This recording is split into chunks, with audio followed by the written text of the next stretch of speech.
Chapter 1056. Long Fei Yi tugged at Chu Shifeng's arm, causing him to stiffen all over. "Relax," Han Yunqi said. Chu Shifeng couldn't relax, no matter what. Long Fei Yi seemed to sense his nervousness as well, and stood up cold. "Su Donglin, go give him a hand." Su Donglin's eyes were red and swollen. He obeyed Boss Chu's orders and didn't cry, but tears still welled up in his eyes. Besides disrespecting the princess on his own accord, Boss Chu had always been someone he admired and respected. In fact, he'd long treated him as his own big brother. He had been secretly rejoicing, thinking that he'd be able to see Boss Chu once they reached the peak of Celestial Mountain. He'd even been thinking of ways to persuade Boss Chu to give in to the princess and beg for her forgiveness. As long as the princess forgave him, His Highness wouldn't say a word. In the future, Boss Chu would still be a member of the Shadow Clan. Although Boss Chu didn't know martial arts, he had followed His Highness freely and knew more than anyone else in the Shadow Guard. Boss Chu could lead them all the same. But who knew he'd be injured to this extent? Han Yunqi examined him carefully and quickly concluded, "Both legs are crippled. Both calves suffered comminuted fractures. Too much time has passed, so we'll have to ask Gubeiwa if they can be cured." Chu Shifeng lay on his back, too afraid to open his eyes. He didn't even dare to think about it, but he couldn't help but wonder if the princess had forgiven him. He always knew he was in the wrong.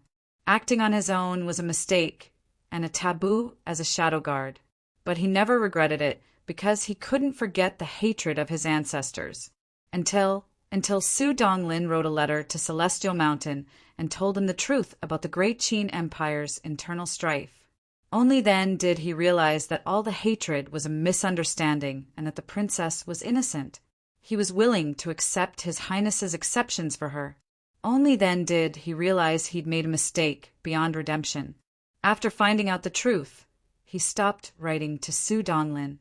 He hesitated for a long time and wanted to go down the mountain to find the princess several times. He knew better than anyone else that as long as the princess agreed, His Highness would agree to anything. But he didn't. He lived day after day on the top of Mount Tianshan, not for anything else, but because he thought he was already a cripple. How could a shadow guard without his martial arts be called a shadow guard? He even had to be carried down the mountain.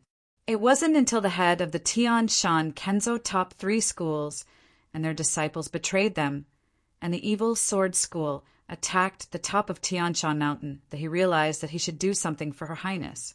The top 3 schools had first taken control of the Shadow Guard training base before luring the people from the evil sword school to the top of the mountain. He wasn't at the training base at that time, so he managed to escape. No one paid attention to a cripple like him, which was why he could hide for so long. When the snow and ice blocked the road, they would slide down from the west side. Han Yunqi wrapped Chu Shifeng's arm and asked, "Does it hurt?" Chu Shifeng suddenly opened his eyes and met Han Yunqi's gaze. Subconsciously, he averted his eyes. "Does it hurt?" Han Yunqi asked next. "It doesn't," Chu Shifeng replied. Han Yunqi abruptly wrapped his arm. "How about this? I don't feel anything. When I went down the mountain, my right hand hit a rock and broke it. I tried to catch it myself, but I don't think I connected it properly," Chu Shifeng said honestly. Han Yunqi knitted her brows and didn't say a word. Instead, she checked his other hand, which was fine. After checking his bones, Han Yunqi began to press on Chu Shifeng's abdomen to check for internal injuries.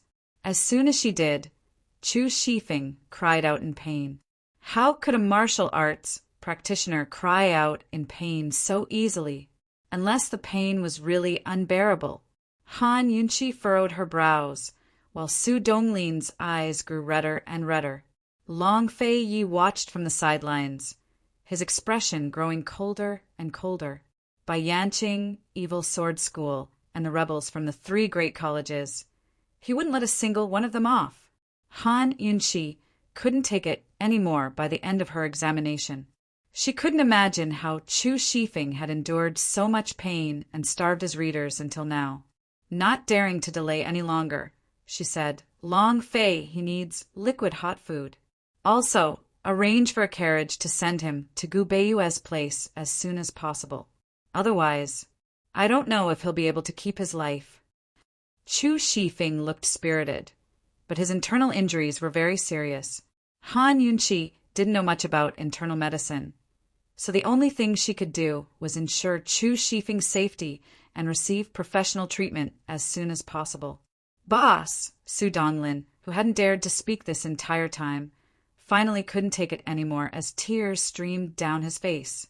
Seeing this, Chu Shifeng immediately scolded, Stinkin' brat, how much should I tell you dash before he could finish? Long Fei cut him off. Su Donglin, Long Fei Yi said, send a letter to Gu Beiyue and tell him to hurry over. Have Tang Li keep an eye on three-way black market. Gu Beiyue would arrive much faster than Chu Shifeng. Moreover, they needed more people to climb Celestial Mountain. Master, this subordinate is fine.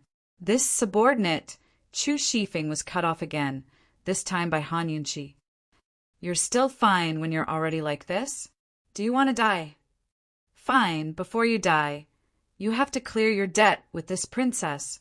Chu Shifeng gave a start at her words. He didn't know how to reply. Han Yunqi glared at him, looking a bit like a debt collector. Chu Shifeng fell silent before preparing to turn over. What are you doing? Long Fei Yi asked unhappily. Your Highness, this subordinate acted on his own initiative and was disrespectful to the princess. This subordinate will apologize to the princess, Chu Shifeng said with his head bowed. Han Yunqi felt her heart ache at the sight. How could there be right and wrong in anything? Now that she looked into it, what had Chu Shifeng done wrong? Who didn't remember the grudges of their ancestors? Who could be so submissive to their enemy? Lie down properly. Han Yunqi was fierce. She took out a pill from her medical pouch and said coldly, Here, this is poison. Once you take it, you'll have to endure the pain of 10,000 ants gnawing at you for 2 hours. If you eat it now, I'll forgive you. From now on, we'll both forget about that incident. You can still be His Highness's servant like before and listen to my orders from time to time. How about it? Besides Chu Shifeng, everyone present could tell what the pill was. Su Donglin was so moved that he stopped crying and looked anxiously at Chu Shifeng, afraid that he'd refuse. Bailey Mingxiang was nervous as well. Chu Shifeng stared at the pill and didn't move. Long Fei Yi looked over as well. Everyone was waiting. As for Gu, he didn't have a good impression of Chu Shifeng at all. Back when he'd wanted to visit Poison Lass at the Duke of Qin's estate and give her some gifts, it had always been that damned brat Chu Shifeng and his shadow guard chasing after him. If not for the fact that Chu Shifeng had done meritorious service as a snitch, Gu would have killed him long ago. By now, Gu had already returned to the cave. Outside, Chu Shifeng had been thinking for a long time without making a move. It had to be said that Han Yunqi was a little disappointed by his lack of consideration. But Chu Shifeng only looked timidly at Long Fei Yi and asked in a low voice, Will Your Highness forgive me too? Han Yunqi couldn't help but laugh at his words. In the past, she'd felt that Chu Shifeng had turned into an old man after that incident. He was no longer the same person she knew. Still, Han Yunqi knew that he hadn't changed at all after hearing his question. Han Yunqi took the initiative to answer for Long Fei Yi. Of course. Naturally, Long Fei heard her, but he simply stood loftily on the sidelines without a word, tacitly agreeing. All right, I'll take it. Chu Shifeng was very decisive. He stuffed the pill into his mouth and chewed a few times before forcing it down. Everyone looked at him without saying a word. Chu Shifeng didn't speak either, but lay back down and exhaled in relief as he stared at the skies. Actually, he was terrified that he'd die a mysterious death before leaving Celestial Mountain. But now, even if he was poisoned to death, there was nothing to regret. Chu Shifeng quietly waited for the poison to take effect and the pain of 10,000 ants gnawing at him. Everyone else gathered around him in silence, waiting for the dragon pill to take effect. That's right, Han Yunqi's medicinal pills weren't poisons at all. Instead, they'd gone through all sorts of twists and turns and risked their lives multiple times to get the dragon pill back. There were only 2 left, one of which had gone back to Gubeiwa. This was the last one. If Chu Shifeng knew the origins of these medicinal pills, what would he think? Would he still pursue the matter of right and wrong? Would he even need to ask whether His Highness and the princess would forgive him? Gradually, a warm current flowed from his dantian like a ball of true qi rising from his dantian and spreading throughout his body. As the energy coursed through his body, Chu Shifeng felt as if his cold, wounded body was being protected. He felt like he was being reborn. Now he was stunned. What's going on? He looked at Han Yunqi in confusion. But Han Yunqi had already risen to her feet. This isn't poison, but the dragon pill. Chu Shifeng, remember this, you'll always owe me a debt. In the future, serve me well. As Han Yunqi spoke, she headed back into the cave. She had to find a way to cook some hot food. Even if she had to wait for Gu Beiwa, she had to take care of Chu Shifeng's body as much as possible. Long Fei Yi followed her inside, leaving Su Donglin and Chu Shifeng outside. Once the 2 masters were gone, Su Donglin couldn't help but throw himself into Chu Shifeng's arms and sob. Boss Chu, you scared me to death. Sob sob, you can finally come back. Chu Shifeng stared blankly at the skies. Get the dragon pill back? Did I hear wrong? Boss Chu, His Highness, and the rest almost lost their lives for the sake of getting the dragon pill back. The princess treats you very well. Don't fuss over the past, all right? Su Donglin was always like a child in front of Chu Shifeng. Very soon, Long Fei Ye's orders reached their ears. Why aren't you bringing them in yet? They were at the foot of Celestial Mountain. Although it was hidden, they couldn't afford to be careless. Since Bai Yanqing didn't know they were coming, they had to come up with a plan to kill them all and rescue Kenshin and the 3 honored elders, so they could take back Celestial Mountain. Chapter 1057. Han Yunqi and the rest waited in the cave for Gu Beiwa to arrive while asking around for information on Tianshan Kenzo and the Evil Sword School.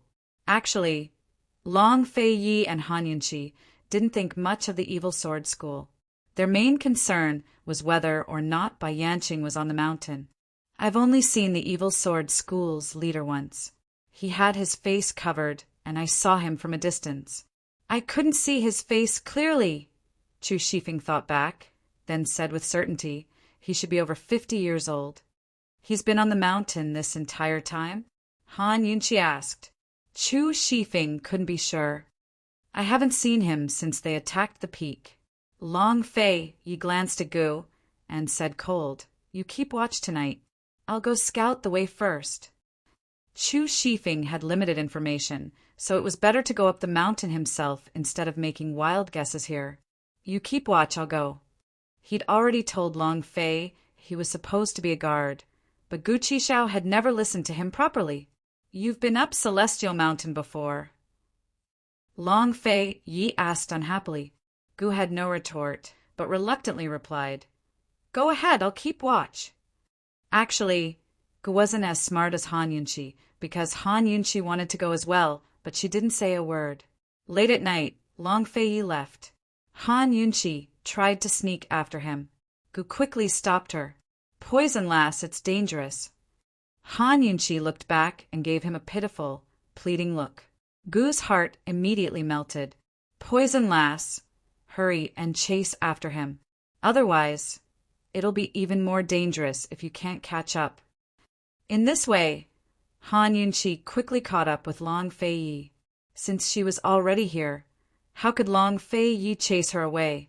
Moreover, Han Yunqi was no longer a burden, but a capable assistant. There were a total of 5 mountains in the Tian Shan mountain range. From the south to the north, it was like a staircase. One mountain was next to another, and each was higher than the last. The fifth mountain in the north was the Tian Shan Mountain, and its peak was the peak of the Tian Shan Mountain. Because of the terrain, there was only one way to reach the top of Sky Mountain. This road ran from south to north through the entire Tian Shan mountain range. In short, to reach the top of Tian Shan Mountain, one had to climb Mount Wuchang. The cave that Han Yunqi and the others were hiding in was on the shady side of the first mountain. At this moment, they had taken a detour to the front of the mountain. The only way to find out about the situation on the mountain was up there. Just like the first time they came here, Long Fei Yi hugged Han Yunqi's waist tightly and protected her in his arms. Perhaps Long Fei Yi was too familiar with this place, so he easily reached the first mountain with Han Yunqi under his protection. No one noticed them. However, along the way, he sensed that there were ambushes around them. Han Yunqi was puzzled. There were so many Tian Shan Kenzo disciples. How did the Evil Sword School manage to control them? In terms of numbers, the Evil Sword School disciples were far inferior to the Tian Shan disciples. Even if the three elders of the Sutra Pavilion, Hidden Sword Pavilion, and Lockhart Yard betrayed them, it was a matter of Tian Shan Mountain. From the first to the fourth mountain, there were many branches of Tian Shan Kenzo. These branches had a large number of disciples, and they did not belong to any pavilion or yard. How did the Evil Sword School manage to control them? How did they stop the news from spreading? Just as Han Yunqi was puzzled, the detoxification system gave her an answer. When Long Fei Yi brought her near the Meteor Sword Pavilion, the detoxification system issued a warning to Han Yunqi that there were many poisoned disciples in the pavilion. Poison attack. Han Yunqi muttered to herself. What's going on? Long Fei Yi asked. Han Yunqi smiled. If you didn't bring me here tonight, we would have to go there again. Haha. When did the Evil Sword School become the 100 Poison Sect? Long Fei Yi immediately understood what was going on. If it wasn't for the use of poison, how could Bai Yanqing guarantee that he could control Tian Shan Mountain in such a short time and seal off all news? Let's go in and take a look. It's too far away. I can't find out what kind of poison they've been poisoned with, Han Yunqi whispered. The Meteor Sword Pavilion was the largest sword pavilion in Tian Shan Mountain's first peak. In recent years, it had produced many outstanding disciples.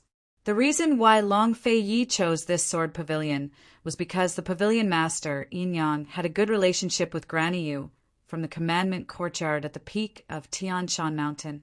They were like sisters. Most of the outstanding disciples in the Meteor Sword Pavilion had been promoted by Granny Yu. Very few of them entered the Hidden Sword Pavilion or the Scripture Pavilion, much less Lockhart Courtyard. Others might not tell the truth, but Yin Yang and Granny Yu were the same. They would definitely tell the truth and not betray Kenzo. Before she even entered, the detoxification system gave Han Yunqi an answer. Long Fei Yi, it's the traceless poison. Han Yunqi said seriously, this poison can only be put in water. It will linger for a day before it activates. Once it activates, the victim will fall unconscious. If the poison isn't cured within 7 months, the victim will fall unconscious and die. Poisoning the water source was the most energy-efficient method. Even if they didn't drink water, they would still have to eat. In short, they couldn't live without someone. No wonder everyone was poisoned at the same time. Bai Yanqing wants to destroy Kenzo. Long Fei Yi was alarmed. It had been 6 months since the 10th month of last year. In other words, if they had arrived a month later, all of the branches beneath Celestial Mountain would have been destroyed. No wonder the 2 depositories and 1 courtyard at the peak were working with the Evil Sword School. Back when Tsang Chiozi was still the head of Lockhart Courtyard, the Scripture and Sword Pavilions had long conspired with him to form their own factions. Bai Yanqing's actions were exactly what they wanted. When Tsang Chiozi and Duanmu Yao had colluded, Long Fei Yi had severely injured him and locked him up in the dungeons. No one had ever been convicted, because once Tsang Chiozi was convicted, Kenzo would have to investigate Han Yunqi's identity as a descendant of the poison sect. For the sake of protecting Han Yunqi, he'd had to endure Medical City's pressure to delay the trial. Back then, Kenzo had released news that the trial would be delayed until Long Fei Yi inherited the position of sect head. Only then would Song Qiuzi, Duan Muyao, and the rest be tried. Unfortunately, Long Fei Yi had left the mountain and delayed the trial until now. But after Song Qiuzi was imprisoned, Kenzo hadn't promoted anyone from Lockhart Courtyard to the position of head. Instead, he'd let Song Qiuzi's disciples fight amongst themselves. Now, it looked like there was no internal strife in Lockhart Courtyard. Long Fei Yi and Han Yunqi had always assumed that Bai Yanqing would hide in the poison sect or northernly. They never expected Bai Yanqing to target Celestial Mountain instead. But they didn't understand why Bai Yanqing wanted the martial arts circles. Had he forced the 3 honored elders to subdue Ganjiang for the sake of evil sword school, or had other motives? Long Fei Yi and Han Yunqi grew more and more puzzled. They snuck into Meteor's sword depository and soon discovered that there were only 3 or 4 evil sword school disciples standing guard inside. Inside the great hall, more than 30 disciples were lying unconscious on the ground. Such weak defenses made it easy for Han Yunqi and Long Fei Yi to sneak inside. For the sake of not alerting the enemy too early, they didn't kill any of the guards. The 2 of them landed on one of the beams of the great hall and looked down at the floor full of unconscious people. Is Bai Yanqing so sure that we won't go to Celestial Mountain? Han Yunqi asked doubtfully. He has control of all the secret missives, so it'll be easy for him to guard against us, Long Fei Yi remarked. If Chu Shifeng hadn't stolen the missives, Bai Yanqing would have known they were going to Celestial Mountain half a month ago. Half a month was more than enough time for Bai Yanqing to set up an inescapable net. Thanks to Chu Shifeng's first-class merit, Han Yunqi grinned. She found a good vantage point and activated her detox system to do a thorough inspection. Even though she had already found out that he was poisoned when she was outside the hall, but for the sake of caution, she still kept an eye on him and checked him carefully. Be good and stay here. I'll go find Madame Yin, Long Fei Yi murmured. This time, Han Yunqi was obedient. She'd just finished her inspection and confirmed that there was only one type of poison in the Great Hall when Long Fei Yi returned. Madame Yin's in the back courtyard. There's someone watching over her, Long Fei Yi murmured back. Let's go take a look first. Han Yunqi's eyes flashed with shrewd light as she came up with a plan. By the time Long Fei Yi led Han Yunqi to Madame Yin, they couldn't get very close, but they could see her lying unconscious on a bamboo bed from a distance. There were 3 guards standing guard outside the door, including one from Lockhart Courtyard. Can you find out what kind of poison she's been poisoned with? Long Fei Yi asked. Han Yunqi immediately gave him an answer. It's a never-ending poison. It's similar to traceless poison. Once poisoned, she'll lose consciousness, but the toxicity is much stronger. Someone must have poisoned her. You have an antidote? Long Fei Yi asked. Long Fei Yi shook his head. It's not the right time yet. Han Yunqi smiled. Then when is the right time? Call the poison guards over and join forces with Gu Beiwe to save her. When the time comes, we'll go straight to the top of the mountain, Long Fei Yi said seriously. Han Yunqi looked at Long Fei Yi and smiled foolishly. She was just about to do that.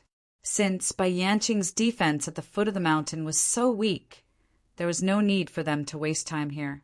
It didn't matter if Bai Yanqing was at the top of Sky Mountain or not. They could just attack directly. If Bai Yanqing was here, then they'd fight to their heart's content. If Bai Yanqing wasn't here, then it'd be even better. The 2 of them had the same idea, so there was no need for further discussion. Han Yunqi smiled as she patted her medical bag. Don't worry, there's an antidote any time. With Han Yunqi's words, Long Fei Yi was of course completely relieved. After understanding the situation at Meteor Sword Court, Long Fei Yi brought Han Yunqi to Heavenly Sea Court and the other sword courts. They spent the whole night walking through more than 30 sword courts in the first and second mountains. They found that all the sword courts were in the same situation as Meteor's sword court. Whether it was the court master or the disciples, they were all unconscious due to poison. The poison in the court master and the disciple was different. If it were any other poison master, they would definitely go crazy if they had to check 6 different poisons in one night and make an antidote. However, this was a piece of cake for Han Yunqi. Han Yunqi didn't even need to remember it. The detoxification system automatically recorded it for her. The third and fourth mountains weren't easy to walk through. In order not to alert the enemy, they were very cautious. It took them 4 nights to walk through all the sword courts in the third and fourth mountains. As Han Yunqi predicted, the conditions on the third and fourth mountains were the same as the first and second mountains. Just like that, Han Yunqi and Long Fei Yi spent 5 nights exploring half of Celestial Mountain and preparing their antidotes. Next, they waited for Gu Beiwei and the poison guards to arrive. Chu Shifeng was seriously injured and couldn't cultivate, so he could only rest and recuperate. Meanwhile, Han Yunqi used this time to calm down and cultivate her poison storage space. They assumed that Gu Beiwei would take at least 10 days to arrive, but who knew? Chapter 1058. Gu Beiwei's speed exceeded everyone's expectations. Less than 7 days after the letter was sent, he appeared before Han Yunqi and the rest. His white robes were still spotless, but his hair was disheveled and his face showed signs of fatigue. Even someone as calm as Long Fei Yi was stunned by Gu Beiwei's appearance. "How did you get here?" he asked. Gu Beiwei hadn't ridden a horse, but used lightness techniques to get here. He asked anxiously, "Where's Guard Chu? What's his condition now?" Only now did everyone realize why Gu Beiwei was in such a hurry. He was worried that Chu Shifeng's injuries would worsen. Chu Shifeng was lying on one side, blocked by everyone else. As soon as he heard Gu Beiwei's words, his heart clenched and he turned his head away. When had he ever hated or resented Gu Beiwei in the past? Han Yunqi and the rest hurried out of the way. As soon as Gu Beiwei saw Chu Shifeng, he strode over and crouched down on one side. Even though Chu Shifeng was staring at the wall, his first words were, "Guard Chu, I understand your situation now. Don't worry. I'll definitely treat you no matter what." Chu Shifeng looked back at him, at a loss for words. Gu Beiwei had already taken his hand and taken his pulse. Han Yunqi quickly explained the situation to Gu Beiwei, while Bailey Mingxiang and Su Donglin, who'd been taking care of Chu Shifeng, filled in the details. Han Yunqi stood on one side, looking at Gu Beiwei in silence. She couldn't help but think of a saying, "Like a person, like a rainbow, you'll know when you meet the top." How could there be someone like Gu Beiwei? He was always so warm and friendly to the people by his side. Sometimes she really wanted to see Gu Beiwei lose his temper. After taking Chu Shifeng's pulse, Gu Beiwei carefully examined him and determined that both his legs were crippled. His left hand was fractured in 2 places and his internal organs were damaged. Fortunately, he'd taken the dragon pill. His true qi from practicing martial arts was slowly recovering to protect his body. Otherwise, Chu Shifeng would be beyond saving by the time he got here. Gu Beiwei hastily took out the medicine he'd prepared beforehand and reapplied medicine to the wound Han Yunqi and Bailey Mingxiang had helped Chu Shifeng. She wrote a few more prescriptions and instructed Su Donglin he must start taking the medicine within 7 days, 3 prescriptions a day. Combine it with acupuncture. "Dr. Gu, I'm fine. Just prescribe me some medicine, and I'll be fine. Don't delay His Highness's important matters." Chu Shifeng said hastily if he wanted to use acupuncture, he would have to delay Gu Beiwei's time. His Highness and the princess were still waiting for him to ascend Celestial Mountain. Gu Beiwei looked towards Bailey Mingxiang. "Miss Mingxiang, do you remember the acupuncture techniques I taught you before you ascended Celestial Mountain?" Bailey Mingxiang gave a start before nodding. I've always remembered. Dr. Gu, don't worry. Mingxiang will take good care of Guard Chu. Princess, since news of our dual cultivation has been leaked, Miss Mingxiang doesn't need to risk her life with us up the mountain. Why don't we have her take care of Guard Chu? Gu Beiwei asked. Besides you and her, I won't be at ease with anyone else taking care of him, Han Yunqi said. This isn't a place to stay for long. Let's send them off first. Then discuss our plans for ascending the mountain. Gu Beiwei looked towards Long Fei Yi. In the end, Long Fei Yi had to make the final decision. Long Fei Yi had no objections. Su Donglin, find a few people to escort them to Crescent Moon Manor. Keep a close eye on Chu Tianyin and wait for further orders. Crescent Moon Manor wasn't far from Western Zhou's imperial capital. It was one of Long Fei Ye's other mansions in the Western Zhou desert. There were a few small springs in the manor. Spring water gushed out all year round, nourishing a large patch of greenery. When Long Fei Yi bought the manor, it was the beginning of the month. When the crescent moon shone on the spring water, he changed the name of the manor to Crescent Moon. Chu Tianyin still hadn't found out why Western Zhou's Emperor Kongqing had been in the limelight during the 100 Poisons sect incident. There was also no news of Mu Qinggu. Long Fei Yi was naturally dissatisfied with this. If he hadn't been so busy recently, he would have gone to see Chu Tianyin in person. Yes, your subordinate understands. Su Donglin was very happy. This way he could take care of Boss Chu. Such an arrangement seemed to be very appropriate. Gu, who had been silent all this time, was looking at the prescription. No matter how he looked at it, he found it strange. This prescription didn't require acupuncture. Gu Beiwei was clearly lying. Gu's eyes darted around, but he didn't expose Chu Tianyin on the spot. Your Highness, Princess, take care. Bailey Mingxiang bowed respectfully. At this moment, her feelings were complicated. She felt a sense of relief, but she couldn't bear to part with them. Long Fei Yi ignored her. He lowered his head and whispered something into Gu Beiwei's ear, but she didn't know what to say. Han Yunqi smiled. You guys be careful too. After Bailey Mingxiang and the others left, Gu pulled Gu Beiwei over and whispered, There's something wrong with your prescription and acupuncture, right? There shouldn't be, right? Gu Beiwei smiled. Definitely.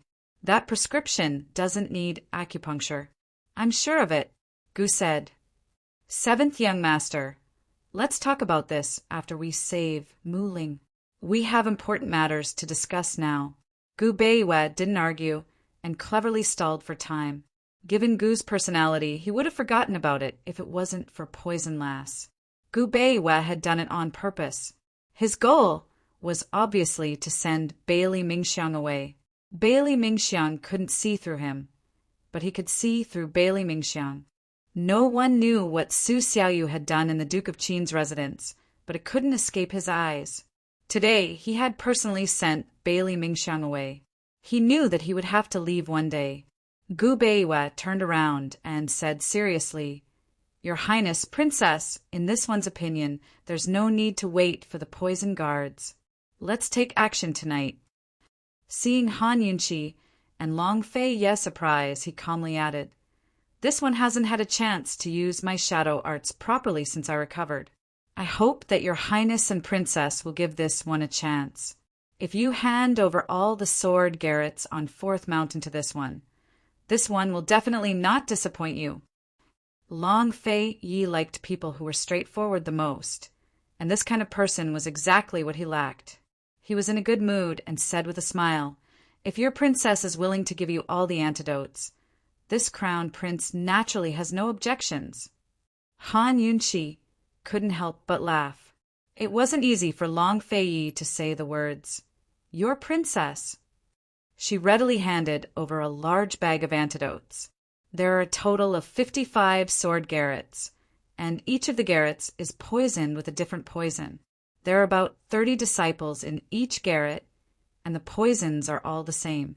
I've made all the antidotes into pills and marked them clearly. Han Yunchi handed over the antidotes and added, Gu Beiwe, you should consider this carefully. It won't be easy to complete all 55 garrets on 4th Mountain. After alerting the enemy, if you aren't fast enough, you will be in big trouble. Princess, please don't worry. After this subordinate completes this task, this subordinate will immediately meet you at the top of Heaven Mountain.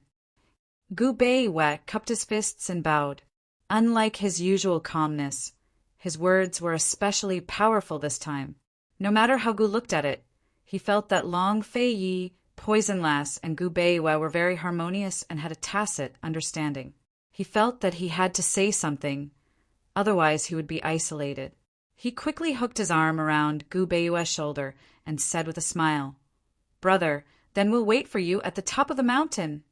But Gu Beiwe whispered beside him, 7th young master, if Bai Yanqing is at the top of the mountain, please protect the princess well. Gu was slightly taken aback. Only then did he realize that he might be the main character of this trip. He quickly came back to his senses and agreed readily, Don't worry, I'm here. That night, Long Fei Yi, Han Yunchi, Gu, and Gu Beiwe worked together for the first time and sneaked into Heaven Mountain. Long Fei Yi and Han Yunchi were dressed in purple and looked extraordinarily noble. Gu was dressed in red robes and looked as coquettish as fire. Gu Beiwe was dressed in white and looked as elegant as an immortal. In the misty mountain forest, the 4 figures chased after each other at high speed. They flew soundlessly like a dream and a fantasy, calling themselves a scene. After ascending the first mountain, Gu Beiwe landed lightly on the mountain. Han Yunchi and the rest turned back to look, but Gu Beiwe waved with a smile, indicating that they didn't need to stay any longer. After Han Yunchi and the other 2 figures disappeared into the night, Gu Beiwe looked up at the moon, as if trying to determine the time. At this moment, the gentleness and indifference on his face had disappeared. His eyes were as cold as ice, and when such a clean face became serious, it actually caused one's heart to tremble. His entire being was so cold that he was like an azura that had no temperature and no emotions. He was so cold that he was extremely sharp. He slowly turned around and looked at Meteor Sword Pavilion. In an instant, he disappeared into thin air. Previously, Han Yunchi and Long Fei Yi didn't need to climb to the top of the mountain to scout. They only needed to circle around the mountain forest, so they didn't encounter the guards at the mountain passage. This time, they were heading directly to the top of Heaven Mountain and would naturally encounter the guards. Between the 1st and 2nd mountains was a bamboo bridge. Between the 2nd and 3rd mountains were stone swords, and between the 3rd and 4th mountains were stone swords. When Han Yunchi went up Heaven Mountain for the first time, she encountered difficulties at the bamboo bridge. Long Fei Yi and the disciples of Sword Pavilion at the foot of the mountain helped her cross the bridge. Han Yunchi had a very deep impression of them. This time, there were no obstructions to ask them to follow the rules of Heaven Mountain, only the guards. They didn't avoid the path they had to pass, but killed them. Facing Kenzo's defense, not to mention Long Fei Yi, even Gu could deal with it. But it was Han Yunchi who'd killed them without a sound or trace. She used poison needles. Just like Long Fei Yi's sword that slit the throat, she could kill with a single needle. Soon, they arrived at the 4th and 5th mountains, which were the top of Heaven Mountain. They were connected by a chain bridge. To reach the peak, they had to cross the bridge. But unlike the guards at the foot of the mountain, there were 2 rows of guards at the end of the bridge. One row was made up of swordsmen from Evil Sword School, while the other was made up of disciples from Lockhart Courtyard. Long Fei Yi recognized the Lockhart Courtyard disciples at a glance. They were all sword experts, personally taught by Zhangqiuzi. A few other people were sitting in a pavilion on the side of the bridge. Han Yunchi's eyes were sharp enough to spot a familiar face. She smiled and said, Long Fei Yi, your future sister-in-law, is there too. That's right, the person Han Yunchi recognized was Zhangqiuzi's daughter, the eldest young miss of Lockhart Courtyard, Zhangqiuying. Chapter 1059. After all these years, Song Chioying still looked as dainty and beautiful as ever. She didn't seem bothered by her father's affairs or the changes in Lockhart Courtyard. If Han Yunqi guessed right, Song Chioying had played a huge part in keeping Lockhart Courtyard from falling into chaos after Song Chiozi's imprisonment. Women were born leaders. Once they led men, they could lead the world as well. Long Fei Yi, are we going to kill our way over? Or, Gu muttered. Their previous defenses had been weak and few people, so they were able to sneak up without alerting anyone. But things were different here. Once they made a move, the entire mountain would be alerted. But before Long Fei Yi could answer, Han Yunqi strode out. She had been filled with anticipation the first time she'd climbed Celestial Mountain, only to run into Song Chioying on the first peak. That woman not only blocked her way, but even tattled on her to Granny. Because of that, Song Chioying had run into trouble before she even reached the peak and met with old Kenzo. She hadn't gotten rid of Song Chiozi last time, but she hadn't gotten her revenge on Song Chioying yet. Han Yunqi wasn't here for revenge this time, but she was more than happy to do it while she was at it. Moreover, they had no other way to reach the peak besides killing their way out. As soon as Han Yunqi stepped out, Long Fei followed closely behind, followed by Gu. Who's there? Song Chioying and the rest looked over, only to freeze at the sight of Long Fei Yi and Han Yunqi. How did they climb Celestial Mountain? How did they manage to reach this place without alerting the people below? Didn't the head of Evil Sword School promise her before he left that Long Fei Yi and Han Yunqi wouldn't come to Celestial Mountain in the first 6 months of spring? In half a year, the poison left behind by the Evil Sword School's master was enough to force the 3 venerables to subdue the ancient sword Ganjiang. Song Chioying didn't know why the Evil Sword School master was so certain of Long Fei Yi and Han Yunqi's whereabouts. However, the Evil Sword School master was able to deal with 3 venerables, so she naturally trusted him. Song Chioying wasn't stupid. She immediately whispered to the people beside her, "Quickly send a message to the sect master.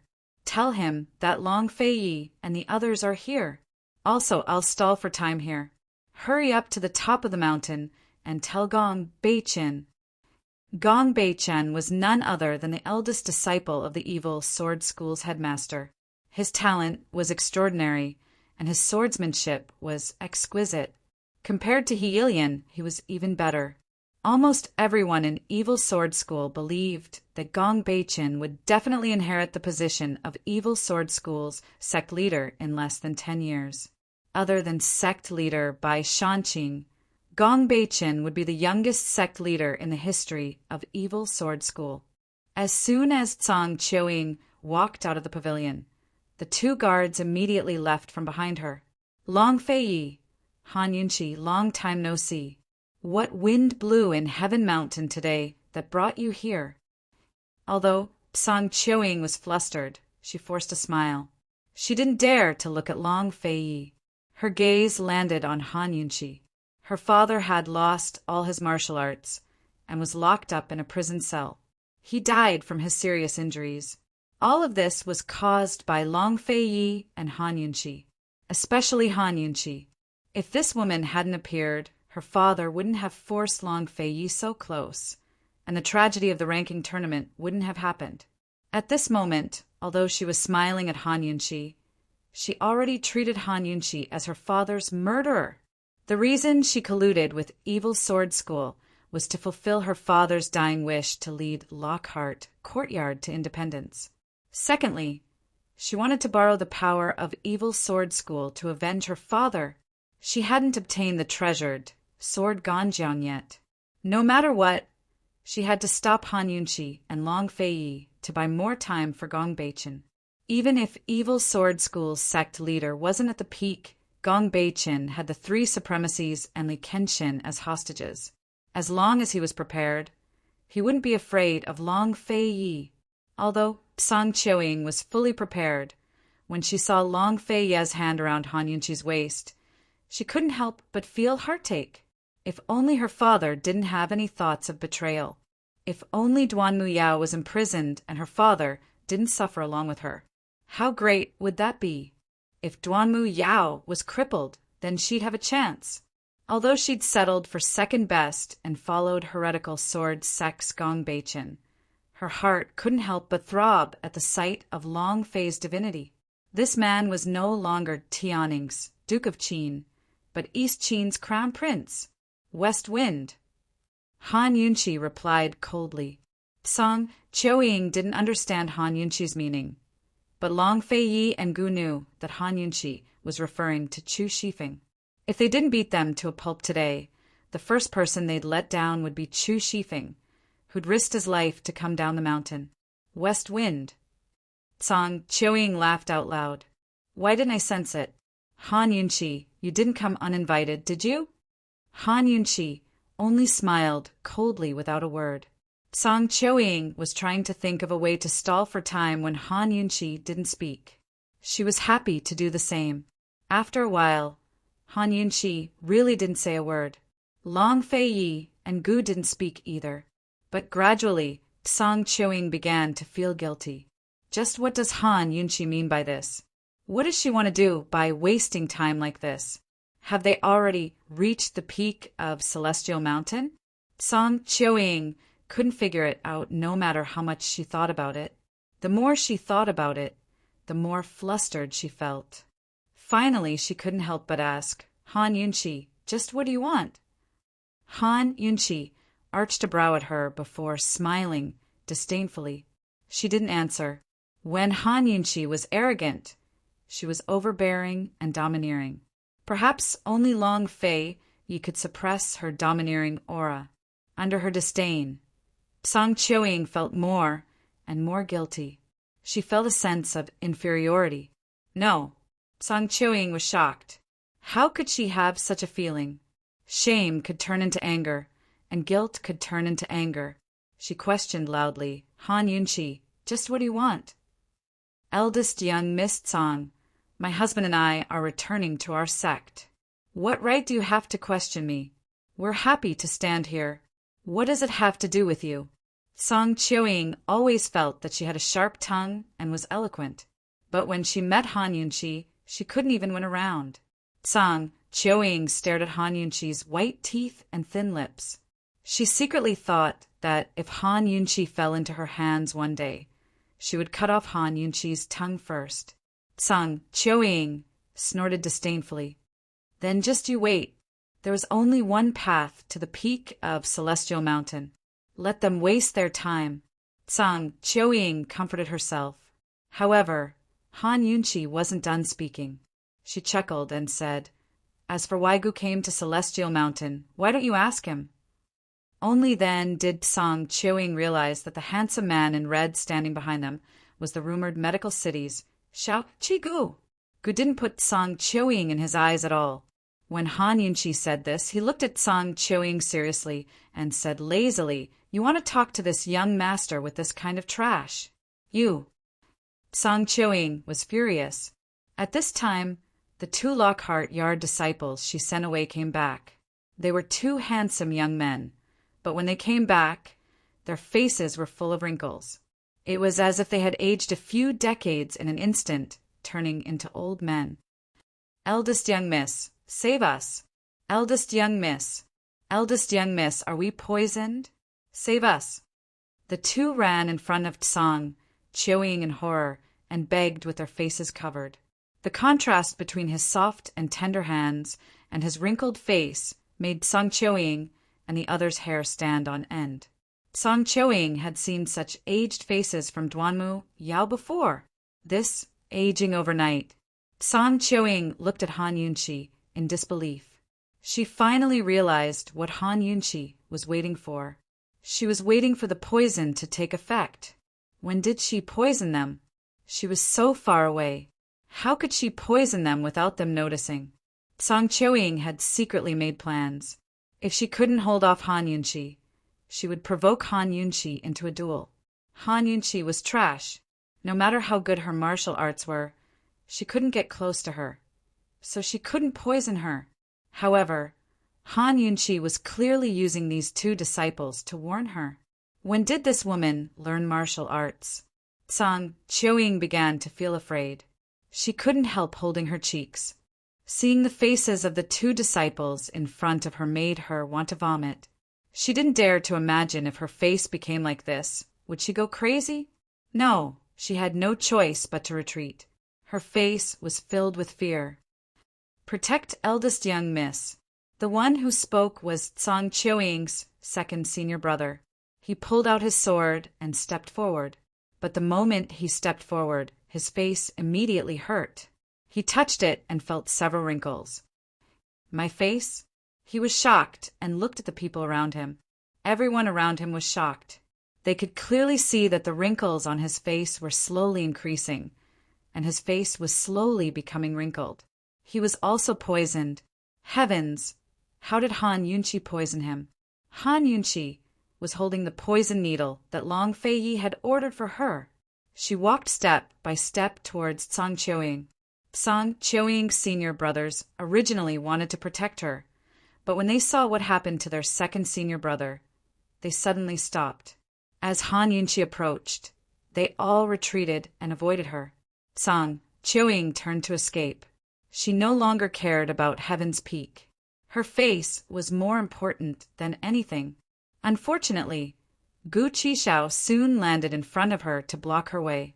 Tsang Chioying immediately fled to the right, but Gu Qishao blocked her again. She fled to the left, but Gu Qishao blocked her again. As for Long Feiyi, he watched from the side, letting the surrounding disciples escape and sneak attack Han Yunqi. He had always disdained to make a move on women. Finally, Han Yunqi stopped in front of Tsang Chioying. She was holding a poison needle and playing with it with interest. Tsang Chioying fell to the ground in fright. Han Yunqi was helpless. Boring. Was she too strong or was her opponent too weak? Just as Han Yunqi was about to squat down and question Tsang Chioying about Heaven's Peak, Tsang Chioying hurriedly said, Han Yunqi, back then you didn't know martial arts. It was Long Feiyi who helped you up Heaven's Peak. Now that you know martial arts, why don't we have a competition today? Let's see who crosses the suspension bridge first. If you win, I'll take your needle. If you lose, I'll never go up Heaven's Peak again. Do you dare? Han Yunqi laughed out loud. That's so pointless. Why don't we? Chapter 1060.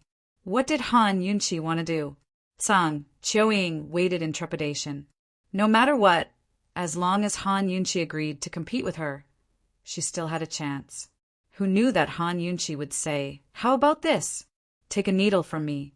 If you can cross the bridge before the poison takes effect, I'll help you detoxify. If you can't cross the bridge, then I'm sorry. Tsang Chioying was shocked and angry. Why? Because. Han Yunqi shrugged and stepped back. She smiled and pointed at Tsang Chioying's abdomen. Because you're already poisoned. Eldest young Miss Tsang, you don't have much time left. Tsang Chioying was horrified and hurriedly looked down at her abdomen. She really saw an extremely small poison needle in her abdomen. One night's twilight. Han Yunqi kindly reminded. No. Tsang Chioying's beautiful face turned pale. She didn't have time to argue and immediately flew toward the iron chain bridge leading to Mount Wuchang. Han Yunqi looked back at Long Feiyi. Seeing that Long Feiyi had no intention of stopping her, she flew after Tsang Chioying. Seeing this, the dozen or so Lockhart courtyard disciples all rushed to block Han Yunqi's way. The heretical sword sect disciples at the end of the bridge lined up in a row to block Han Yunqi's path. One of the disciples turned back and shouted at Tsang Chioying, Eldest young Miss Tsang Run, go tell young Master Gong, who knew that as soon as his voice fell, he suddenly fell to the ground powerlessly.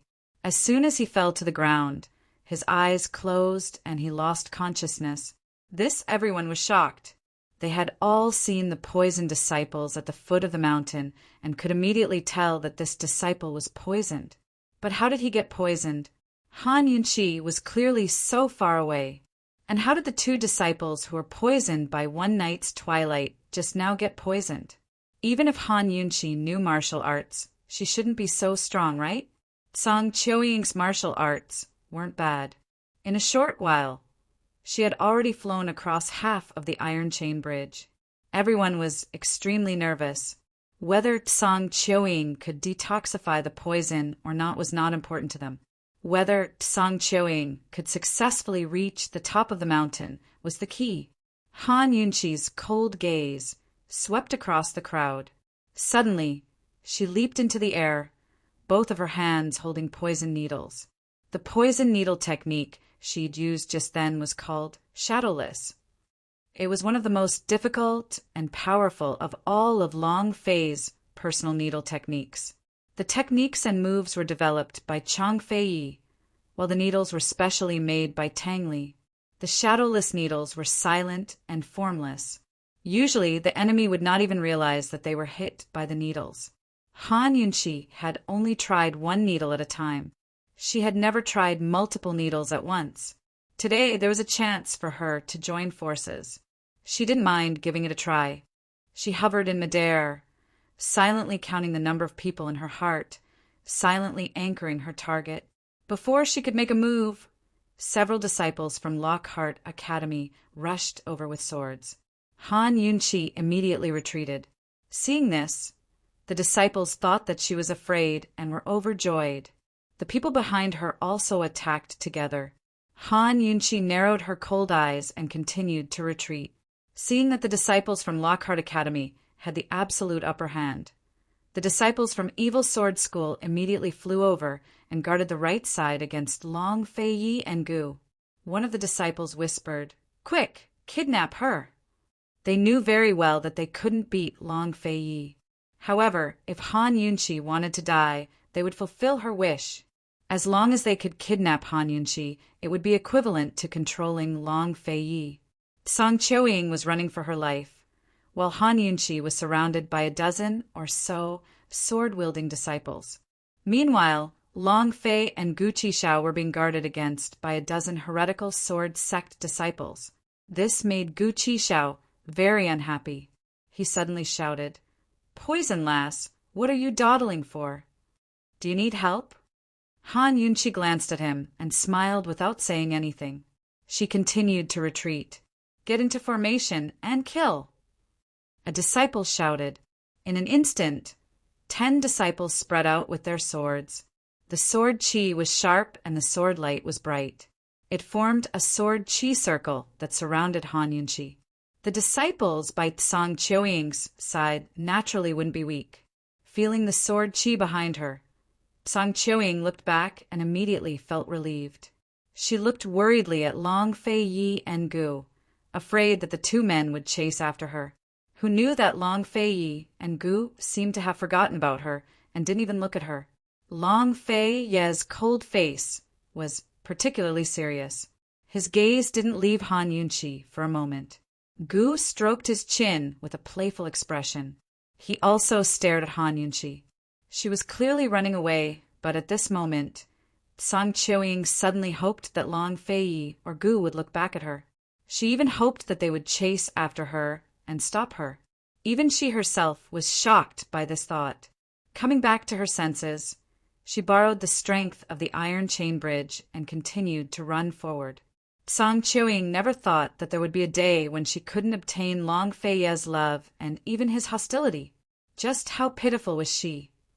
The sword chi around Han Yunqi became more and more intense. More than 10 disciples formed a circle. It was unknown who gave the order, but all of them raised their swords and slashed down at Han Yunqi, who was trapped in the middle. Han Yunqi had nowhere to run. The sword chi and sword chi were so intense that the disciples of Evil Sword School looked back again. Song Qiuying couldn't help but look back again. This was the most powerful sword formation in Lockhart Courtyard.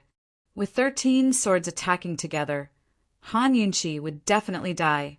However, they didn't see the blood splatter as they expected. What they saw was that the 30 swords stopped 3 inches away from Han Yunqi's body. All the sword chi and sword chi dissipated. Suddenly, The 30 disciples of Lockhart Courtyard all fell to the ground and fainted. They were all hit by an extremely thin poison needle in their heads. For a moment, everyone was stunned. At such a close distance, didn't the disciples of Lockhart Courtyard know to dodge when Han Yunqi used her needles? With their abilities, they should be able to dodge. How could this be? Damn it! The disciples of Evil Sword School turned around and attacked. This time, Han Yunqi didn't use the invisible needles. She clenched her fists and waved fiercely. In an instant, several needles flew out and flew towards the disciples of Evil Sword School. The speed of the needles wasn't slow and could be seen with the naked eye. The disciples of Evil Sword School raised their swords to block. The disciple closest to Han Yunqi used his sword to block the poison needle accurately, but who knew that although the poison needle looked ordinary, its strength was astonishing. Clang! After the collision, the poison needle actually pierced through the sword blade and went straight for the person behind the sword. The person was stabbed in the eye by the poison needle. He cried out in pain and fell down. When the surrounding people saw this, they didn't dare to block the needles and dodged in all directions. There were few people who couldn't dodge in time and ended up in a similar situation. They all fell unconscious. Han Yunqi was no longer smiling. Her phoenix eyes were cold and stern, making people not dare to look at her directly. She was in midair with one hand behind her back and the other hand raised fiercely. In an instant, several poison needles shot out. Unlike the previous round, the poison needles were very fast this time. They were like a dream or an illusion. Everyone only saw a shadow pass by, and by the time they recovered, the poison needles were already in front of them. It was too late to dodge. Just like that, more than 10 disciples of Evil Sword School were poisoned by the needles, one after another. Some screamed in shock, some cried out in pain. Some didn't even have time to recover before they fell from the sky and fell unconscious. Tsang Qiuying turned around at some point. She was so shocked that she forgot to run. She had watched for so long and only saw Han Yunqi raise her hand twice to deal with more than 20 sword experts, not to mention her sinister and precise needle techniques. Just her internal energy alone was frightening. Without the support of powerful inner strength, she wouldn't be able to use that kind of power, let alone that kind of speed. Tsang Qiuying thought of a saying. A true expert would never use more than 3 moves. Wasn't this talking about Han Yunqi? Han Yunqi landed gracefully and used the ground as a stepping stone. She then soared into the air and flew towards Tsang Qiuying. Her body was as light as a swallow as she flew over. Her purple robes fluttered, and she was as beautiful as a fairy that had fallen into the mortal world. Poison Lass is so beautiful. Gu couldn't help sighing. Long Fei Ye's lips curled into a satisfied smile. His line of sight followed her silently without disturbing her. This should be the first time Han Yunqi fought alone after learning martial arts. She didn't look like a newbie at all. Her 2 moves and a few needles were completed beautifully. Seeing Han Yunqi chasing after her, Tsang Qiuying regained her senses. She broke out in cold sweat and hurried forward. Han Yunqi reached down and grabbed at the air, immediately picking up the sword from the ground.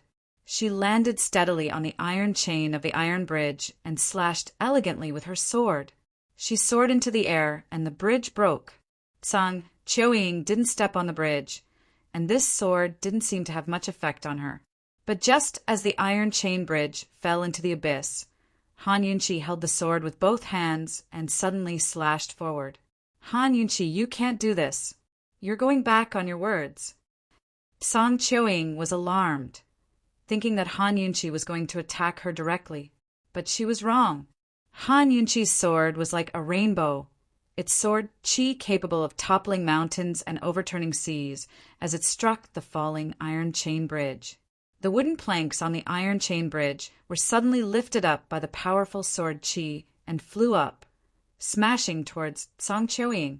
Tsang Qiuying finally saw Han Yunqi's intention, and in a moment of desperation, She finally realized that she could resist. She didn't escape, but drew her sword and slashed at the wooden planks flying over. Han Yunqi's lips curled into a sneer as she flew from the side and soon landed on the opposite cliff. She watched Song Qiuying deal with the wooden planks. She had to admit that Song Qiuying's swordsmanship was worthy of admiration. But Han Yunqi still kindly reminded her, "Eldest young Miss Song, you don't have much time left." Song Qiuying was immediately distracted when a large wooden plank smashed towards her back, causing her to cry out in pain. She didn't care about being smashed and anxiously flew towards Han Yunqi.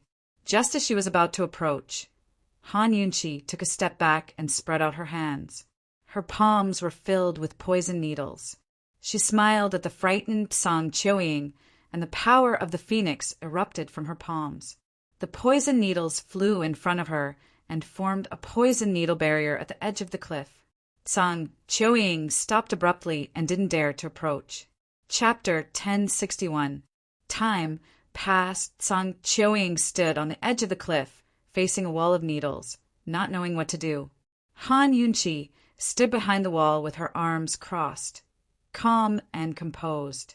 Song Qiuying held her sword with one hand and caressed her face with the other, angrily saying, "Han Yunqi, what are you trying to do?" "It seems that eldest Miss Song doesn't want the antidote," Han Yunqi said helplessly.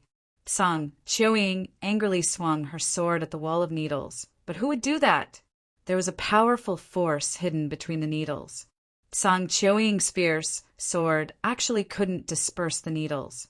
Han Yunqi stood motionless, silently counting in her heart. Based on the amount of poison used, the effects of the poison would be different in 1 night and 1 year.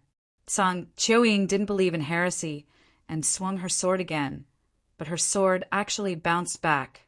Song Qiuying began to feel afraid and frantically slashed. Han Yunqi smiled.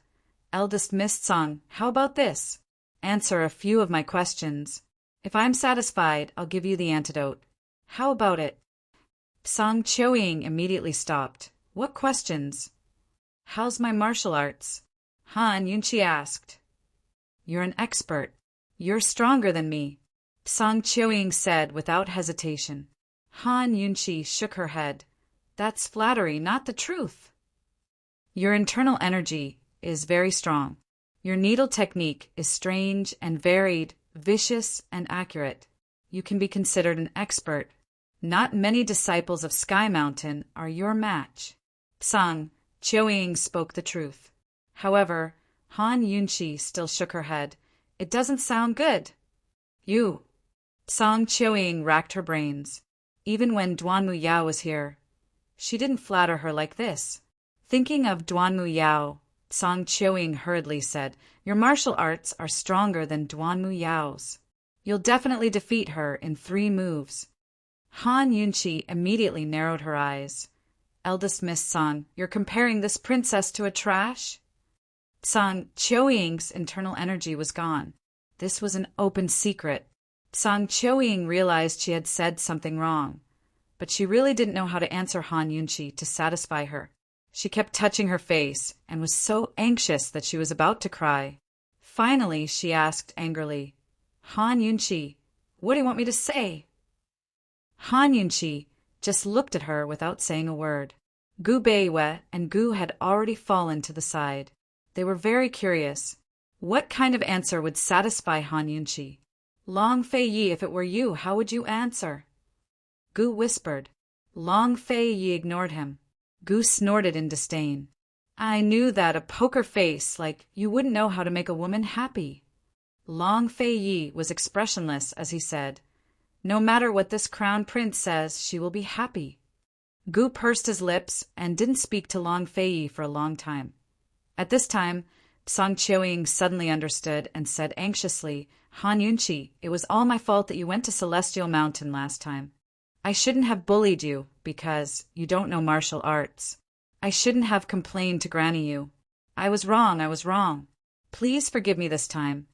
Han Yunqi was waiting for these words. She smiled and took a step back. With a wave of her hand, All the poison needles gathered into a stream and slowly flowed into her hand. Gu was very surprised. He knew that Poison Lass's internal energy was very strong, but she was able to use it so freely in such a short time. Long Fei Yi, how did he teach her? Tsang Qiuying happily stepped onto the cliff and immediately reached out to Han Yunqi for the antidote. Quick, give me the antidote. You can't go back on your words. Who knew that Han Yunqi would say, I haven't finished asking my questions. Why are you in such a hurry? Tsang Qiuying couldn't bear it anymore and had to endure. Han Yunqi became serious. Where's Bai Yanqing? Bai Yanqing? Tsang Qiuying was confused. That immortal person? Han Yunqi was suspicious and said coldly, Where is he? I don't know that person, and I've never seen him before. Tsang Qiuying wasn't lying. She still knew that Bai Yanqing was Evil Sword School's sect master. Seeing Tsang Qiuying's reaction, Han Yunqi knew what was going on.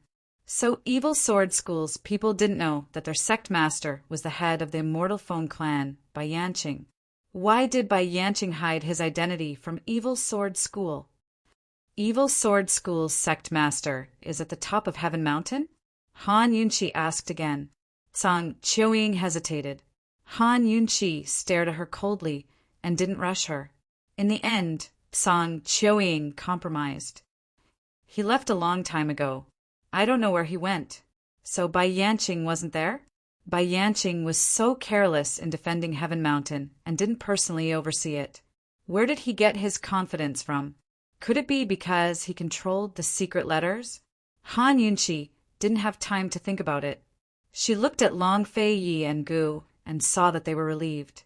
Although they were prepared to fight with Bai Yanqing, they still had people to save and war to fight. If Bai Yanqing wasn't at the top of Heaven Mountain, they didn't mind destroying Evil Sword School after taking back Heaven Mountain. Then, who is at the top of Heaven Mountain? Han Yunqi continued to ask. If Bai Yanqing wasn't guarding the top of Heaven Mountain, who could subdue the three supremacies? Could it be that Bai Yanqing poisoned the three supremacies? Does Bai Yanqing want to poison the entire Tianshan Kenzo? Tsang Qiuying stammered. It's its second elder, third elder, and the disciples of Evil Sword School. This princess is very dissatisfied with your answer. Han Yunqi's eyes were sharp. She took out a bottle of antidote and handed it to Tsang Qiuying. This is the last question. What's the situation at the top of Heaven Mountain? Why do you need the sword Ganjiang? Tsang Qiuying instinctively reached out to grab the antidote, but Han Yunqi casually threw it down the cliff. Answer my question, and then chase after them. If you answer quickly, you might be able to get it back. Otherwise, I can guarantee that even the sect master of Heretical Sword Sect, who knows how to use poison, wouldn't be able to cure you. Tsang Qiuying looked into the abyss, but she couldn't see the antidote anymore. The abyss was unimaginably deep. Since the founding of Tianshan Kenzo, no one had been able to reach the bottom.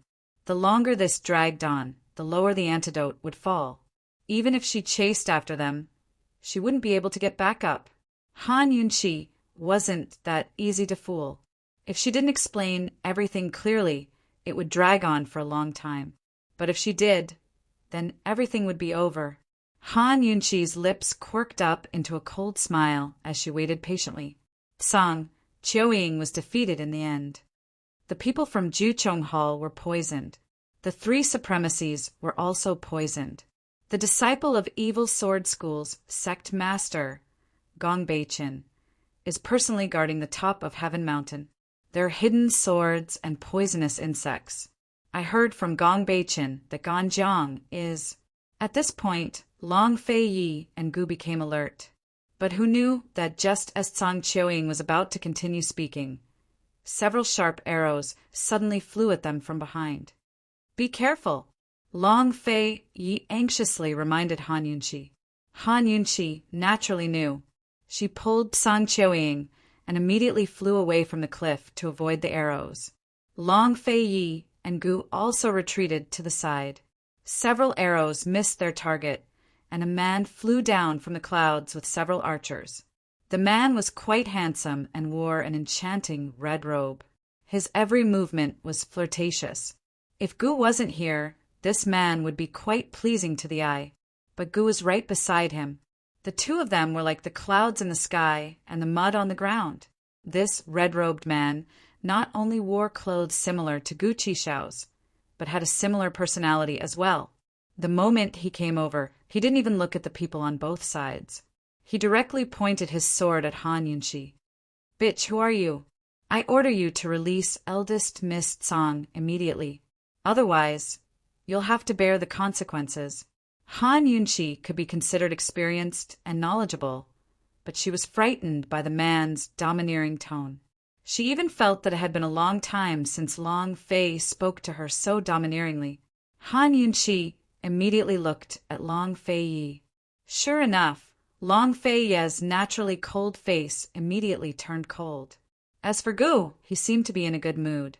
He was rubbing his chin and sizing up the man in red with interest. "Who is he?" Han Yunqi whispered. Song Qiuying was already in despair. "He's Gong Beichin." "Han Yunqi, I've told you everything I know. I beg you, let me go." "What's the hurry?" Han Yunqi whispered.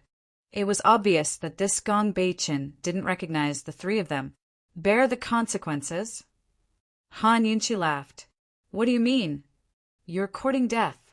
Gong Beichin was furious.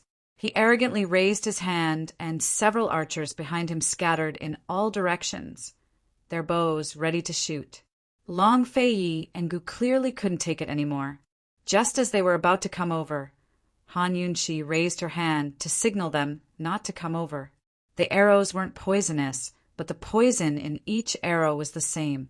Playing with poison with her was simply courting death.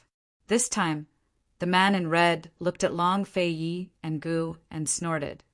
"No hurry. Wait until this young master takes care of this bitch. Then I'll take care of you." Heavens, just how arrogant was this guy? Was he so arrogant that he didn't have a brain? Long Fei Yi and Gu were completely ignored for the first time. Han Yunqi thought that this guy would be very capable, but who knew that he only ordered his men to shoot? Han Yunqi grabbed Song Qiuying and evaded the arrows with a few dodges. At the same time, she collected the poison from the arrows into her poison storage space. Once he sensed that the poison in the air had disappeared, Gong Beichin was shocked and looked at Han Yunqi in disbelief. I'm here to court death."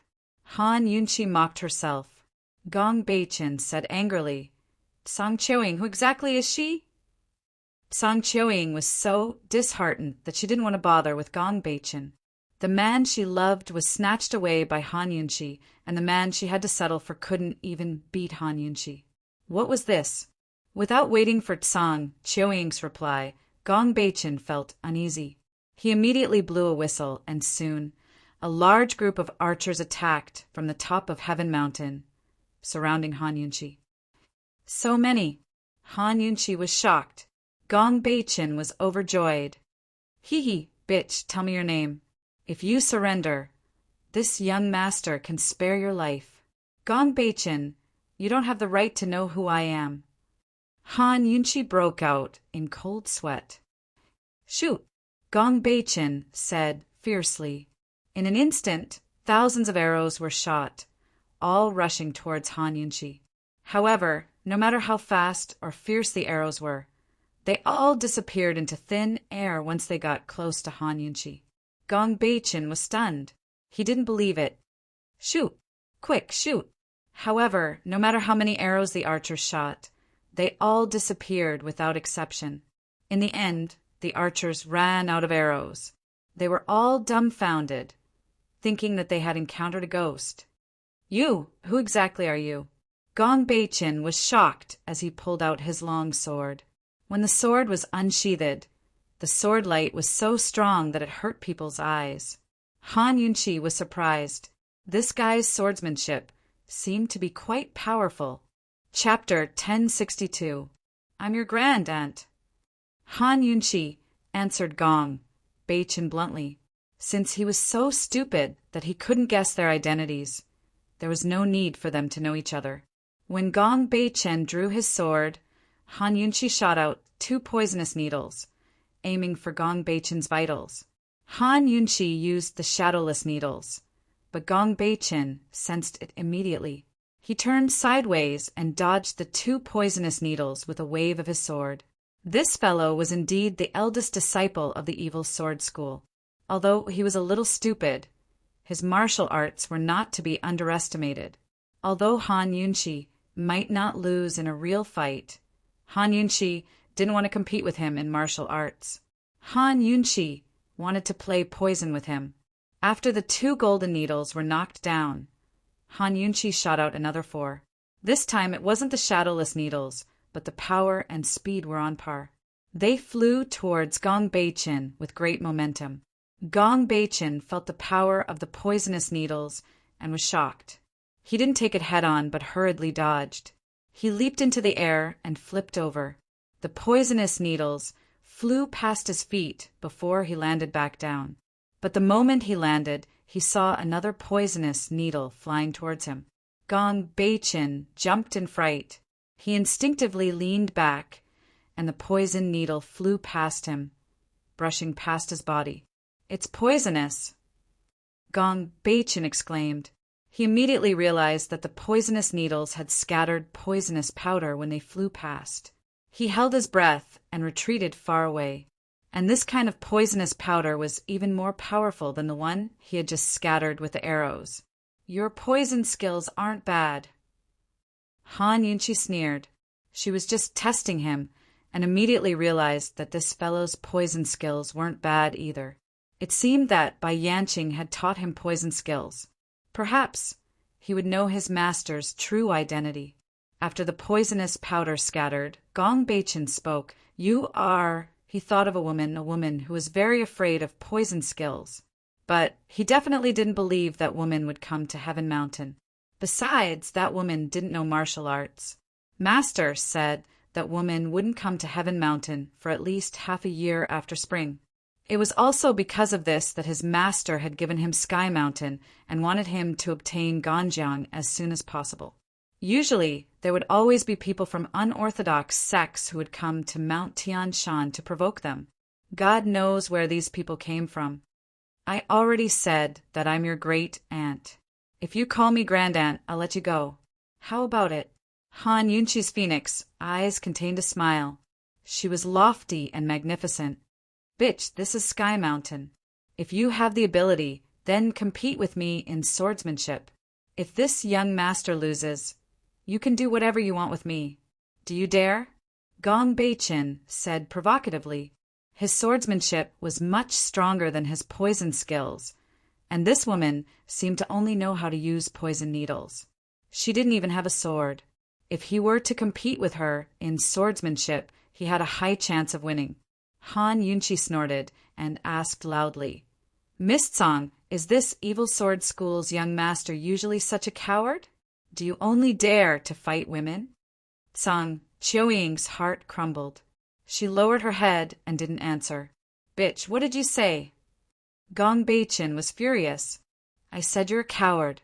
You only dare to provoke a woman like me. If you have the guts, then fight them." Han Yunqi chuckled as she pointed at Long Fei and Gu Qishao. "Just find one of them to fight. If you really have the guts, then have both of them come at you together. Do you dare?" When Tsang Qiuying heard this, she couldn't help but chuckle. She had forgotten her position. This was probably the biggest joke she had ever heard in her life. Gong Bei-chen then looked at Long Fei Yi and Gu. Long Fei Ye's handsome appearance and Gu's devastatingly beautiful appearance made his heart tremble. However, he quickly ignored it. He had been talented since he was young. He started learning swordsmanship at the age of 3. When he was 10, he was able to fight 1 against 10, becoming a genius in evil sword school. When he was 15, he was the leader of the evil sword school's younger generation. Whether it was swordsmanship or inner strength, he was number 1. Today, no one in evil sword school was a match for him. He was even on par with the Nirvana 6-stage elders at the peak of Heaven Mountain. Other than Elder Kenzo's disciple, Long Fei Yi, No one in Heaven Mountain was his match. Ha! This young master disdains to fight with you. Gong Bei-chin slowly moved his sword and pointed at Long Fei-yi and Gu. He said arrogantly, "Then the two of you will fight me together. Let's be straightforward." Long Fei-yi looked over coldly without batting an eyelid. Gu suddenly looked frightened. He hurriedly ran towards Han Yunqi and hid behind Han Yunqi. "You guys can fight me one-on-one. I surrender." Gong Bei-chin glanced at Gu and scoffed. Long Fei-yi glared fiercely at Gu. He was clearly dissatisfied. However, he still flew over and landed in front of Gong Bei-chin. "Watch my sword!" Gong Bei-chin immediately attacked.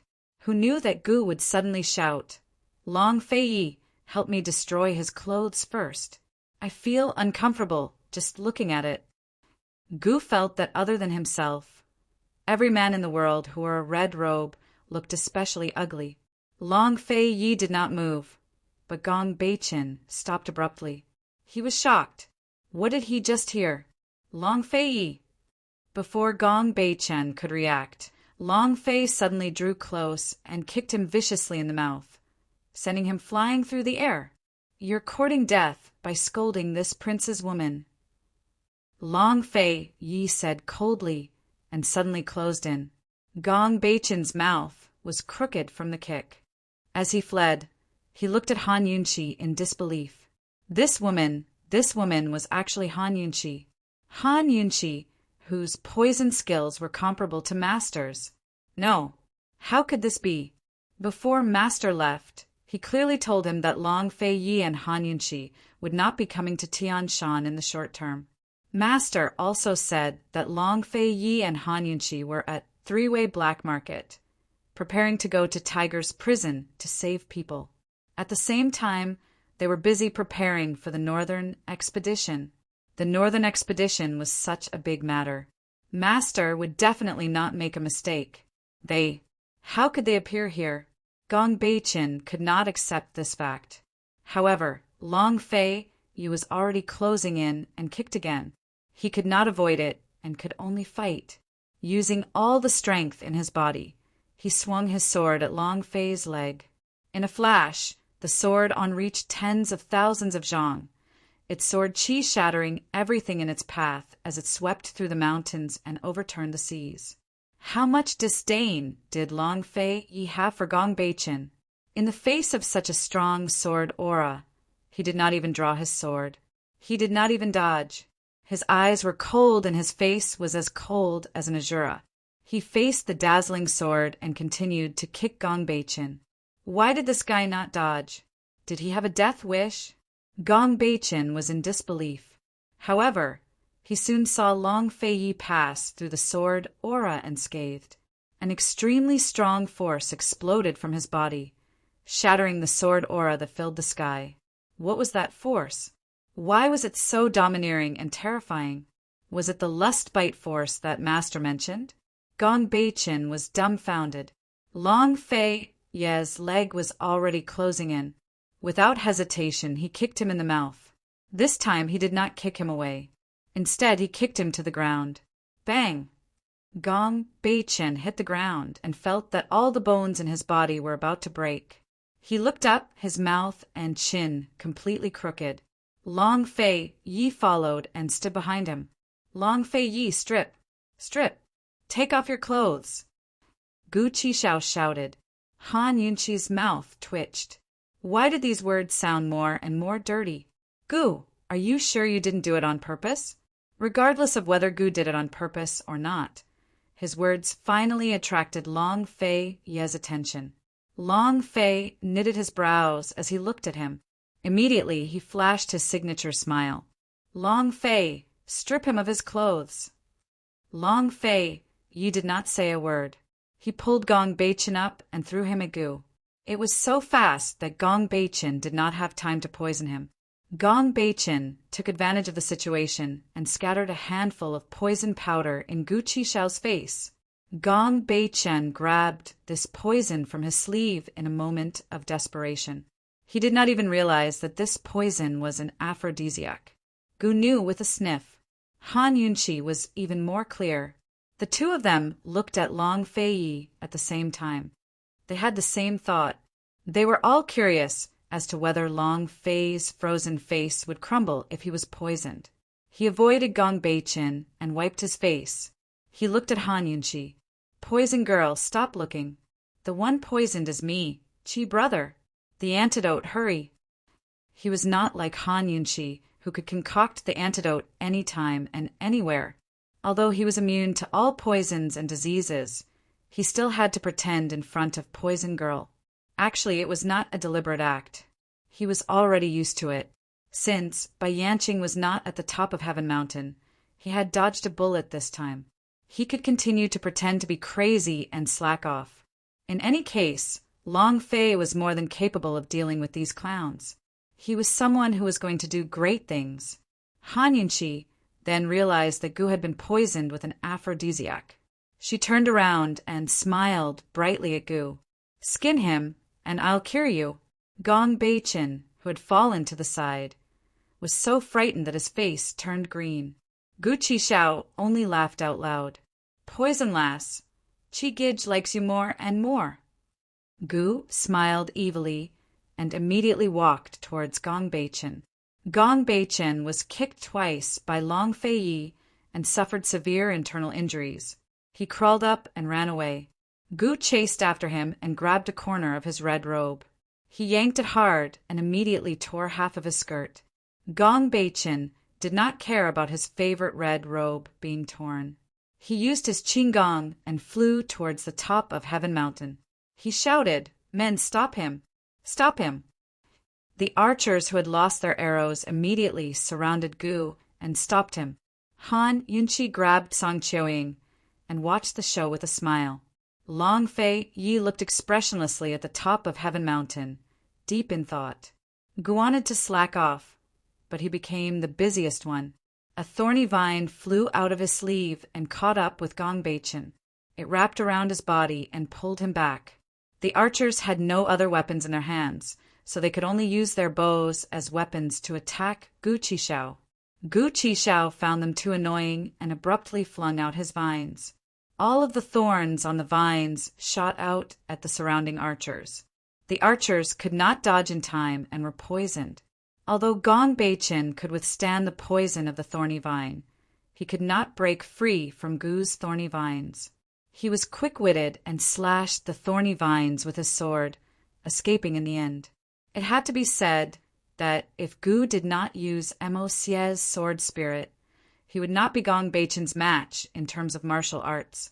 This made Gu Qishao very unhappy. With a dashing wave of his hand, he tossed out several thorny vine seeds.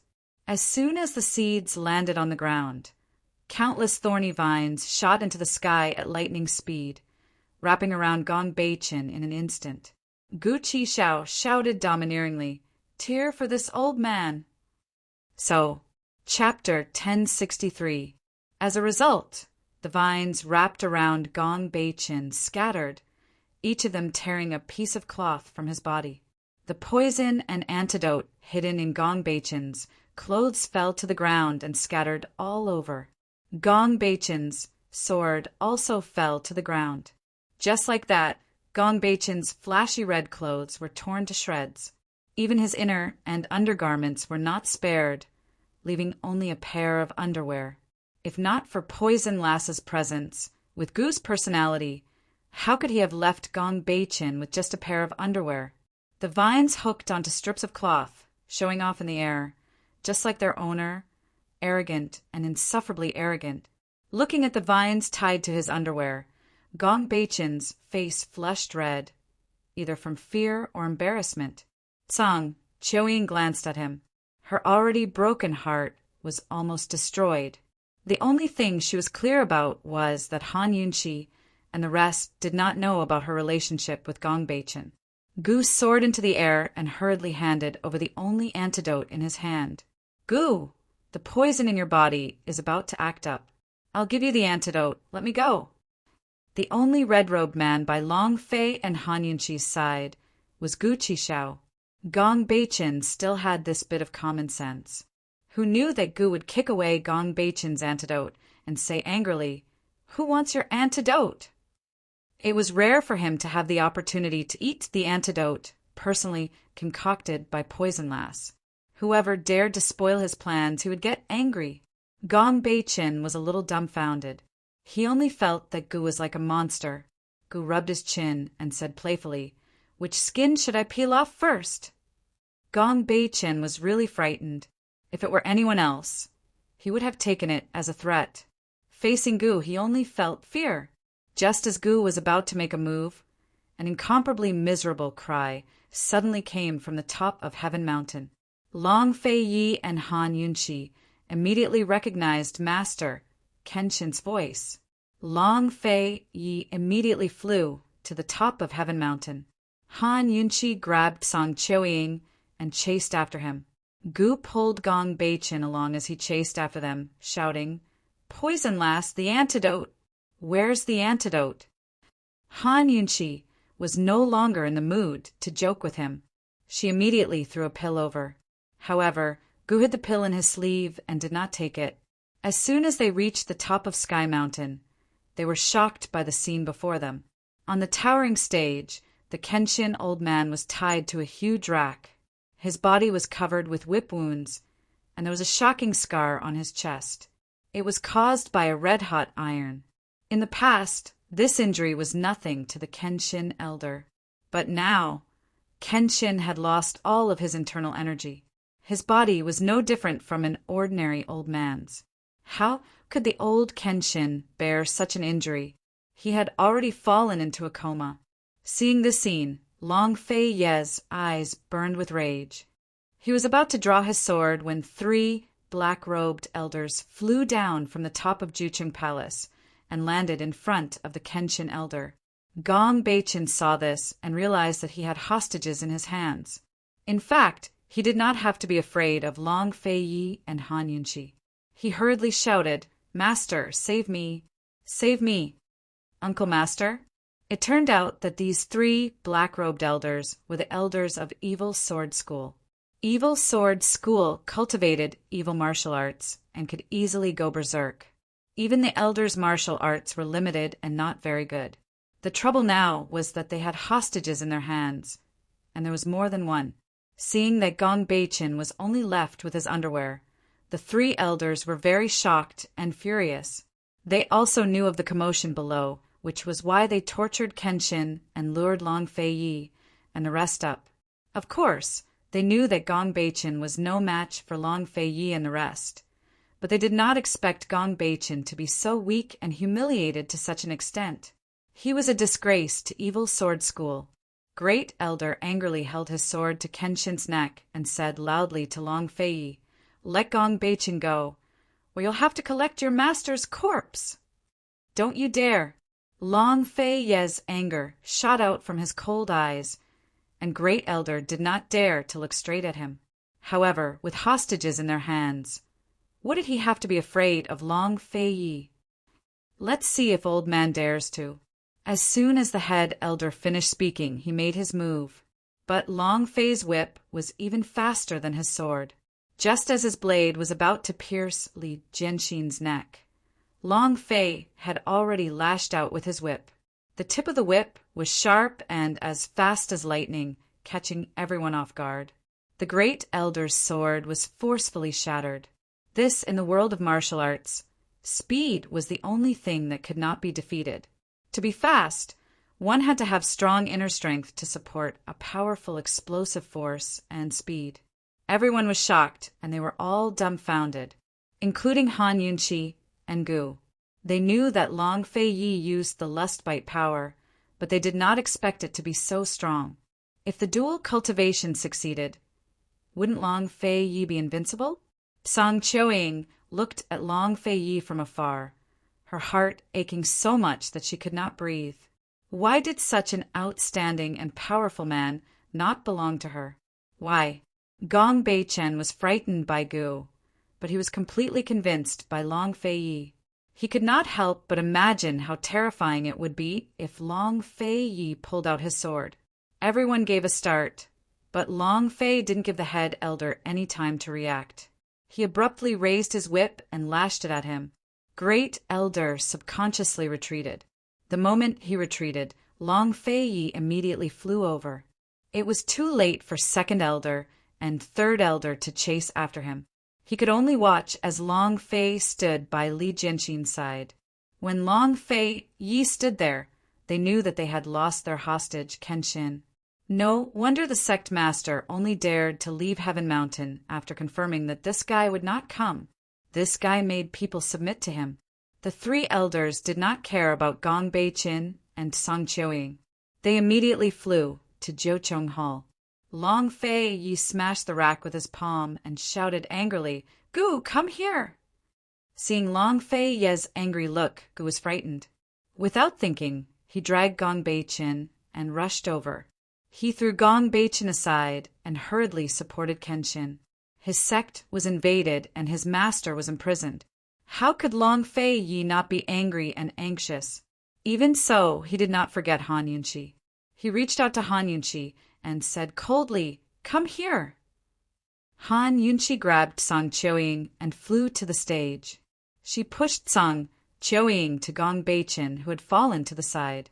She hurriedly grabbed Long Fei Yi's hand and flew to Jiucheng Hall with him. Gu Qixiao finally recovered his wits as he watched them leave. Why was I so obedient to Long Fei's words? When Long Fei Yi and Han Yunqi went to Jiucheng Hall, Lockhart Courtyard, Scripture Depository, and a group of evil sword school disciples flew down from the surrounding palaces and surrounded Gu and the two hostages. Gu was already in a bad mood. Seeing so many people watching him, he was even more unhappy. Seeing the people around him approaching, he glared fiercely. "If you come any closer, I will take off Gong Beiqin's pants." When he said this, all the disciples of Evil Sword School stopped in their tracks. The disciples of the courtyard and two pavilions looked at each other, not daring to move forward. Only then did Gu calm down. He tied up Song Qiuying and Gong Beiqin with thorny vines and sat on the steps casually, pulling on the thorny vines. It was too difficult to drag these two people to Jiucheng Hall. He had to think of a way to get rid of these two hostages before he could chase after Long Fei Yi and Han Yunqi. Gu's face was ugly as he thought of a way. The surrounding disciples looked at him, waiting for him to act rashly. Useless thing. Song Qiuying couldn't help but scold Gong Beiqin. "Bitch, why didn't you tell me earlier that you knew their identities? What kind of good intentions do you have?" Gong Beiqin questioned. "You're the one who's ignorant." Song Qiuying despised Gong Beiqin. She didn't even know how she had put up with it back then. "Gu, let me go, and I'll definitely tell you where the supremacy hid them." Gong Beiqin didn't want to surrender. However, what if Gu really pulled down his pants in front of everyone? How would he have the face to continue staying in Evil Sword School? Since Gong Beiqin had surrendered, Song Qiuying said anxiously, "Gu, only one of the three supremacies is in their hands. The other two are in the hands of the Hidden Sword Pavilion and Hidden Scripture Pavilion elders. Help me detoxify, and I'll definitely tell you." The poison hadn't acted up yet, but her heart was still clenched. Even if she fell into Han Yunqi's hands, she didn't want to end up disfigured. Gu's eyes lit up. "You mean the three supremacies aren't in Jiucheng Hall?" "Exactly." Song Qiuying rushed to answer. "Gu only knows the whereabouts of one of the supremacies. I know too. Kill him and help me detoxify. I'll definitely bring you to them." Song Qiuying. Gong Beiqin was furious. "I really regret cooperating with Evil Sword School. You can't do anything right," Song Qiuying said coldly. "This young master must have been blind to fall for an ugly freak like you," Gong Beiqin said loudly. The moment he said this, the entire place fell silent. Gu couldn't help but curse. "Fuck, what kind of taste do you have?" Although the surrounding disciples knew that Gong Beiqin had hooked up with Miss Song in order to cooperate with Lockhart Courtyard, they were still shocked to hear Gong Beiqin say it himself. Everyone was still very surprised. The disciples of the Hidden Sword Pavilion and Hidden Scripture Pavilion sneered in disdain. The disciples of Lockhart Courtyard were embarrassed and angry. A few of them actually started fighting. Song Chewing wanted to kill herself. She never thought that her ending would be so similar to Duanmu Yao's. At this moment, 3 black-clothed elders suddenly escaped from Juchong Hall. Without a doubt, Long Fei Yi and Han Yunqi had broken through their ambush and knew that the supremacies weren't imprisoned in Juchong Hall. Seeing the chaotic scene of the disciples arguing, the black-clothed elders all stood on the side of the evil sword school disciples. Long Fei Yi and Han Yunqi landed beside Gu. Long Fei Yi asked, "What's going on?" Before Gu could answer, Song Chewing burst into tears. "I was wrong. I made a big mistake. I know where the supremacies are imprisoned. I'll bring you there. I'll bring you there right now." She was so afraid that Long Fei Yi would find out about her affair with Gong Beichen. This was her last dignity. Chapter 1064. There were many important things in life. However, once some people met the man they loved, the most important thing in life was to leave him with the best and most beautiful impression. Because they couldn't obtain or possess, they could only give. But what he wanted, they couldn't give him anything but an impression. At the very least, he would know what kind of woman there was in this world. Song Chewing knew that her impression in Long Fei Ye's heart had been completely destroyed. But no matter what, she still had to try her best to salvage it and minimize the bad impression. However, a sharp voice interrupted Song Chewing's final beautiful dream. "Eldest young Miss Song, you were the one who got together with Gong Beichen first and led the people from Evil Sword School to the top of Heaven Mountain. What, now you want to change sides?" The one who spoke was none other than Hidden Sword Pavilion's second elder. He walked out of the crowd with 3 treasured swords in his hands and casually threw them on the ground. Long Fei Yi recognized these 3 treasured swords at a glance. These 3 treasured swords belonged to the 2 venerables. Song Chewing's face flushed red as she looked at Long Fei Yi. But who knew that Long Fei Yi didn't take her matter to heart at all? Song Chewing finally realized how much she thought of herself as unrequited love. She originally thought that she could at least leave an impression on him, but who knew that he treated her like air? Long Fei Yi, other than Han Yunqi, could there be any other woman in your eyes? Even if it was just a serious look? Long Fei Yi looked at Second Elder and said coldly, "They're in your hands." The Great Venerable and the Venerable are in Old Third's hands. However, I can represent Hidden Sword Pavilion and Scripture Pavilion to negotiate with you, the future sect leader, Second Elder said loudly. As soon as these words came out, the 3 elders of Evil Sword School were immediately dissatisfied. Great Elder said angrily, "What do you mean?" The second elder ignored the first elder of the Evil Sword School.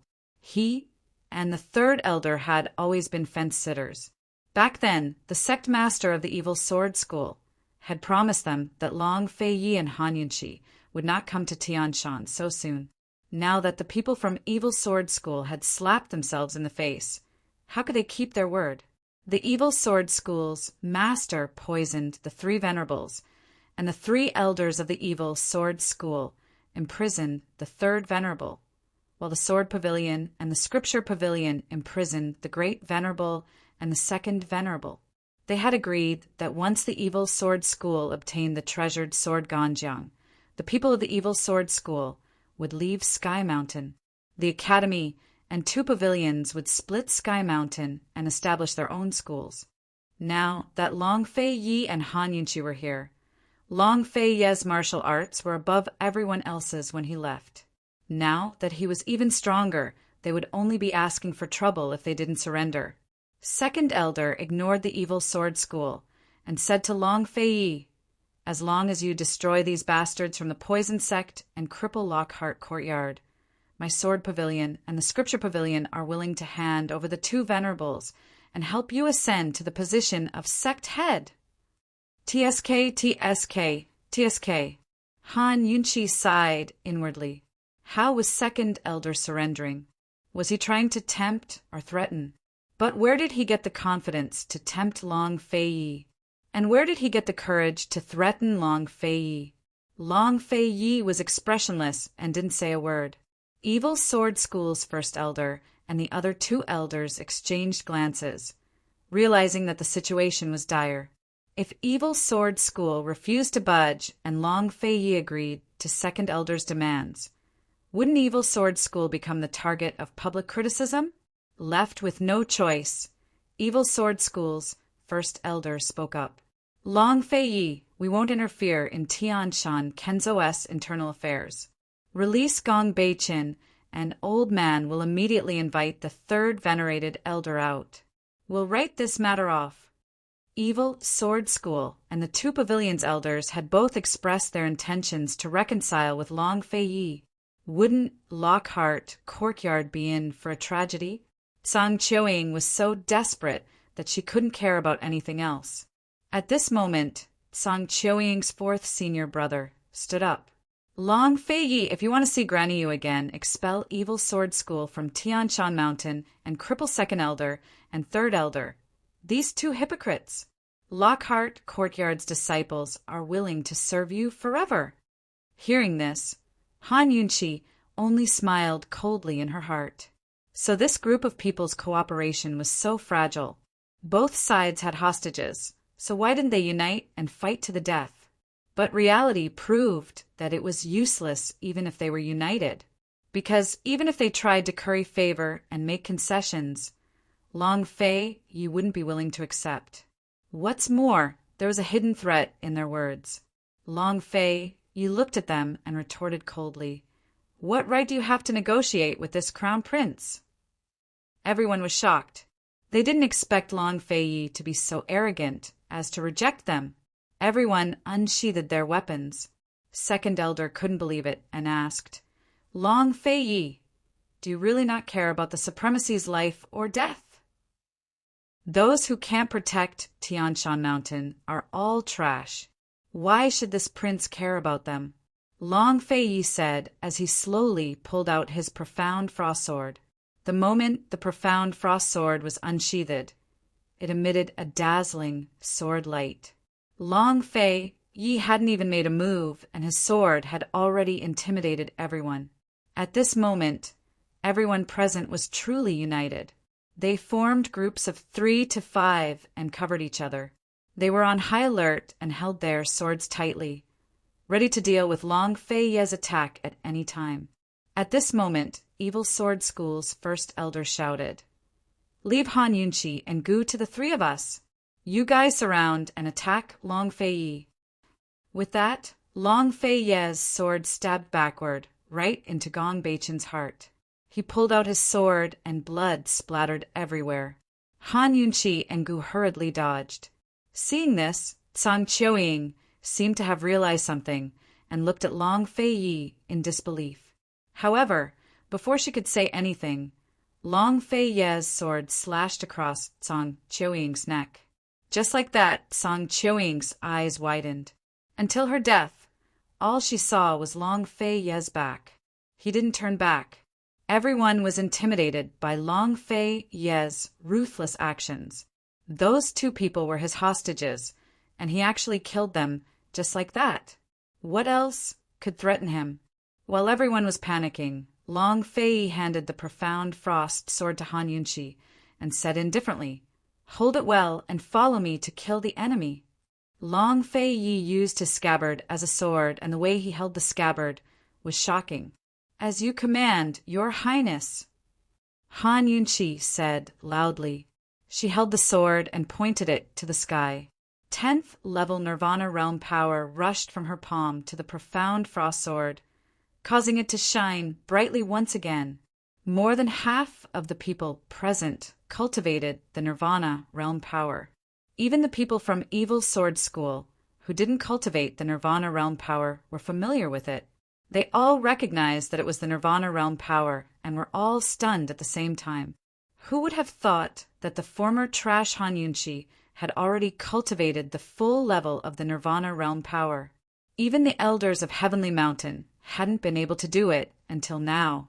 In other words, other than Long Fei, Han Yunqi's internal energy was the best. Heavens! This woman, everyone didn't know what to say. Other than shock, there was more shock. Seeing Long Fei Yi and Han Yunqi, so dazzling, how could Gu be willing to be ordinary? He kicked away Gong Beichen's corpse and stood up. Count me in. Today, I'll kill to my heart's content. After he said that, he raised his hand handsomely and brought out Mo Xie's sword spirit. The sword's shape couldn't be seen, but the sword's shape could be seen. The sword's light was faint, but it contained boundless power. Mo Xie's sword spirit. Heavens, it's Mo Xie's sword spirit. Mo Xie's sword spirit has appeared. Evil Sword School's great elder exclaimed. While the sect master was looking for the treasured sword Ganjiang, he was also looking for Mo Xie's sword spirit. Mo Xie's treasured sword was already destroyed, but the sword spirit's power was still not to be underestimated. Gu actually controlled Mo Xie's sword spirit?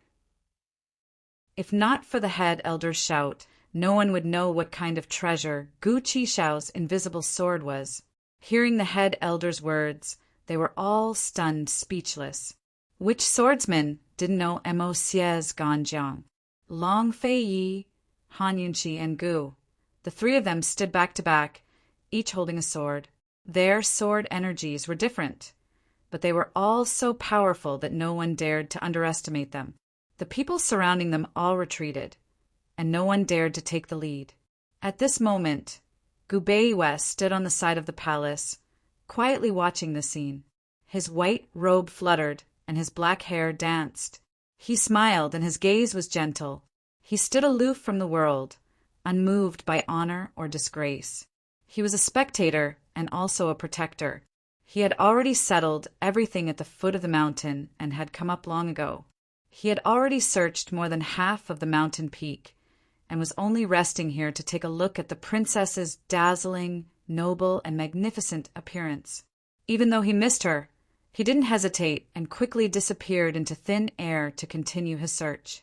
What was Gu Beiyue's heart made of? How warm was it, and how cold was it? Long Fei Yi, Han Yunqi, and Gu hadn't even made a move, but they had already crushed the morale and fighting spirit of everyone present. The disparity in strength was so great that many disciples began to flee in all directions. Soon enough, a large group of people had fled down the mountain.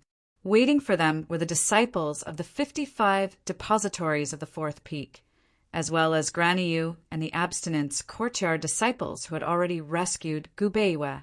Second elder wanted to flee, as did the three elders of the evil sword school, but Gu and Han Yunqi separated to stop them. Long Fei Yi faced them directly. Second elder was so shocked that he was the first to kneel and surrender. Fei, for your master's sake, spare your martial uncle this time. He's willing to.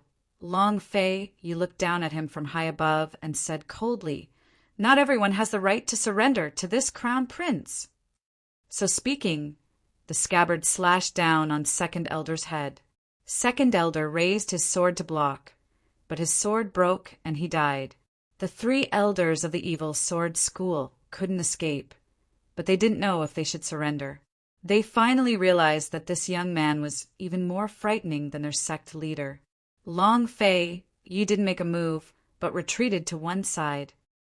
Yunqi, let me give you some practice.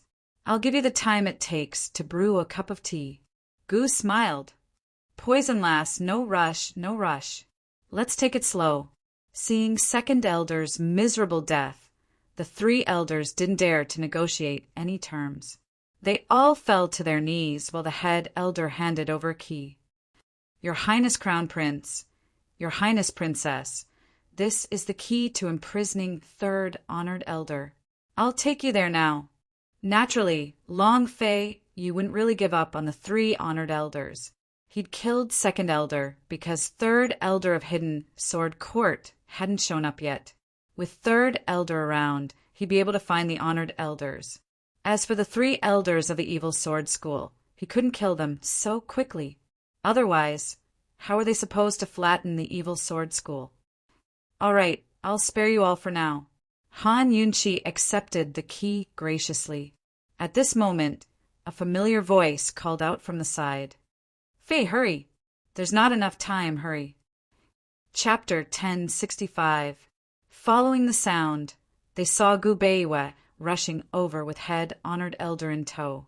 Han Yunqi and the rest were surprised. They never expected Gu Beiwe to move so quickly. Not only did he take care of the people at the foot of the mountain, but he even saved head elder. He went up and down the mountain to find him. Fei, hurry! Hurry to Nirvana Gorge. The sword ceiling platform's about to crack. Head honored elder was so anxious that he didn't even care about the pain in his organs. He and second honored elder had both been poisoned and locked up on the top floor of hidden sword depository under third elder's personal watch. They could hear the commotion at the peak, but had no idea what was going on. It wasn't until Gu Beiwe captured third elder and rescued them that they realized Fei and Yunqi had returned. The head of Evil Sword School wasn't on Celestial Mountain, so Fei's sword skills and Yunqi's poison skills were enough to deal with the traitors of the Evil Sword Sect and the depositories and courtyards. Thus, they immediately had Gu Beiwe take them to Nirvana Gorge. Nirvana Gorge was Tianshan Kenzo's most forbidden area. Within it was a sword ceiling platform that locked up the ancient sword Ganjiang. Tianshan Kenzo's ancestors had found the sword in the past, but were unable to subdue it. Thus, they built the platform and used up all of their strength to seal the sword within. Evil Sword School seemed to be occupying Celestial Mountain this time, but they were actually aiming for Ganjiang. The head of Evil Sword School had limited internal energy, so he couldn't subdue Ganjiang. But before he left, he destroyed the platform to threaten the three honored elders. This was because once the sword ceiling platform was destroyed, Ganjiang's sword soul would slowly awaken within a year. The head of Evil Sword School was waiting for the awakening of Ganjiang's sword spirit to force the three honored elders to work together to subdue it. The three honored elders were all at the maximum level of Nirvana Heart Arts and had unfathomable internal energy, but they still couldn't subdue Ganjiang. They did not inform the Evil Sword Schoolmaster of this fact. They were hoping that they could regain their freedom before the Ganjiang sword spirit awakened.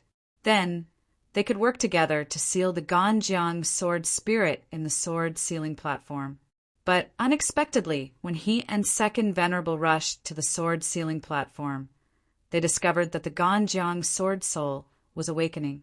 Logically speaking, if the Ganjiang sword spirit was about to awaken, there would be a sign. At the very least, they could sense it from the top of Mount Tianshan. But this time there were no signs at all, making it hard to figure out. They didn't have the time to think too much about it. Once the Ganjiang sword soul was fully awakened, it wouldn't be easy to suppress it. If he could not suppress it, Ganjiang would definitely fly away from Sky Mountain. Once Ganjiang left Tianshan, it would not be easy to find it again. The Great Venerable didn't know if they could still seal the awakening Ganjiang sword soul with their current strength, but they had to try no matter what. When Long Fei Yi and Han Yunqi learned of this situation, although they had many doubts, they couldn't be bothered to ask. Gu, look after them. After Long Fei Yi said this, he and Han Yunqi followed the Great Venerable back to Nirvana Valley. Han Yunqi didn't stay idle along the way. She carefully examined the poison in the Great Venerable's body and concocted an antidote for him. When Gu couldn't see their backs, he came back to his senses and realized that he was alone again. How could he be happy that he couldn't participate in such a big show? The entire Mount Tianshan was in chaos. Some disciples surrendered, some fled, and some fought. Granny Yu, who was imprisoned at the bottom of the mountain, had already killed her way to the top of Mount Tianshan. She just happened to be fighting with several experts of the Evil Sword School. No matter how chaotic the situation was, no matter which side had the upper hand, no one dared to provoke Gu on the stage. Even the experts of the Evil Sword School didn't dare to think of saving the three clan elders. In the midst of the chaos, Gu sat cross-legged on the ground. His face was gloomy. His hands were fiddling with something. There seemed to be some pills in his palms. No one knew what he was doing. The 3 clan elders of the evil sword school squatted in front of him. The 3 of them had already exchanged a few glances, planning on how to escape. Although Gu had Mosie's sword spirit, but he wasn't Long Fei. It was impossible to escape right under Long Fei's nose. But to escape from Gu's eyes, if they cooperated well, there was still some hope. No matter what, they had to have someone return to Evil Sword Sect to take charge of the situation. If not, when Long Fei Yi and Han Yunqi found them, Evil Sword Sect would be in danger. Sect Master was far away. Distant water couldn't put out a nearby fire. Helplessly, they had really underestimated Gu. Gu was scary when he wasn't serious. But when he was serious, he was even scarier. Long Fei Yi didn't know how to poison, but Gu did. And he was an expert. Just as the great clan elder signaled to the 2nd and 3rd clan elder to take action, Gu's sleeves suddenly shot out a few thorny vines. Once again they were bound. Although the great clan elder's hands were bound, he still held onto his sword. He said anxiously, "Gu, since when did you become Long Fei Ye's lackey? Why don't you?" Before he could finish, Gu stuffed a poison pill into his mouth. The great clan elder had no choice but to swallow it. He asked in shock, "What did you feed me?" Gu ignored him. He gestured with his finger for the thorny vines to bring the 2nd and 3rd clan elder to him. The 2nd and 3rd clan elder were terrified. They immediately pulled out their swords to cut the thorny vines. But what shocked them was that these thorny vines were different from the previous ones. They couldn't cut them at all. Very quickly, their swords were snatched away by the thorny vines. Gu fiercely pinched their chins and fed them the poison. He then turned around and left. He walked a few steps but turned back. At this time, the great clan elder had already fainted from the poison. The 2nd and 3rd clan elder were terrified. They couldn't guess what Gu wanted to do next. Who knew that Gu squatted down beside the great clan elder. He pulled out a dagger from his calf and cut off the great clan elder's tongue. Although the unconscious great clan elder didn't feel any pain, his tongue started to bleed. A blood-red, thorny vine grew out from the great clan elder's mouth. It bared its fangs and brandished its claws, trapping the 2nd and 3rd clan elder. Gu's face was gloomy. He slowly wiped the dagger clean before turning around to leave. The 2nd and 3rd clan elder couldn't find the words to describe their fear. They were so glad that they didn't say anything. Otherwise, the great clan elder's fate would be the end of their lives. This Gu might not be as easy to provoke as Long Fei Yi. Gu's face was gloomy. He shouted, "Who is Granny Yu? Come out now." Once he said that, the chaotic surroundings quietened down. Granny Yu was surrounded by a few experts from the Evil Sword School. She descended from the sky and shouted, "7th young Master Gu, I'm here. Bring me to Nirvana Valley. Hurry!" Gu was anxious. Granny Yu was in a difficult position. If not for the poison and the restriction of her inner strength, she wouldn't have been trapped by a few Evil Sword Sect disciples. But when Gu Qishao glanced over, all of the experts tactfully stepped aside. After Granny Yu successfully escaped, she immediately brought Gu to Nirvana Valley. When the Evil Sword School disciples saw that the great clan elder was dead and the 2nd and 3rd clan elders were trapped, they accepted the fact that the situation was hopeless. They didn't continue to fight and escaped. Nirvana Valley was deep in the valley behind the 9th temple. Before Granny Yu and Gu arrived, they could already feel the strong sword chi ahead. If it was someone with weaker inner strength, they would have been injured by the sword chi before even seeing the treasured sword ganjiang. The 2 of them hurried on, but who knew that Gu would suddenly stop? It was as if his acupoints had been sealed and he was frozen stiff. "7th young Master Gu, what's wrong?" Granny Yu was shocked.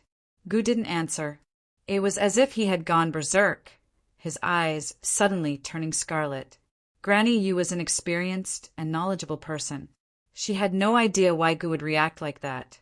She nudged Gu and asked, Seventh young Master Gu, what's wrong with you? After asking a few more times, Gu didn't answer her.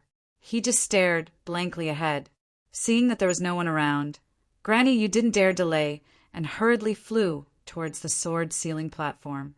When Granny Yu arrived, she saw Long Fei Yi and Han Yunqi fighting with the two supremacies, using their nirvana powers to suppress the Ganjiang sword spirit. Long Fei Yi and Han Yunqi were both at the maximum level of nirvana powers. The two supremacies were also at the maximum level. In addition to Gu Beiwe, who was assisting them, there were 5 of them. However, even with the 5 of them working together, they were still at a disadvantage against the Ganjiang sword spirit. It looked as if they were about to be overwhelmed by the Ganjiang sword spirit. Granny Yu was so anxious that she forgot about Gu and hurriedly joined in. Although her inner strength was limited, she was still a force to be reckoned with. Unfortunately, Granny Yu's participation was just a drop in the bucket. As the Ganjiang sword spirit gradually awoke, its power grew stronger and stronger. Long Fei Yi withdrew his nirvana powers and used the powerful lust bite power instead. Only then did the Ganjiang sword spirit weaken slightly. But soon enough, it grew stronger and stronger until it was obvious that it was suppressing the two supremacies. Fei, we can't hold on any longer. Although the head elder didn't want to admit it, it was the truth. Let's give up. If we keep going, we'll only waste our inner strength, Gu Beiwe said. Everyone had already used all their strength and tried their best. But Long Fei Yi and Han Yunqi both had taut faces as if unwilling to give up. In their lives, there was only don't want, not give up. Princess, even if Ganjiang leaves Kenzo, no one in the world can subdue it. Why waste everyone's inner strength? There are still many things waiting for us. Gu Beiwe coaxed again. Gu was right. Even if Ganjiang left the sword ceiling platform and disappeared, it wouldn't affect them much in the short term.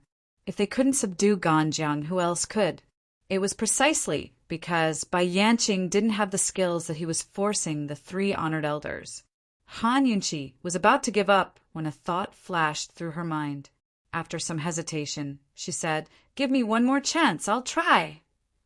Everyone agreed, but they didn't know what she was going to do. The 2 honored elders and Granny Yu were still unaware of the matter of Phoenix energy. Long Fei Yi and Gu Beiwe knew, but they never guessed it was Phoenix energy. Han Yunqi could only control a limited amount of Phoenix energy right now, so it wasn't as strong as a full-level Nirvana heart. But Han Yunqi wanted to test her Phoenix energy. Would there be a miracle? Chapter 1066. A miracle really did happen.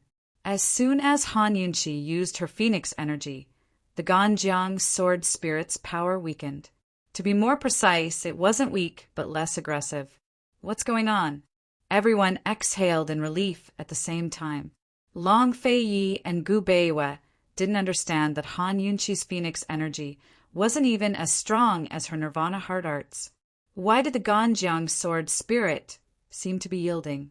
At this moment, Head Honored Elder and Second Honored Elder exclaimed in unison, "Phoenix energy! That's the power of the Phoenix!" They all looked at Han Yunqi in shock. Yes, Phoenix energy.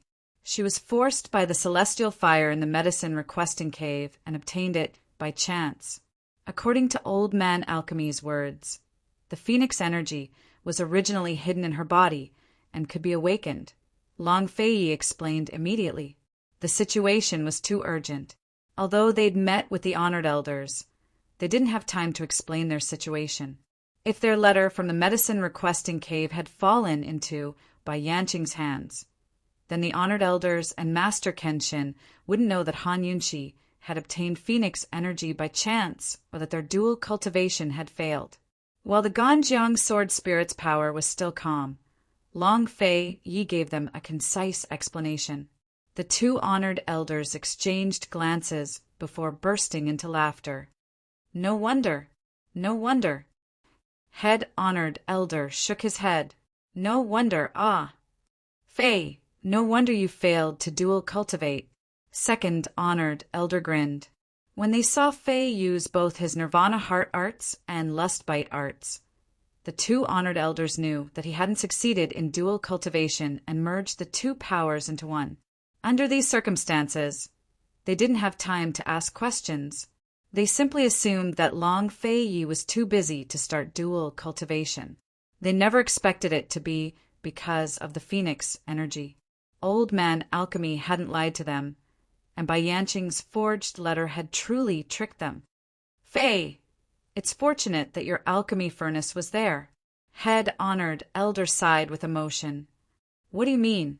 Han Yunqi was anxious. Actually, she had thought that the phoenix power was not an internal energy, so it could not be compared to the nirvana power in terms of size and strength. That was why she wanted to use the phoenix power to make a bet. She didn't expect that she would win the bet again. Just as the Great Venerable was about to explain, the Ganjiang Sword Soul's power suddenly grew stronger. A resolute look flashed past the Great Venerable's eyes. He decided to take a gamble. He hurriedly retracted his inner energy and said to the second Venerable, Gu Beiwa and Granny Yu, all of you back off. Let the two of them try. Although everyone didn't understand the situation, they still listened to the Great Venerable's words and withdrew. But as soon as they did, the Ganjiang Sword Soul's power suddenly weakened, along with its sword on. Just a moment ago, the sword radiance was so dazzling that no one could clearly see the Ganjiang sword, but now everyone could clearly see that it was a bronze longsword. The sword was more than half unsheathed, standing majestically on the sword ceiling platform. It was like a noble king, standing indomitable and overlooking the crowd. Perhaps the legends of the past were poignant and beautiful, but after thousands of years of bloodshed, the legend had changed. Ganjiang was no longer the name of a swordsmith. It was the name of a treasured sword. Ganjiang was the king of swords. The Great Venerables group stared at the Ganjiang sword in awe. Their hearts were filled with reverence. Of course, they were also rejoicing that the Ganjiang sword soul hadn't left its scabbard yet. Otherwise, no one would be able to keep it in check. The Great Venerables group couldn't sense the Ganjiang sword soul's power, but Long Fei Yi and Han Yunqi could clearly sense that all of its power was concentrated on the sword. It was restless and ready to explode. This power was clearly much stronger than before. Long Fei Yi, since we can't seal it, why don't we try? Han Yunqi's eyes flashed with ruthlessness. Why don't we subdue it? If they couldn't seal it, how could they subdue it? Only Han Yunqi had such ambitions. But the Great Venerable suddenly shouted, Fei, have Yunqi use her phoenix energy to help you subdue Ganjiang, quick! Long Fei Yi was about to agree to Han Yunqi's request, but hearing the Great Venerable's words made him want to try even more. He immediately took to the skies to approach the Ganjiang sword soul, Han Yunqi following closely behind to stand by his side. As soon as the two of them drew close, they felt a strong, repulsive force trying to push them away. Long Fei Yi gripped Han Yunqi's hand tightly. One used Lustbite energy and the other her phoenix energy to resist the Ganjiang sword soul's repulsive force. At the same time, Long Fei Yi reached out a hand towards the sword's hilt. His hand gathered all of his strength to slowly penetrate the Ganjiang sword soul's power and approach the sword's hilt. As his hand drew closer, the sword began to vibrate with a clatter. The closer he got, the stronger the repulsive force. Long Fei Yi found it increasingly difficult. Han Yunqi didn't know how to help Long Fei Yi besides helping him resist the repulsive force. Blue veins popped out on the back of Long Fei Yi's hand and arm. There were even a few wounds left by the sword qi. Han Yunqi's heart ached at the sight. She was going to risk it all. She also reached out her hand and covered the back of Long Fei Yi's hand, approaching the sword's hilt with him. Soon, the sharp sword qi cut through her sleeves and her skin. Let go, Long Fei Yi said coldly and fiercely. I won't let go, unless you take this sword. Han Yunqi also said coldly and fiercely. Long Fei Yi immediately covered Han Yunqi's slender hand with his other hand. However, as soon as he covered it, Han Yunqi covered it with her other hand. In fact, Long Fei Yi couldn't do anything about Han Yunqi's stubbornness most of the time. Streaks of blood gradually appeared on her sleeves. Long Fei Yi felt like his heart was being cut by a knife. His eyes turned cold, and in an instant he gathered all of the lust bite power into his hand. Han Yunqi seemed to be waiting for this moment.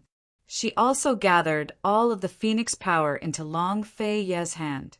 In an instant, a powerful force erupted from their overlapping hands and completely shook off the Ganjiang sword spirit's power. Long Fei Yi held onto the Ganjiang sword's hilt while Han Yunqi's hand covered the back of his hand.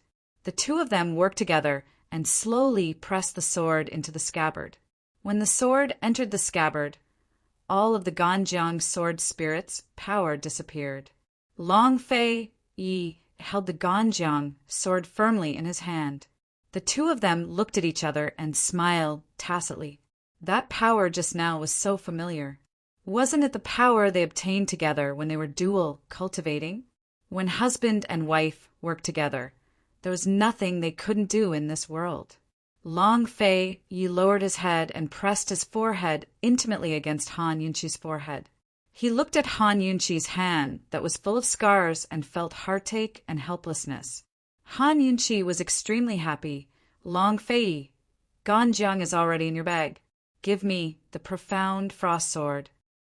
It was rare for Han Yunqi to ask for something from him, but Long Fei Yi actually didn't give it to her. Give me some time. I'll forge the Venomous sword for you. Profound frost, I can't give it to you.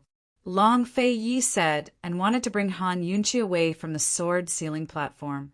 One must know that Great Venerable and the rest were still waiting below. But Han Yunqi stopped him. She didn't care how many people were waiting below. She didn't care what kind of explanation Great Venerable Lord would give for their dual cultivation and phoenix power. She pulled Long Fei Yi and asked seriously, If you can't give it to me, then who can you give it to? I'll keep it. Long Fei Yi pursed his lips, trying to hold back his laughter. Keep it for who? Han Yunqi asked again. It was rare for her to ask for something from him, but he actually refused. She didn't believe that there wasn't something fishy going on. Thinking about it, there were many people who wanted this profound frost sword. Duanmu, Yao had some bad intentions. Long Fei Yi smiled but didn't say anything. His reaction made Han Yunqi even more certain that he wanted to give the profound frost sword to someone else. Perhaps other things could be discussed, but this profound frost sword was absolutely out of the question. The profound frost sword was the sword that Long Fei Yi had carried with him for more than 10 years. It had accompanied Long Fei Yi for even longer than she had. Moreover, during their 3 months of dual cultivation, they had shared the same sword every night. The significance of this was too great. Han Yunqi would rather not have Venomous than give up the profound frost sword. Who do you want to keep it for? Are you going to say it or not? Han Yunqi asked seriously. Long Fei Yi finally couldn't help but laugh. He leaned close to her ear and whispered, Leave it for your daughter, okay? Han Yunqi didn't expect this. She stared blankly for a long time before bursting into laughter. After laughing for a long time, she asked, Why not leave it for your son? The person who was about to ascend the throne actually asked her for a daughter and not a son? What should Han Yunqi say to him? My daughter is like you. I like my daughter. Long Fei Yi was rarely so direct. Han Yunqi no longer avoided this topic. She looked up at him and said seriously, Your Highness, Qin Qiat will remember this. If the anxious crowd below knew that the two of them were discussing this topic on the sword-locking platform, how would they feel? Long Fei Yi took the Ganjiang sword and flew down with Han Yunqi. Everyone immediately surrounded them. Even someone as calm as Gu Beiwei revealed a happy expression. This was simply too unexpected. They were supposed to seal Ganjiang, but they'd subdued it instead. It has to be them. It has to be them. Head Honored Elder was the most informed. Head Honored Elder? Han Yunchi didn't understand. Just then, Head Honored Elder had said that they were lucky to have come to the medicine hut. Just what was going on? If Yunchi didn't have Phoenix energy hidden in her body, then their dual cultivation would have been completed long ago. But if there's Phoenix energy hidden within Yunchi's body, then even if it's not awakened, your dual cultivation will still fail. Head Honored Elder controlled his breathing, extremely excited. Dual cultivation with lust by energy requires one yin and one yang, one strong and one weak, one main and one auxiliary. If Yunchi is too strong, then you'll only have two options. One is for Fei to find someone else to dual cultivate with. Two is for you to find a pair of weapons that can be subdued by both lust bite energy and Phoenix energy. These weapons need one yin and one yang, one weak and one strong. Only by using weapons to support dual cultivation will you have a chance of success. There was no need for Head Honored Elder to explain further. Everyone understood why he was so excited. Just then, Long Fei Yi and Han Yunchi used lust by energy and Phoenix energy to subdue Ganjiang. Ganjiang and Mo Xie then became husband and wife swords, one yin and one yang. Isn't that what Long Fei Yi and Mo Xie needed for their dual cultivation? If that was the case, they really had to thank their trip to the medicine hut. If they hadn't drawn out Han Yunchi's Phoenix energy, they might never have found the reason for their dual cultivation failure. They finally understood why their dual cultivation had failed and found a way to solve the problem. Fei, it's a good thing you came. Head Honored Elder grew serious in his excitement. If your dual cultivation fails and you can't fix it after a year, the two of you will definitely suffer from cultivation deviation and kill each other. At his words, Long Fei Yi and Han Yunchi felt a lingering fear. They looked towards Gu Beiwei. Although this was a cruel choice, it was the right one. While everyone was sighing with emotion, Granny Yu suddenly cried out, "Gu!" Chapter 1067. Only then did Granny Yu remember Gu. Fei, something's happened to Sir Gu Qi. Quick, come with me. Granny Yu was frantic. Long Fei Yu wasn't in a rush, but Han Yunchi was. What's wrong with him? Gu had Mo Xie's sword spirit and his poison arts to protect him. It wouldn't be hard for him to deal with the 3 surrendered evil sword school elders. I don't know what's wrong with him either. Come with me. Granny Yu hurried back the way they'd come, so everyone followed. But they hadn't gone very far before they saw Gu Qishao walking towards them, perfectly fine. What's wrong with him? Long Fei Yi finally spoke. I just brought him here, but he suddenly turned stupid and stood there unmoving. No matter how I called him, he didn't respond. Now why? Granny Yu grew more and more bewildered. From a distance, Gu really was unscathed and perfectly normal. Long Fei Yi didn't speak, but when Gu drew closer, everyone realized something was off. Granny Yu and the 2 honored elders didn't sense it too clearly, but Long Fei Yi and the rest who were familiar with Gu could tell right away that something was wrong with him. To be more precise, it was the way he looked at Long Fei Yi that was very strange. If this was any other time, Gu wouldn't even look Long Fei Yi in the eye. If he did, it would be with a look of lofty disdain. But his gaze hadn't left Long Fei's side since he'd arrived. His long, narrow eyes were filled with an indescribable emotion. Han Yunchi didn't like the look in his eyes. She subconsciously walked over to Long Fei Ye's side and grabbed Long Fei Ye's hand. Long Fei Yi was bewildered, but he remained calm. He glared coldly at Gu, but Gu Qishao was still staring at him. Long Fei Yi said coldly, "What are you looking at?" Long Fei Yi, why am I? Gu was confused. Why do I have the guts to? He thought for a long time, but couldn't come up with a reason. Long Fei Ye's cold face had already darkened. Han Yunchi couldn't help but say, "What kind of guts are you talking about? What's wrong with you?" "There's a feeling." Gu pondered for a while before replying thoughtfully, there's a very complicated feeling." As soon as these words came out, everyone was stunned. "What do you mean by a particularly complicated feeling? Why did it sound so ambiguous?" The entire place was silent. Gu and Long Fei Yi looked at each other. Gu's devastatingly beautiful face was filled with confusion, giving people an indescribable feeling of joy. As for Long Fei Yi, his face couldn't be any uglier. Long Fei Yi had seen many adoring gazes in his life, but this was the first time he was stared at so ambiguously by a man. Was Gu flirting with him, or was he provoking him? He was simply tired of living. In the silence, while Gu was still confused, Long Fei Yi suddenly drew his sword. He didn't draw his profound frost sword, but the ancient sword Ganjiang that he had just obtained. Ganjiang had a temper. After being subdued by Long Fei Yi, it could feel Long Fei Ye's emotions. Hence, when the sword was unsheathed, its sword aura was sharp and murderous. But who knew that when Ganjiang was unsheathed, Gu was suddenly stunned.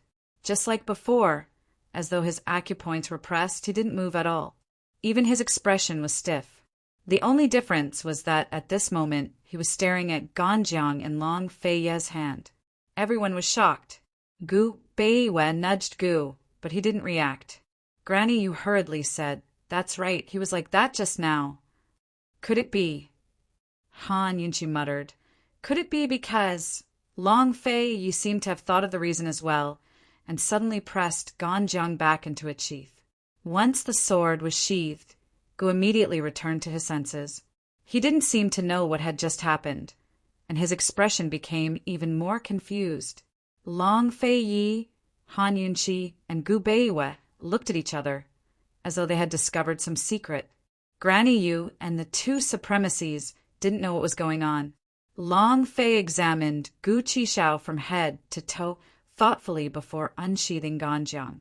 Gu immediately stiffened again. When Long Fei Yi sheathed the sword again, Gu immediately regained his senses. This was repeated several times, and it worked every time. Finally, when Long Fei was about to sheath his sword again, Gu Qishao shouted, "Enough!" He had finally cleared his head after searching all the way here, but Long Fei Ye's torment had thrown him into disarray again. There were moments when he couldn't even control himself. It was rare for Long Fei Yi to take a liking to a game and become addicted to it.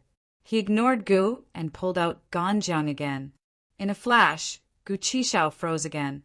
Long Fei Ye's speed of pulling out and sheathing the sword increased, causing Gu to wake up again and again. His head was so dizzy that he couldn't even stand straight. Han Yunchi and Gu Beiwe were already laughing uncontrollably. Head-honored elder couldn't help but ask, "Fei, just what's going on?" Long Fei Yi finally sheathed the sword, causing Gu to regain his senses. Before Long Fei Yi could speak, Gu summoned Mo Xie's sword spirit and roared, "What kind of lousy thing is this? This old man doesn't want it anymore." No matter how stupid Gu was, he still understood that Mo Xie's sword spirit was causing trouble. When Mo Xie's sword spirit saw Ganjiang, it was led away and even implicated him to be played by Long Fei Yi. Gu was stupefied when Ganjiang appeared, but Mo Xie's sword spirit didn't move at all. This was because Long Fei Yi could keep it under control. Head-honored elder and second-honored elder were alarmed at the sight of Mo Xie's sword spirit. This is Mo Xie's sword spirit. This is Mo Xie's sword spirit. Sir Guqi, how did Mo Xie's sword spirit end up in your hands? By the time Granny Yu reached the peak, Gu had already put away Mo Xie's sword spirit. This was Granny Yu's first time seeing it, so she couldn't believe her eyes. The Ganjiang sword was locked up at the peak, but Mo Xie's sword spirit had long been destroyed. Mo Xie's sword spirit had also vanished from the Jianghu for a long time. The three of them never expected to see Mo Xie's sword spirit again in their lifetime, much less that it would be under Gu's control. Han Yunchi told them about their experiences in Qingchuan Water City, causing the two honored elders and Granny Yu to sigh with emotion. "This really is effortless.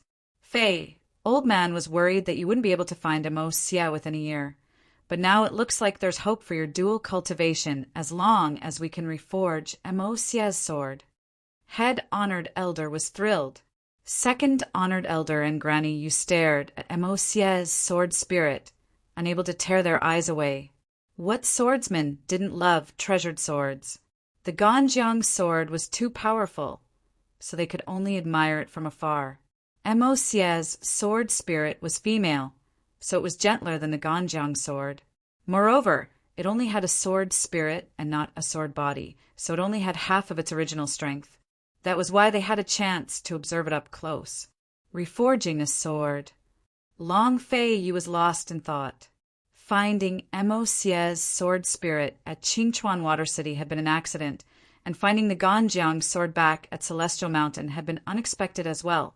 Who knew that these two accidents would actually lead to his dual cultivation with Han Yunqi? Head Honored Elder was right. If they hadn't found Mo Xia's sword spirit by chance, they wouldn't have been able to find Mo Xia's sword spirit within a year. Now all they had left to do was reforge the sword. Long Fei Ye's first thought was of Qingchuan Water City's swordsmith Yi Shao. Han Yunqi had spared Yi Shao and the proprietress's life back then because of the old saying that helping others was helping oneself. Yi Shao should be willing to help. While everyone was sighing over Mo Xia's Ganjiang sword spirit, Gu said coldly, "Which one of you can take away Mo Xia's sword spirit first?" "I can't take it." If he hadn't met Ganjiang, Gu would have liked Mo Xia's sword spirit very much. After all, with the help of Mo Xia's sword spirit, he would have been able to join the ranks of first-rate experts. However, in this situation, he was basically under Long Fei Ye's control. If he angered Long Fei Yi in any way, Long Fei Yi would just have to draw his sword and leave him in a daze for half a day. What a scam! Actually, the two honored elders and Granny Yi wanted to temporarily take Mo Xia in to experience what it was like to have a sword spirit. Unfortunately, they couldn't. Mo Xia's sword spirit was already powerful and had a vicious aura. It wasn't something that ordinary people could take. Gu Beiwa still felt sorry for Shaoqi. He smiled and said, "If your highness and princess work together, you can use the power of the lust bite and the power of the phoenix to subdue Mo Xia." Back at Qingchuan Water City, Han Yunqi's phoenix power hadn't been activated yet. Otherwise, Mo Xia wouldn't have fallen into Gu's hands. At Gu Beiyue's reminder, Gu chuckled and looked at Han Yunqi. Poison Lass, Ganjiang, and Mo Xia are husband and wife. If Long Fei Yi gets Ganjiang, Mo Xia will naturally be yours. How can Qi brother snatch something from you? Hurry up and take it back, all right? Han Yunqi smiled innocently. Just as she was about to reply, Long Fei Yi suddenly tossed Ganjiang to Gu. Gu caught it instinctively and realized that the sword was especially heavy. Take it back after you've forged the sword. This sword will be in your care for the time being. Keep a close eye on it. If you lose it, you'll pay with your life. Long Fei Ye's eyes were cold. He didn't finish his sentence, but it was enough to threaten Gu. The words "pay with your life" reminded Gu Qishao of something. Gu was able to subdue Mo Xia's sword spirit with his body because he had an immortal body. If it was Han Yunqi who had a normal body of flesh and blood, he might not have succeeded. If it didn't work, everyone would doubt his constitution. A complicated look flashed past Gu's eyes. He held Ganjiang with both hands and didn't dare to say a word. Those who didn't know the situation would think that he was really threatened by Long Fei Yi. Just like that, Gu became Long Fei Ye's sword slave and helped carry the sword, although forging a sword was a big deal. Now wasn't the time to talk about it. The chaos in Tianshan Kenzo was still waiting for them to clean up. Kenzo's old man was unconscious and had been brought back to Juchong Hall by the disciples. The two supremacies and Granny Yu stayed behind to preside over the situation. Long Fei Ye's group of 4 brought the 2 evil sword school elders and immediately rushed to the evil sword school to save third supremacy. When they arrived at the evil sword school, they found that the Evil Sword School was already empty. Only a few disciples who didn't manage to escape in time were left. It didn't matter if the disciples escaped. The Evil Sword School's second and third elder were still in their hands. They weren't afraid that they wouldn't be able to find third supremacy. Where are they? Han Yunqi asked coldly. The second and third elders had been frightened by the great elder's death and had already submitted to Long Fei Ye's group.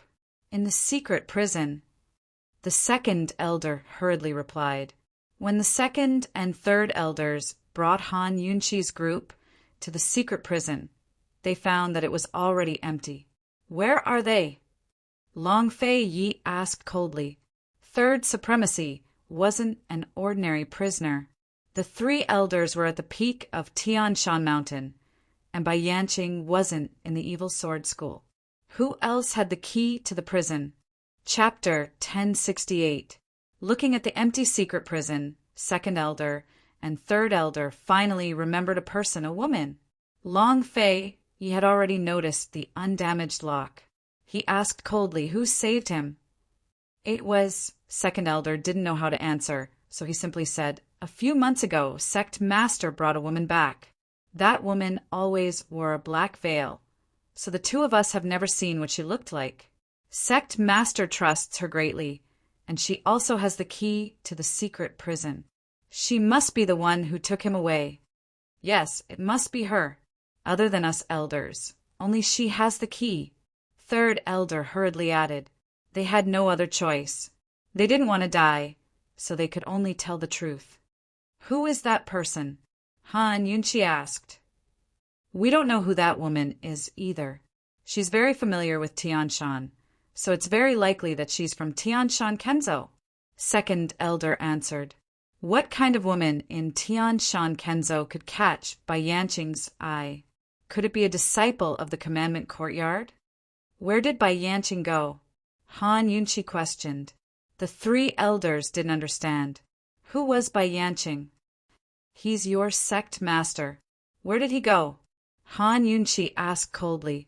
If it wasn't for something important, why would Bai Yanqing leave so easily? The two elders were shocked and blurted out, Bai Yanqing? Yes, it's Bai Yanqing. Why? You don't even know your own sect master's identity. Isn't this too ridiculous? Han Yunqi probed. The two elders looked at each other, so shocked that they didn't know what to say. They could only shake their heads. From the looks of it, other than Gong Beiqin, who knew poison, no one in Evil Sword School knew Bai Yanqing's identity. How did Bai Yanqing hide his identity? How did he become Evil Sword School's sect master? Han Yunqi was very curious. Princess of Western Qin, our sect master's surname is Hua, and his name is Yushu.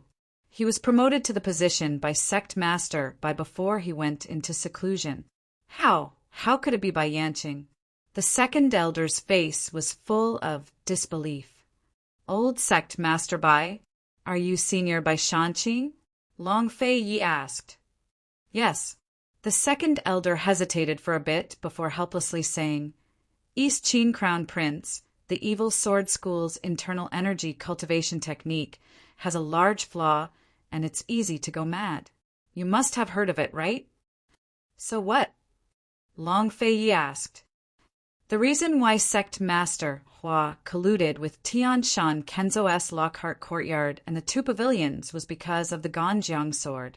Sect Master Hua wanted to use the power of the Ganjiang treasured sword to cultivate his inner force to the maximum level in order to find a way to make up for it. It could also be considered finding a way out for the several hundred disciples of the Evil Sword School. The second elder honestly said, they never thought that Bai Yanqing would have studied the Evil Sword School's internal energy cultivation technique this thoroughly, knowing how to use the power of the Ganjiang treasured sword to make up for it. When did he enter the Evil Sword School? Did he change his name the entire time to enter the Evil Sword School, or did he impersonate someone halfway through? No matter what the situation was, Bai Yanqing had deceived the disciples of the Evil Sword School. This was because, from the fake letters he replied to, He wanted the Ganjiang treasured sword because he was afraid it would fall into Long Fei Ye's hands. His real goal was to completely destroy the chance of her dual cultivation with Long Fei Yi. Han Yunqi understood this in her heart, and her lips curled into a cold smile. Your sect master used poison to attack Heaven Mountain, but you didn't suspect where he got the poison from? Gong Beichen's poison skills are so powerful, but you didn't suspect him? The second elder and third elder looked at each other in dismay. Finally, third elder explained. Gong Beichen had entered 100 Poison's sect to learn about poison when he was young, but, speaking till here, third elder couldn't help but ask, Princess of Western Qin, how can you be sure that our sect master is Bai Yanqing? Our sect master has always been in closed-door cultivation in the mountains and only came out recently. Do you have a portrait? Han Yunqi asked. It's in the evil sword pavilion. The second elder hurriedly replied. Gu Beiwe quickly made a trip to the evil sword pavilion halfway up the mountain and brought back sect master Hua's portrait. When Han Yunqi and the rest saw the portrait, they immediately knew what was going on. This portrait was completely different from Bai Yanqing's face. They were originally worried that Bai Yanqing had grown up in the evil sword school and had been promoted by Bai Shanqing. Now it seemed that the real sect Master Hua had long been killed by Bai Yanqing, and Bai Yanqing was an impostor. In other words, they could rest assured about old sect master Bai Shanqing and Yi Shao. That pair of master and disciple had nothing to do with Bai Yanqing. They definitely didn't know that Bai Yanqing had impersonated the evil sword school's sect master, Princess of Western Qin. What exactly is going on? The second elder asked seriously. Although the two elders' attitudes were extremely good, Han Yunqi hadn't forgotten what the evil sword school had done to Tian Shan Kenzo. She also hadn't forgotten how these two elders had tortured Kenshin's master, just because they wanted to obtain the Ganjiang sword and save their own disciples. They could slaughter other people's disciples? Old sect master Bai Shanqing had already discussed the reconciliation between the two sects with Kenshin. Why couldn't they swallow their pride and reconcile with Tian Shan Kenzo? Why did they have to use poison? Ganjiang sword aside, these people from the evil sword school had bad intentions. Han Yunqi wasn't in the mood to explain so much to these two elders. They still had to go back to the peak of Tian Shan Kenzo to find out who the woman who took away the third venerable was. These two elders didn't even know Bai Yanqing's background. How would they know anything else? They would have interrogated him for nothing. Now it seemed that they had killed Gong Beichen too early. I believe the two elders haven't seen the Ganjiang sword before, right? Han Yunqi asked. The two elders nodded. Compared to their previous arrogance, they were more servile than slaves now. That's right. Gu is carrying the Ganjiang sword. Take a good look. Han Yunqi smiled. The two elders both looked back. But it was at this moment that two poison needles flew out of Han Yunqi's sleeves and struck them between the eyebrows. Both of them gave a start before they fainted. Han Yunqi could neutralize Bai Yanqing's poison. Bai Yanqing might not be able to neutralize Han Yunqi's poison. Han Yunqi didn't touch the disciples who didn't manage to escape in time. She allowed them to escape and let Gu Beiwe keep these two elders in the evil sword school's evil sword pavilion. This was her provocation to Bai Yanqing in terms of poison. However, Long Fei Ye's provocation to Bai Yanqing was even more domineering. Long Fei Yi said, Gu Beiwe, when everyone has escaped, destroy the evil sword school for this crown prince and keep it in the evil sword pavilion. Long Fei Yi wasn't just provoking Bai Yanqing. He was also telling the world that his sect, Tian Shan Kenzo, would always be the authority of the martial arts world. They were not to be challenged. With Gu Beiwe taking care of things, everyone was at ease. Gu Beiwe stayed in the evil sword school. Han Yunqi and Long Fei Yi returned to the peak of Tian Shan Mountain first. Gu lowered his head and followed behind them. Gu was a person who especially liked crowds. However, he was especially quiet on the way back. It wasn't for any other reason. It was because the sword on his back was too heavy. It was so heavy that he didn't even have the strength to speak. Long Fei Yi and Han Yunqi used their qinggong and stepped on the leaves to fly higher and higher. Gu was having a hard time chasing after them. Who knew that at this time, Mo Xie's sword spirit would actually run out on its own and turn into a faint red light. After circling around Gu a few times, it covered the Ganjiang sword on his back. Han Yunqi and Long Fei Yi felt the sword qi and turned back to look. They saw that the red light was gentle and faint. It lingered around the Ganjiang sword like a pair of lovers rubbing their ears together. It was very intimate. Long Fei Yi secretly decided that no matter what, he would definitely let Han Yunqi have Mo Xie's sword. Han Yunqi also secretly decided that no matter what, she would definitely obtain Mo Xie's sword. Gu didn't have any other thoughts.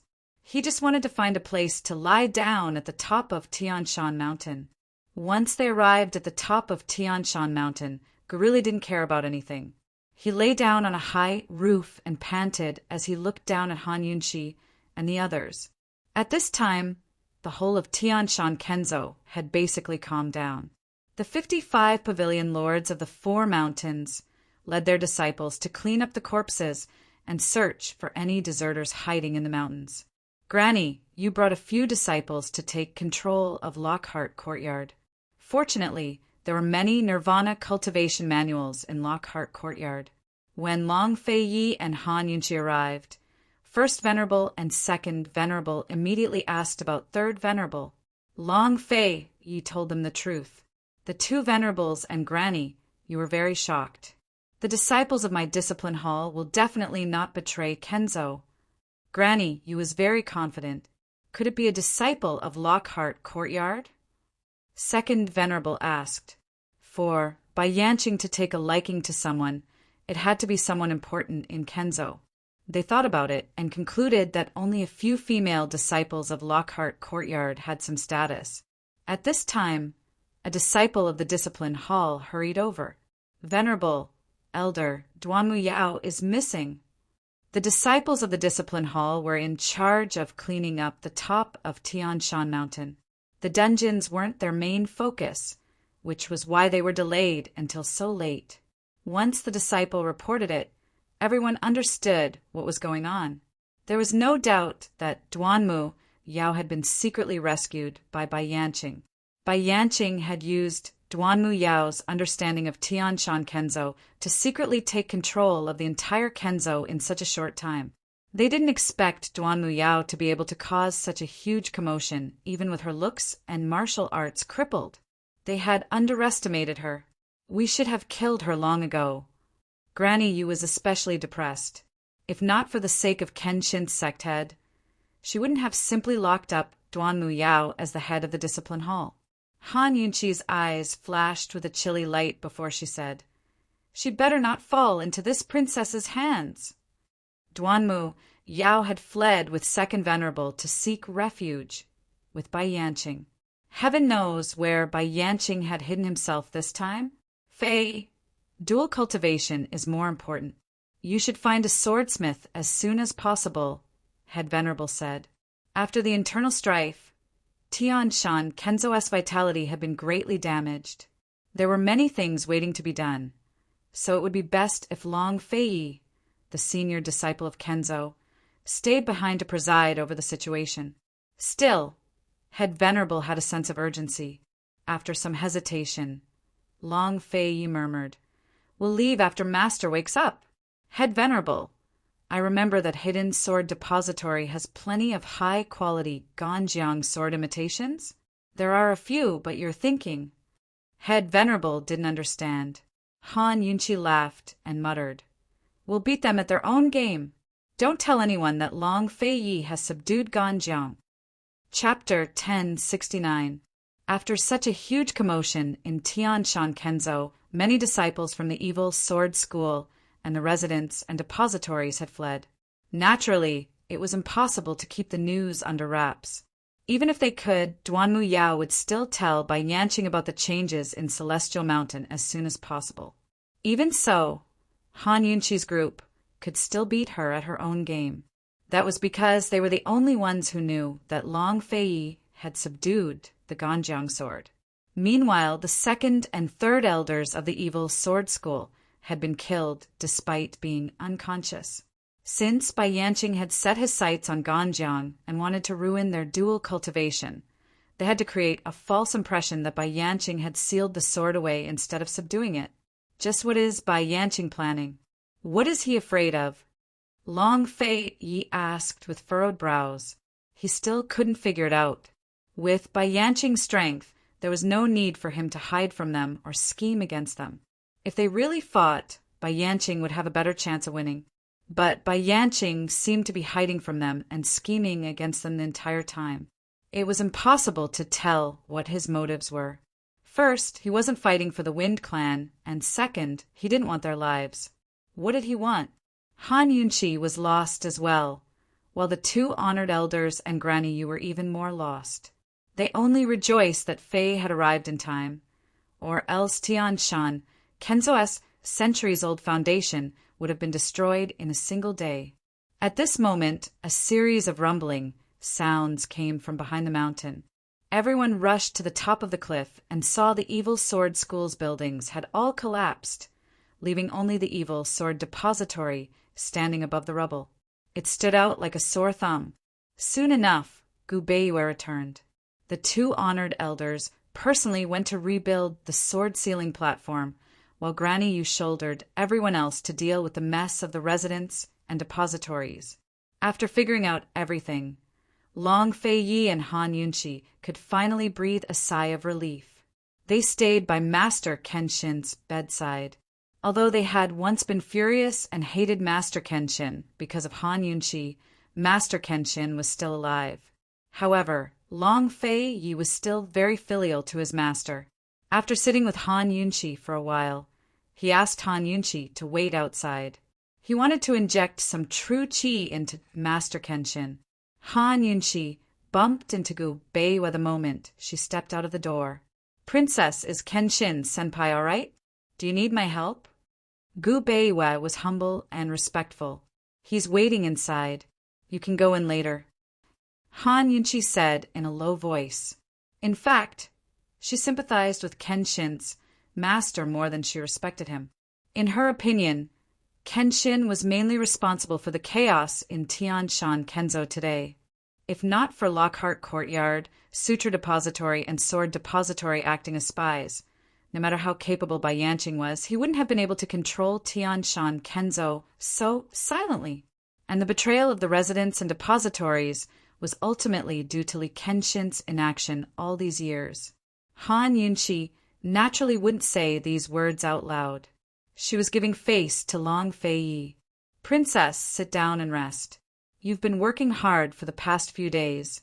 You should find some time to rest and recuperate." Gu Beiwei said seriously. Han Yunqi sat down at the stone table in the courtyard while Gu Beiwei stood to the side. Han Yunqi was helpless. She frowned and looked at Gu Beiwei without saying a word. Gu Beiwei was calm at first, but after a while he started to feel uneasy. He consciously sat down across from Han Yunqi. This time, Han Yunqi stopped staring at him. "Ning Jing should have given birth by now, right? I wonder if it's a boy or a girl. Why hasn't there been any news from Tang Li yet?" Han Yunqi had been thinking about this matter. "Princess, the matter of Tianshan must be settled as soon as possible. It will take more than 10 days to return to Three-Way Black Market. The northern expedition cannot be delayed any longer." Gu Beiwei said seriously. "I know." Han Yunqi was the most anxious. Gu Beiwei was quiet for a while. He seemed to hesitate, but he still spoke up. "Princess, may I take your pulse?" "What's wrong?" Han Yunqi was confused. "Princess came into work, and your complexion doesn't seem good. This subordinate is worried." Gu Beiwei calmly expressed his concern. Han Yunqi immediately reached out her hand. "I'm just a bit tired and lack of sleep. Everything else is fine," Gu Beiwei said before taking his pulse. "There's a deficiency in his qi and blood." This was an old problem. It had been like this since she left the East Chin camp. It wasn't a big problem. It was just that she was too tired and didn't have time to rest. She was always busy and lacked sleep. Even if there were many miraculous pills, it wouldn't help. Sleeping and relaxing was the best way for a woman to recover. When Han Yunchi reached over, Gu Beiwe quickly took out a small medicine pouch he carried with him and gave it to her. He gently pressed 2 fingers on Han Yunchi's pulse and seriously pondered. With Gu Beiwe's ability, he only needed a bit of time to understand a person's body, but this time he pondered for a long time. It was so long that Han Yunchi was a bit flustered.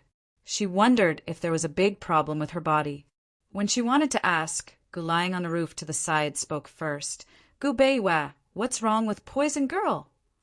Gu Beiwe ignored him, but Han Yunchi looked up. She hooked her finger and signaled for Gu to come down. Even if Gu was carrying Ganjiang, he would immediately fly down when he saw Han Yunchi hooking her finger. He quickly arrived in front of Han Yunchi and asked with a smile, Poison Girl, what do you want to say? Sure. Han Yunchi hooked her finger at him and didn't call for him to come down because she didn't want to alarm the surrounding people. She said in a low voice, find a black cloth to wrap Ganjiang and disguise it. Don't let anyone see that you're carrying a sword, understand? There were many people who knew that Gu had Moc's sword spirit. If Gu also carried a sword on his back, it would inevitably arouse suspicion. Therefore, it was better to disguise it. Ganjiang was already very heavy. Wouldn't it be even heavier if it was disguised? If this had been instructed by Long Feiyi, Gu would definitely have thrown Ganjiang to Long Feiyi. However, this had been instructed by Han Yunchi, so Gu was very straightforward. He only answered with a single word, okay, and immediately went to do it. After Gu left, Gu Beiwe continued to take her pulse seriously. Han Yunchi was really flustered. Although she was a doctor, she didn't pay too much attention to her own body when she was alone. She only cared about living her life as happily as possible. However, it was different now. She was especially afraid that something would happen to her. If something were to happen to her, what would happen to Long Feiyi? Although she was flustered, she still joked. Academy head Gu, what kind of illness do I have? You've been trying to diagnose it for so long? Only then did Gu Beiwe let go of her hand and smiled. It's nothing serious. You're just a little weak and need to rest and recuperate. Princess, after we're done with Tian Shan, you have to rest well on the way back to Three-Way Black Market. Leave the troublesome matters to His Highness and this subordinate, all right? Gu Beiwe, are you lying to me? Han Yunchi narrowed her eyes. After taking her pulse for so long, this was it? How was that possible? Gu Beiwe hurriedly got up and even knelt on one knee. Princess, please understand. This subordinate would never dare to deceive you. Han Yunchi hurriedly got up and pulled him. Gu Beiwe, get up. If you continue like this, Han Yunchi didn't know what to do with him, but Gu Beiwe remained kneeling, his expression serious and quiet. It's done, it's done. I was just joking, so you can get up. At Han Yunchi's words, Gu Beiwe stood up and said, Thank you for your understanding, Princess. For the first time, Han Yunchi had the urge to kick him. This guy looked gentle and harmless, but he was actually too hateful. Gu Beiwe's lips curved into a faint smile. It was 3 parts helpless, 7 parts doting and extremely warm. This 7 parts doting was exclusive to Han Yunchi, but she'd never see it. Just like that, Han Yunchi was unable to ask any more questions about his pulse. Still, she didn't take it to heart. After all, Gu Beiwe wouldn't trick her. If Gu Beiwe said it was nothing serious, then it had to be fine. Soon enough, Long Feiyi's voice came from inside the room. Yunchi, come in. Master's awake. Han Yunchi and Gu Beiwe rejoiced as they hurried inside, only to see Elder Kenzo leaning against a pillow, his face pale. Gu Beiwe went to take his pulse without a word, while Han Yunchi only said, Senior Kenzo, before standing to one side. Elder Kenzo's injuries weren't light, but fortunately Long Feiyi's true qi was protecting his body. After taking his pulse, Gubeiwa went to prescribe medicine. Long Fei Yi told Elder Kenzo everything that had happened at Celestial Mountain and their dual cultivation. Hearing the story, Elder Kenzo broke out in cold sweat for him and Han Yunchi. Fei, everything else can wait, but we have to hurry up with the sword forging. Kenzo said seriously. Long Fei Yi only nodded. Han Yunchi knew that they would have to wait until after the northern expedition. Elder Kenzo glanced at Han Yunchi with a smile. Lass, old man underestimated you. Han Yunchi nodded without reservation. Yes, you underestimated me. Elder Kenzo gave a start before laughing.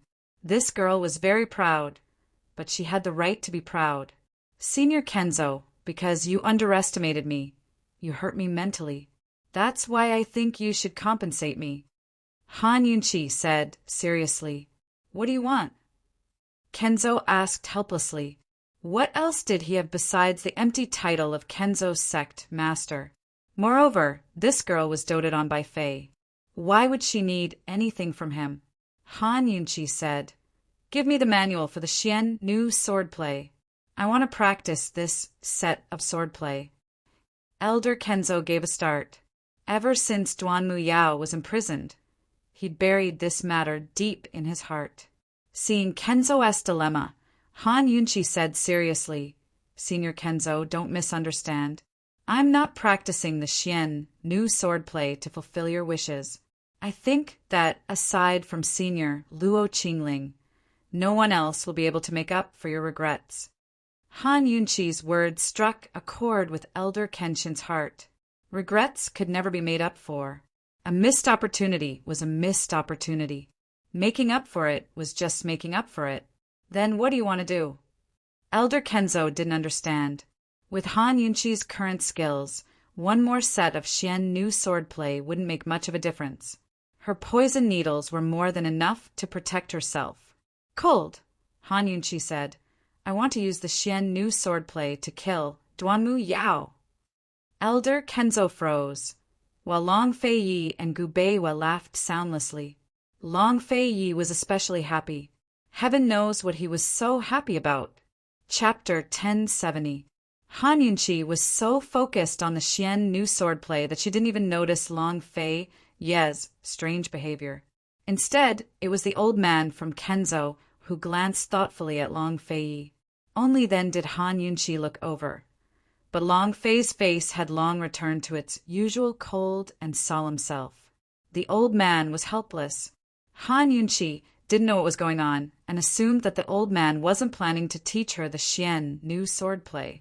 After some thought, she quickly added, Senior Kenzo, I'm sure Senior Luo wouldn't want the Xian new swordplay to become a useless piece of paper at the bottom of a chest, right? The old man from Kenzo said seriously, Lass, you have to be proper when taking on a master. This old man doesn't feel good hearing that. How many people in the world wanted to take him as their disciple? Even though his martial arts were crippled, he still had Tianshan Kenzo's most secret sword manuals in his hands. They'd never been leaked. If this damned girl was Fei's concubine, then she should call him master, just like Fei. It was fine if she didn't call him that, but now she was asking for his sword manuals without any self-awareness. He was even planning to be the martial arts master when she had children with Fei in the future and teach them personally. If he didn't take this chance to suppress her pride, how could he keep her children in check? Kenzo stroked his beard and waited for Han Yunchi to obediently kneel and call him master. But Han Yunchi only said, Senior Kenzo, since you gave the Xian new swordplay to Senior Luo, then this sword manual should belong to Senior Luo, right? If Yunchi wants to take a master, it should be Senior Luo, right? Han Yunchi asked seriously. Li Kenshin's heart gave a lurch at her words. He couldn't refute Han Yunchi's words.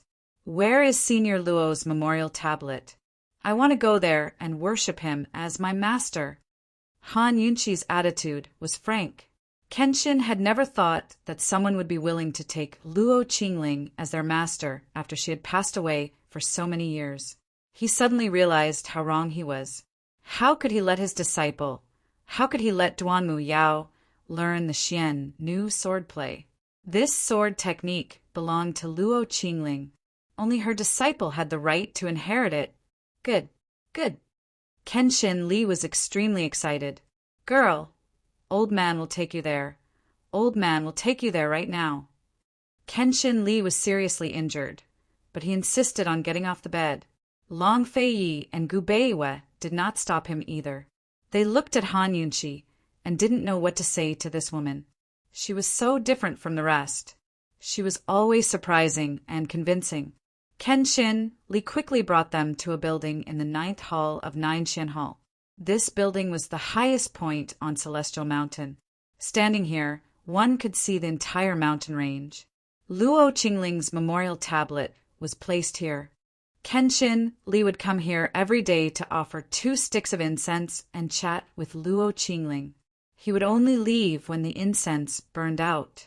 After being imprisoned by the evil sword school for so long, he had been here for months.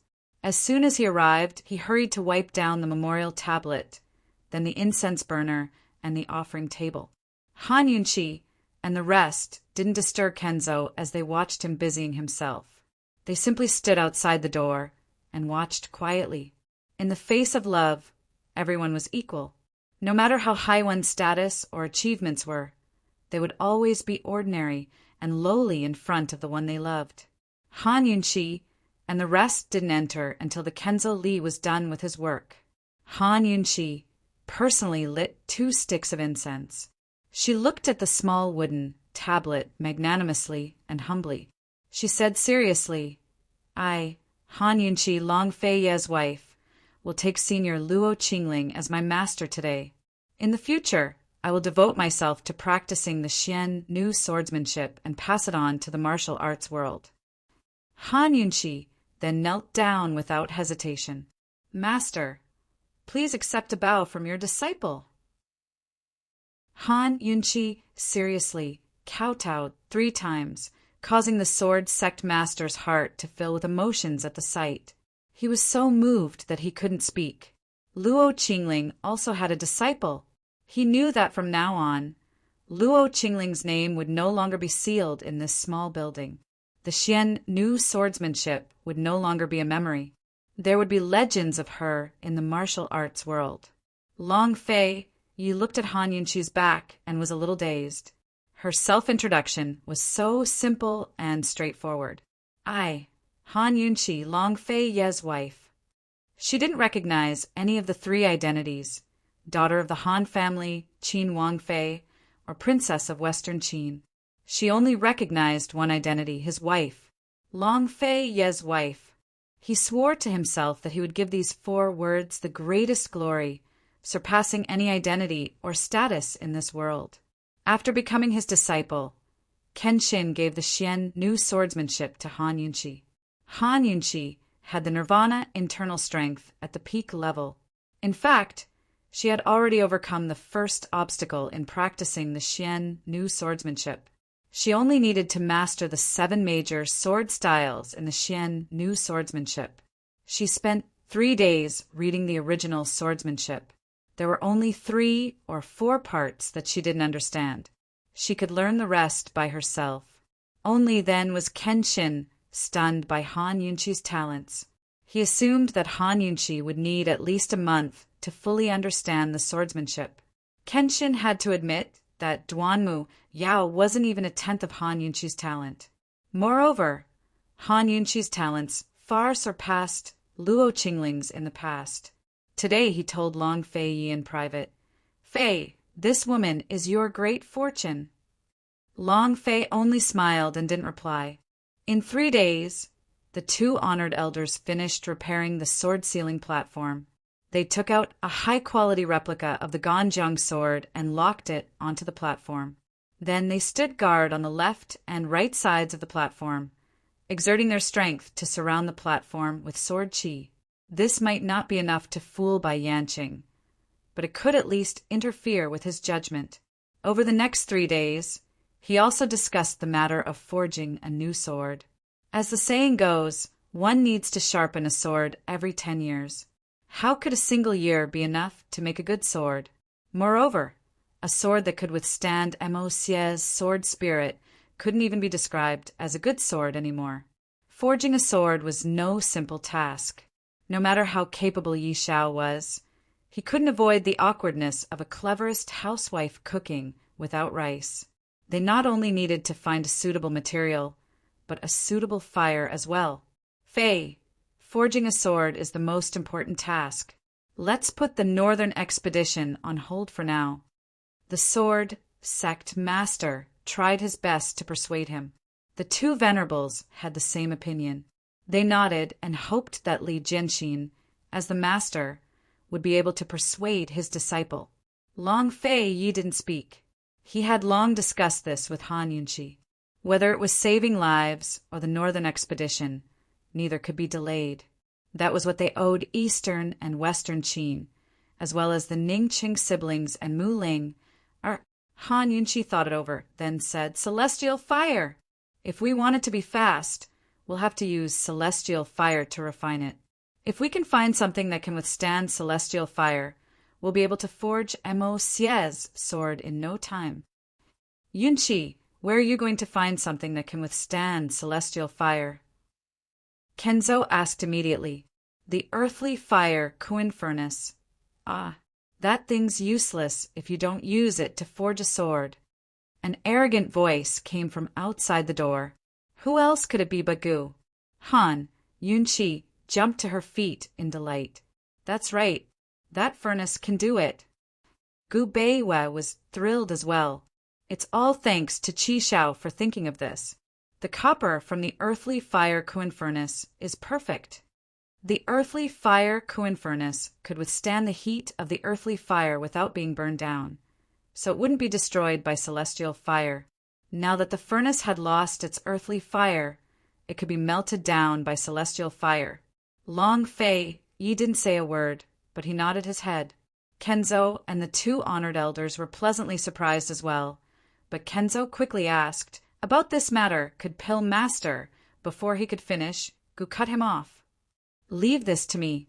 Long Fei Yi, take Yi Xiao to medicine requesting cave as soon as possible. The sooner, the better."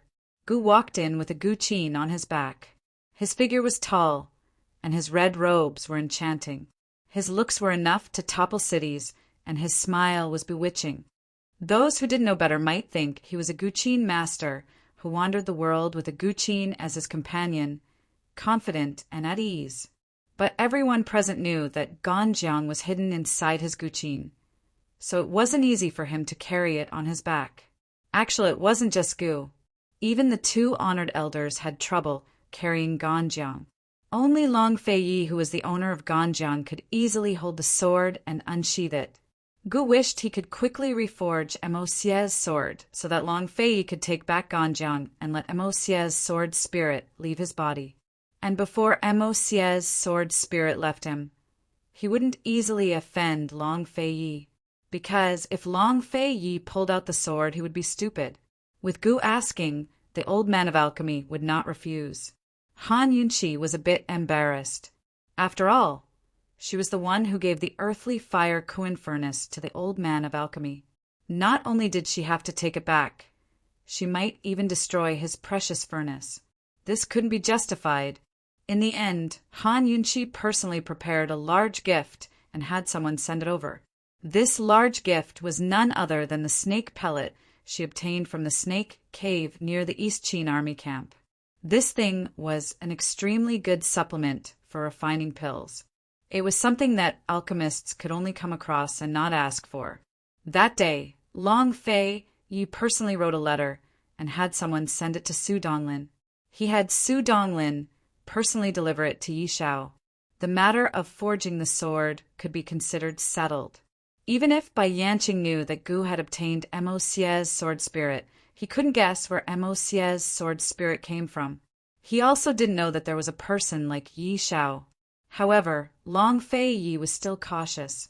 He ordered someone to spread the news that he and Han Yunqi had left Tian Shan Mountain and were heading to the desert in the west in search of iron to forge the sword.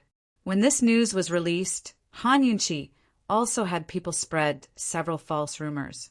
Some said that she and Long Fei Yi had gone to Northernly. Some said that she and Long Fei Yi had gone to Jiangnan, and some said that she and Long Fei Yi had continued to stay on Tianshan Mountain. These false rumors were enough to confuse Bai Yanqing's judgment. When the matter of forging the sword was settled, Granny Yu came to the 9th temple. In the past few days, Granny Yu had already imprisoned the traitors and made an inventory of the losses in the scripture depository and sword depository. She also sent people to temporarily manage the affairs of the 2 pavilions. Elder Kenzo had always wanted to pass the position of sect head to Long Fei. But how could a busy man like Long Fei stay at the peak of Tianshan Kenzo all the time? Right now, there were no suitable candidates in Kenzo either. Granny Yu was worried that once Long Fei Ye's group left, Kenzo would fall into internal strife.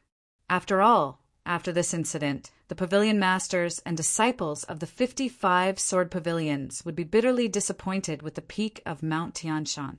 Now that the 2 pavilions and 2 courtyards of the same sect were without a leader, the competition between the remaining disciples would definitely be more intense than before. Fei, why don't you stay here for a month or 2 and stabilize the situation first?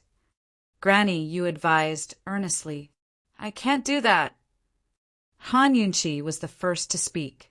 How could the elders of Tianshan Mountain understand their anxiety? There was no point in explaining, so Han Yunqi gave Elder Kenzo and Granny Yu an idea. Chapter 1071. Han Yunqi said to Elder Kenzo and Granny Yu, Tianshan Kenzo's management and promotion system is not only rigid, but also unfair. First, it's not conducive to management. Second, it breeds corruption. And third, it leads to cliques. In my opinion, Sect Master should use this opportunity to abolish the 55 pavilions, as well as the 2 courtyards and 2 pavilions rules of accepting disciples. Even the 2 supremacies who hadn't been involved in the affairs of Tianshan Kenzo looked over. The 55 sword pavilions and the 2 courtyards had existed since Tianshan Kenzo's ancient times. To enter Tianshan Kenzo, one had to first become a disciple of one of the 55 pavilions. Then, through a martial arts competition, one could ascend to the peak of Tianshan Mountain and enter Lockhart Courtyard to learn the Nirvana mantra. This rule had been in place for hundreds of years. How could it be changed so easily? Seeing the elders' troubled expressions, Han Yunqi said coldly, The ancient rules can't be changed, but people's hearts are not what they used to be. If there's a better system, why not change it? Elder Kenzo glanced at Long Fei Yi. Long Fei Yi continued to drink his tea, seemingly having no intention of interrupting. Elder Kenzo knew his disciple too well. He knew that even if he didn't agree with Han Yunqi, when he passed the position to Long Fei Yi in the future, Long Fei Yi would still listen to Han Yunqi. What brilliant plan do you have? Why don't you share it with us? Elder Kenzo finally relented. Han Yunqi said, Those who accept disciples don't manage affairs, and those in charge don't accept disciples. Abolish Lockhart Courtyard, Scripture Pavilion and Sword Pavilion, and retain Commandment Courtyard. Anyone who enters Tianshan Mountain can only join the 55 sword pavilions. They can only have one master for life. Everyone listened quietly. Even Gu Beiwet and Gu, who were outsiders, were interested. Han Yunqi continued. Granny, you will continue to manage Commandment Courtyard and the entire sect's Commandment Courtyard. Scripture Pavilion and Sword Pavilion will be temporarily managed by the supremacies. As for Lockhart Courtyard, abolish it. The pavilion masters of the 55 sword pavilions would arrange for their disciples to cultivate the Nirvana mantra. Those who have reached the 2nd level of the Nirvana mantra and above will have the opportunity to enter the Hidden Sword Pavilion and the Hidden Scriptures Pavilion to choose a treasure sword and a sword manual. When Han Yunqi said this, the Kenzo old man stroked his beard and nodded. That's a good idea. Granny Yu murmured, This way, the disciples at the foot of the mountain will have more chances. At least it's relatively fair. Only with fairness can we truly convince the masses. Han Yunqi said seriously. In the past, Tian Shan Kenzo's selection system only had a few opportunities to compete every few years. Once the contestants failed, they would have to wait for another few years. But now her method did not have a time limit. No matter when, as long as the disciples could advance, they would have the opportunity to come into contact with treasured swords and better sword manuals. He did not have to wait bitterly for the Sword Arts Conference, nor did he have to wait in fear for others to choose him. Practicing martial arts should be like this. Whoever is capable, go up. The two supremacies looked at each other and agreed with Han Yunqi's method. Han Yunqi continued, the two supremacies will only be in charge of the Hidden Sword Pavilion and the Hidden Sword Pavilion for 3 years. After 3 years, the Sword Arts Conference will be held. Regardless of whether the master of the Hidden Sword Pavilion or the disciples of the Hidden Sword Pavilion, they can all participate. The winner will be in charge of the Hidden Sword Pavilion and the Hidden Scriptures Pavilion. When she said this, Granny Yu was the first to applaud. Such a huge temptation was enough to make the disciples concentrate on practicing swordsmanship for the next 3 years. Being in charge of the Hidden Sword Pavilion and the Hidden Scriptures Pavilion was the most lucrative job. All traitors will be expelled from Kenzo, and any relatives of the traitors' 3 clans will not be accepted into the sect, Han Yunqi said seriously. Her punishment was really ruthless. If the traitors' 3 clans were not allowed to enter Tianshan Kenzo, how would those traitors have the face to stay in their clans and the martial arts world? And in the future, who would dare to easily betray Tianshan Kenzo? Granny Yu liked this method of punishment so much that she secretly wrote Han Yunqi's words into the sect's rules. Kenzo hoped that Long Feiyi would inherit the position of sect master, but she hoped that Han Yunqi would be in charge of the abstinence courtyard. With Han Yunqi around, Tianshan Kenzo's discipline would be especially good. Supremacies, what do you think? Kenzo asked seriously. The sect master will be in charge of the internal affairs of the sect, the great supremacies said seriously.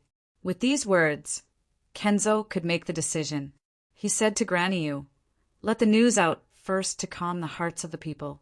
We'll have to discuss the details slowly.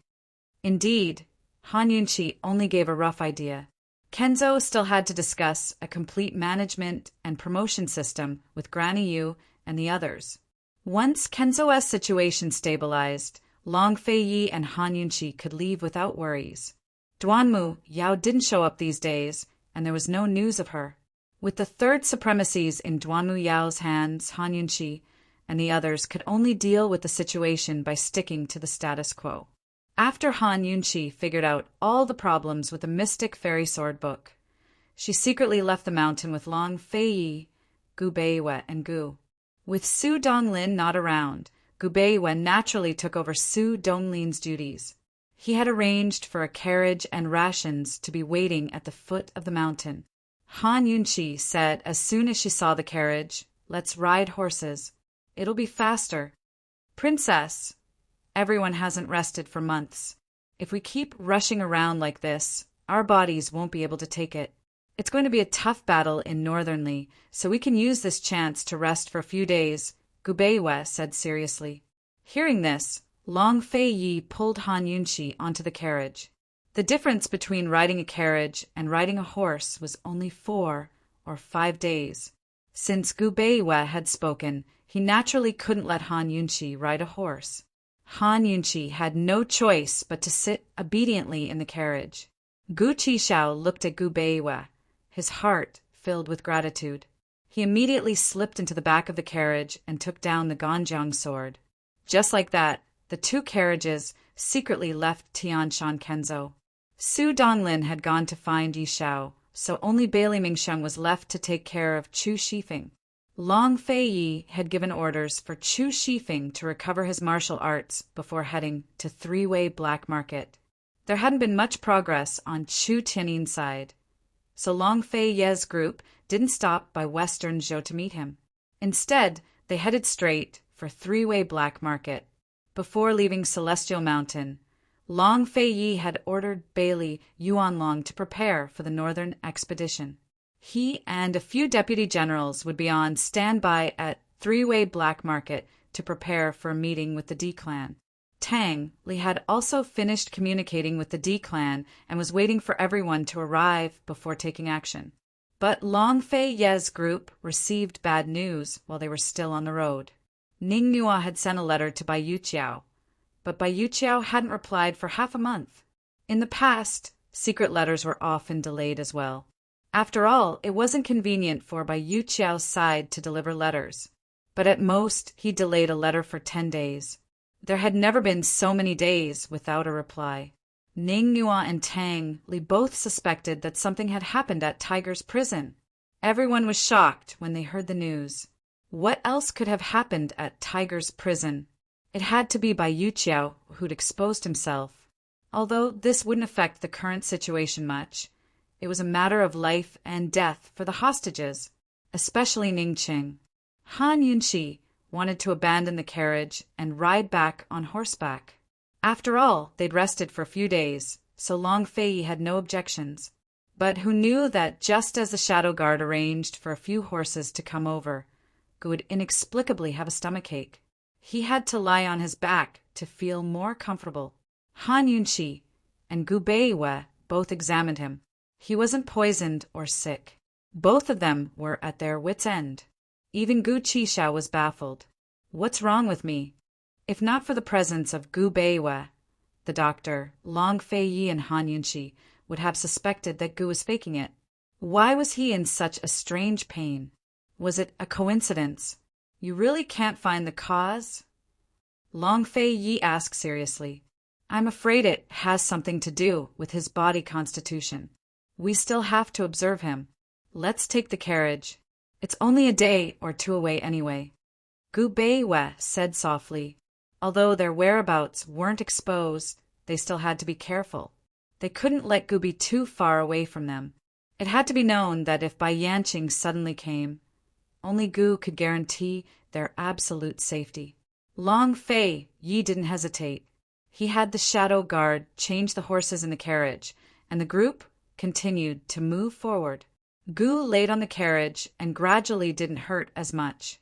But as soon as he sat up, he immediately felt pain again. He could only lie down obediently. Gu Beiwe stayed by his side. Seeing his depressed appearance, a sly look flashed past his eyes. He looked out of the window and chuckled to himself. Han Yunxi and the others were anxious on the road. Tang Li and Ning Nuo were anxious in Three-Way Black Market. Tang Li was on the verge of losing control. He wanted to go to Tiger's prison alone several times. Fortunately, the Shadow Guard saw him and stopped him. In the end, the Shadow Guard had no choice but to lock him in the room. The due date had long passed, but he couldn't be sure if Ning Jing had successfully given birth to the child or if Ning Jing and the child were still safe and sound. He knew nothing about Tiger's prison. How could he calm down? At this time, he was very regretful. He regretted being so righteous and sensible in the past. He didn't know how many times he had slapped himself in the face. He hated himself and felt that he was a good-for-nothing. In the dead of night, the banging on the door made the dozens of Shadow Guard nearby tremble in fear. Let me out. Do you hear me? I order you all to let me out. I'm telling you, if you don't let me out when my brother comes back, I'll kill you all. Do you hear me? I'll get out one day. I'll kill you all. Tang Li crazily kicked and slammed the door. The Shadow Guards were at the door. Even though they were trembling in fear, they were still prepared to capture Tang Li if he slammed the door and came out. If Tang Li went to Tiger's prison at this juncture, he would really be courting death. The number of ambushes at Tiger's prison had doubled. Ning Qing still hadn't agreed to cooperate with Jun Yixia. Although Jun Yixia was still waiting for Ning Qing to change his mind, he was also prepared for revenge. Ning Qing, I'll give you 5 more days. Think it over carefully. If you can't cooperate. Jun Yixia sneered. This prince doesn't mind destroying both jade and common stone. This prince doesn't care about this world anymore. Since he couldn't win against Long Fei Yi and Han Yunqi, he didn't want to fight anymore. Let the eastern and western Qin conquer the northern Qin. Even if he had to abandon the three armies, he would lure Long Fei Yi and Han Yunqi to Tiger's prison and perish together. After Jun Yixia finished speaking, he fed Ning Qing an antidote and left in a huff. However, before he reached the door, Ning Qing spoke. He said, "Jun Yixia, if you help me with something, I'll consider it carefully." Jun Yixia was overjoyed, but he didn't show it. He turned his back to Ning Qing and asked coldly, "What is it?" Chapter 1072. As long as Ning Qing agreed to cooperate, what conditions would Jun Yixia not agree to? Jun Yixia was actually prepared to give in. As long as Ning Qing was willing to help him, he was even willing to split the world with Ning Qing. In his opinion, the reason why Ning Qing hadn't betrayed Han Yunqi until now was only because he was worried that he wouldn't get the benefits he deserved from him. Not wanting the world and only wanting Han Yunqi was just bullshit. A man naturally prioritized the world. What was a woman? Jun Yixia's back was facing Ning Qing, and a self-mocking sneer appeared at the corner of his mouth. He didn't even know why he had fallen into Ning Qing's trap and believed in that kind of nonsense. Jun Yixia waited for Ning Qing to state his conditions, but who knew that Ning Qing would make a request that surprised him very much. Ning Qing said, "You want to cooperate with me and help me punish the first traitor of the D clan." Uncle Qing, who was chained to the side, suddenly raised his head. "Master Ning." Jun Yixia was stunned at first, but then he turned around with a big laugh. He looked at Uncle Qing and asked him, "Yes." Ning Qing lowered his eyes and looked at Uncle Qing coldly. He saw the shock in Uncle Qing's eyes, the pleading in Uncle Qing's eyes, and the fear in Uncle Qing's eyes, but he was indifferent. "Master Ning, this old servant is doing this for your own good. Master Ning, this old servant has worked hard even if I didn't make any contributions. You can't treat this old servant like this. Master Ning." Uncle Qing shouted. Jun Yixia walked closer step by step and smiled. "But to this prince, haha, he is a great contributor. A traitor is a traitor. All reasons are excuses. Even if you render meritorious service, you can't use them again." Ning Qing said coldly. Jun Yixia naturally wanted Uncle Qing to stay. With Uncle Qing, a senior member of the D clan, he could at least provide him with a lot of internal information. However, just as he was about to persuade him, Ning Qing looked up at him. In the darkness, his single eye was suffused with an icy cold light, like a wolf waiting for an opportunity to strike in the night, causing people to fear him. Jun Yixia unconsciously stopped in his tracks. "Jun Yixia, are you planning to work with him, or with this clan head? It seems like you haven't thought it through. Once you've made up your mind, you can talk to me again." Even though Ning Qing was in prison on the gallows, he was still high and mighty, looking down at Jun Yixia with disdain. Although this sentence was for Jun Yixia to consider, it also cut off all room for consideration for Jun Yixia. If Jun Yixia hesitated even a little bit, Ning Qing wouldn't work with him anymore. A servant, no matter how capable or how much he knew, was still a servant in the end. Jun Yixia laughed. "Ning Qing, how do you want to punish him? This prince is willing to do it for you. Master Ning, you can't do this to me. Master Ning, this old servant has served you for more than 20 years. You can't do this to this old servant. You can't. Master Ning, this old servant was wrong. This old servant knows that he was wrong. Master Ning, this old servant begs you. Spare this old servant. Spare this old servant." Uncle Qing begged with all his might, instinctively struggling. The shackles on his hands and feet made crisp, knocking sounds on the ground, which was especially loud in the dark and gloomy prison cell. In the midst of Uncle Qing's pleas, Ning Qing expressionlessly announced his punishment. Ning Qing said, "Cut off the fingernails on his hands and feet." As soon as he said this, Uncle Cheng's pleas stopped abruptly, revealing a terrified expression. Jun Yixie's mouth twitched, and he couldn't help but sigh in his heart. Ningcheng, this brat was indeed ruthless. What Ningcheng said wasn't an ordinary fingernail cutting, but finger-cutting torture. This kind of torture didn't need any torture tools, only a sharp finger scissors. Men, tie him up for this prince. Jun Yixie immediately ordered. No, Master Ning, spare my life. Spare my life. This subordinate knows his mistake. This subordinate knows his mistake. Master Ning, this subordinate won't dare to do it again. I won't dare to do it again. Uncle Cheng screamed at the top of his lungs. It was only at this time that he felt regret and fear. Unfortunately, it was all too late. Even if he had to give up everything, even if he had to give up his life, Ningcheng wouldn't allow himself to betray him, let alone treat Uncle Cheng. Leaving Uncle Cheng alive would only make things easier for Jun Yixie. Ningcheng had long wanted to kill him. Uncle Cheng deserved to die. He deserved to die with his punishment. Ningcheng didn't even think that he could escape. So how could he leave Uncle Cheng alive? The soldiers quickly tied Uncle Cheng to a wooden plank, securing his body, head, limbs, and even his palms and feet. Only the fingers on his hands and feet that couldn't move were exposed. So Noisy shut his mouth. Jun Yixie was already in a bad mood, and Uncle Cheng's noise made him even more irritated. Once Uncle Cheng's mouth was gagged, the small prison immediately quieted down. The soldiers brought over an incomparably sharp finger scissors. Jun Yixie wouldn't do it himself, so he threw the nail scissors to the attendant beside him and ordered in a deep voice, "Serve him well!"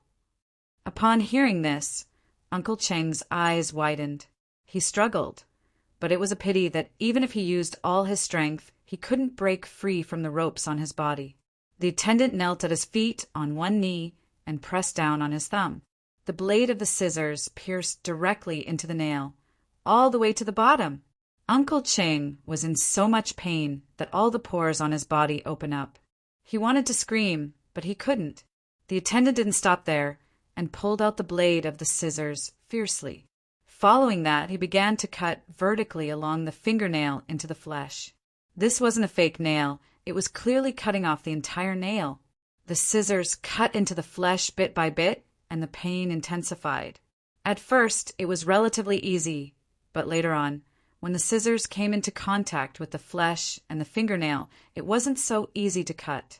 The attendant began to cut with force, and the blade directly pierced through the flesh and the fingernail, cutting through the entire nail. Uncle Cheng was in so much pain that his eyes widened, and his whole body was filled with blood.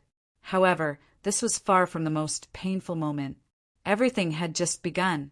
After the servant cut a crack in the thumbnail, he cut along the crack to the left and right.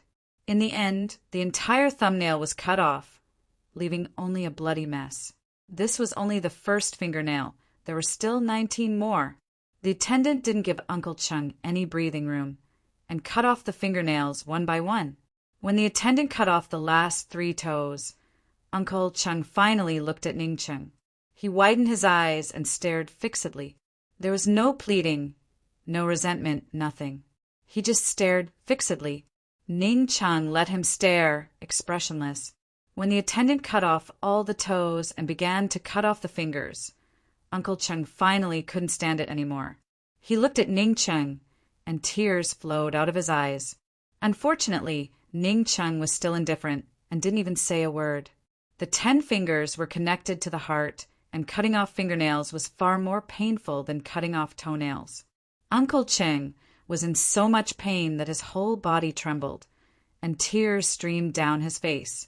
Jun Yixie looked at this scene with great interest. Only today did he realize how cruel and ruthless Ningcheng was. He felt a little regretful. If he had met Ningcheng earlier, perhaps they wouldn't have come to this point. Perhaps they would have cooperated long ago. After the fingernails were cut off one by one, Uncle Cheng was in so much pain that he almost fainted. He lay on the torture board in a daze and was in despair. Jun Isya lazily got up from his seat and said with a smile, Ning Cheng, the show is over. Let's talk about our cooperation, right? I want to kill him myself. Ning Cheng looked at the unconscious Uncle Cheng, and his eyes shot out a terrifying hatred. Jun Isya shrugged and very generously said, Of course. With a glance, the soldier immediately stepped forward and released Ning Cheng. Ning Cheng looked around, as if looking for a weapon. Here, use this prince's sword. Jun Isya generously handed over the treasured sword. Just how sincere was he to cooperate with Ning Cheng? Ning Cheng walked over expressionlessly, took Jun Isya's treasured sword, and turned to face Uncle Cheng. Coldly, he said, Damn it, you're going to die sooner or later. With that, he suddenly pulled out his sword, turned around unexpectedly, and ruthlessly stabbed at Jun Isya at lightning speed. Jun Isya was caught off guard and subconsciously dodged. However, the secret room was so small, and his sword was a long sword, so he couldn't dodge at all. In a flash, the blade tacitly connected with Jun Isya's abdomen. Just as Ning Cheng was about to ruthlessly pierce through, the guards around him hurriedly pulled his hand. At the same time, Jun Isya ruthlessly kicked away Ning Cheng. All the guards surrounded him, forming a human wall in front of Jun Isya. Ning Cheng fell beside Uncle Cheng. He knelt on one knee, pressing his hand on the sword to support himself. Jun Isya clutched his bleeding abdomen, his anger soaring to the sky. Ning Cheng, you're courting death. You've let this prince down again and again. This prince will definitely make you pay the price. Ning Cheng's eyes were cold, and he didn't hesitate to attack with his sword. These days he had probed Jun Isya several times, and also asked Uncle Cheng several times, although he didn't know who took Ning Jing away, and he didn't even know if they were kidnapped or rescued. But he was very certain that Ning Jing and the others were no longer in Jun Isya's hands. Jun Isya also couldn't find them. In other words, Jun Isya only had him as a hostage. Back in Heavenly River City, he was already prepared to die with Jun Isya. If it wasn't for the northern expedition being delayed, perhaps he would have already sent his sword to Jun Isya. As long as he died, Jun Isya would no longer have the capital to threaten the princess. Jun Isya would lose for sure. Perhaps if he died, the D clan would fall into chaos. But compared to the princess being threatened, he would rather have the D clan fall into chaos. Since the Northernly fell into chaos, whether it was Jun Isya or the Northern Dynasty's emperors, they didn't have the strength to fight anymore. East Qin's army was enough for the Northern expedition. If the D clan fell into chaos, then let them fall into chaos. At least in the years that he had been in charge of the D clan, as long as he was alive, the D clan had adhered to their rules, adhered to their mission, and never betrayed Western Qin. At least he could have a clear conscience. The guards couldn't beat Ning Cheng, and Jun Isya was heavily injured, so he couldn't fight back. The guards protected Jun Isya as they retreated. The guards outside immediately rushed in to help, and the poison guards immediately surrounded the prison. Very quickly, Ning Cheng charged out covered in blood. But even if Ning Cheng could resist the guards, he couldn't resist the poison guards. Chapter 1073. The moment Ning Cheng charged out, he was stopped by the poison guards. He didn't know what poison he had been poisoned with, but he immediately lost all his strength and fell to his knees. Not long after he fell to his knees, he lost all his strength and fainted on the ground. Detoxify him, keep him alive! Jun Isya roared at the unconscious Ning Cheng. He was so angry that his eyes had turned scarlet, and he looked like a crazy demon. He had given Ning Cheng so many chances, and he had sincerely wanted to cooperate with him. Why? Why did Ning Cheng have to play with him again and again? What was so good about Han Yunqi, that pair of broken shoes? Why did Ning Cheng have to be so loyal? Why would such a vicious and merciless man give up power and glory for a woman? Jun Isya couldn't understand, and he didn't want to think about it anymore. He roared angrily You want to die together with me, right? All right, Ning Ching. This prince will fulfill your wish. Just you wait. This prince will definitely make Han Yunqi accompany you in death. Definitely. Jun Yixia was already injured, and with such an agitated roar he couldn't stand at all. He took 2 steps back and fell to the ground. However, he was still unwilling to give up and was unable to calm down. He glared at Ning Cheng and roared again. Ning Cheng, this prince will definitely make you regret it. I will definitely make you regret your choice. Definitely. As soon as Jun Yixia finished speaking, he lost all strength in his body and collapsed to the ground. The wound in his abdomen was very, very serious. Even though he pressed down on the wound, fresh blood still flowed out, drenching his clothes and pooling on the ground. This was probably the biggest blow in his life. If that was the case, the first time was because he was stupid and was deceived by Ning Cheng. Then the second time would be because he was useless. So in this situation, Ning Cheng would rather take the risk and choose to die together with him than to cooperate with him. They are all liars, he said word by word. Bai Yanqing, Bai Yuqiao, and Ning Cheng were all liars. Jun Yixia looked up at the sky and suddenly sneered. His smile was cruel and determined. As he laughed, he slowly closed his eyes and fainted. The surrounding guards panicked and didn't know what to do. Hao San hurriedly ran over to support him as he shouted, "Doctor! Get a doctor, quick! Someone, quickly get the doctor here, quickly!" When Jun Yixia woke up, the wound on his abdomen had already been treated. He had only moved a little when pain came from the wound. It was as if the wound had been torn apart. When Hao San, who was pouring out medicine, saw that his master had woken up, he hurriedly ordered someone to call the doctor over. "Master, don't move. Don't move." Hao San hurriedly ran over and held Jun Yixia. "It's just a minor injury. Why are you making such a fuss?" Jun Yixia asked unhappily. Hao San's face was anxious. "Master, this isn't a minor injury. The doctor said that the wound is very deep. If it was any deeper, it would have pierced through. There's no way to save it." Jun Yixia coldly glared at him and insisted on getting off the bed. But when he sat up, the wound immediately began to bleed. "Master, this servant is begging you. Just lie down properly. If something were to happen to you, wouldn't that be Ning Cheng's intention?" Hao San anxiously advised.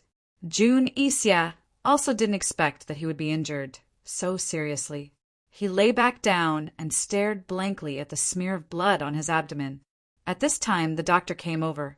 When he saw the smear of blood, the doctor was anxious, but he didn't dare to say anything bad about Jun Yixia. He could only quickly reapply the blood and bandage the wound. Jun Yixia didn't move or say a word, as if he was in a daze. After the doctor finished treating the wound, he asked coldly, "How long will it take for this wound to heal?" "This servant is incompetent. His Highness, the Duke of Kong, won't be able to get off the bed for at least 3 days. For the next 10 days, he will need to change the dressing every 2 days. The bleeding will completely stop after 15 days. After a month, he will be allowed to move about normally." The doctor replied fearfully. Jun Yixia waved his hand to dismiss the doctor. He asked Hao San, "Where's Ning Cheng?" "He's imprisoned in the prison. The poison from the poison guards has been neutralized." Hao San hesitated for a moment, then asked, "Master, should we send the antidote today?" The antidote for the poison that Jun Yixia gave Ning Cheng had to be taken daily. Otherwise, he would definitely die within the time it takes to burn a stick of incense. This antidote was in Jun Yixia's hands. Even Hao San didn't have it. This was also the biggest reason why Ning Cheng couldn't escape and could only perish together with Jun Yixia. "Send it over." Jun Yixia took out the antidote without hesitation. He was originally gloomy and cold, but at this moment his entire person became even colder. "Serve him well. Han Yunqi hasn't arrived yet, so he can't die." Hao San hurriedly took the antidote and rushed to the secret prison. Jun Yixia summoned the soldiers and instructed them in a low voice. Send all the archers that can be sent to this prince. Also, send all the gunpowder in the army over. This matter must be kept confidential." Yes, the soldiers immediately obeyed and went to carry out the orders. After Jun Yixia lost his temper. His temper became even stranger. He didn't look at Ning Cheng again. Instead, he had Hao San deliver the antidote to Ning Cheng on time every day. As he recuperated, he redeployed the defenses of Tiger's prison. At the same time, he constantly sent people to investigate the whereabouts of Ning Jing and the others. No one knew that the mysterious man who could control the tiger was the greatest fear hidden in the depths of his heart. If there came a day when he found out that the person who could control the white tiger he tamed was Deacon Jean, how would he feel? In fact, Deacon Jean was still hiding in this dense mountain forest and hadn't left Tiger's prison. It wasn't because of anything else, but because Deacon Jean was seriously injured and still hadn't woken up. The dense grass covered the entrance of the cave. If one didn't look carefully, even if they walked to the entrance of the cave, no one would know that there was a tiger's den hidden behind the grass and trees. The inside of the cave was dusky. Deacon Jean was unconscious on the ground, and the only remaining white tiger was quietly guarding by his side.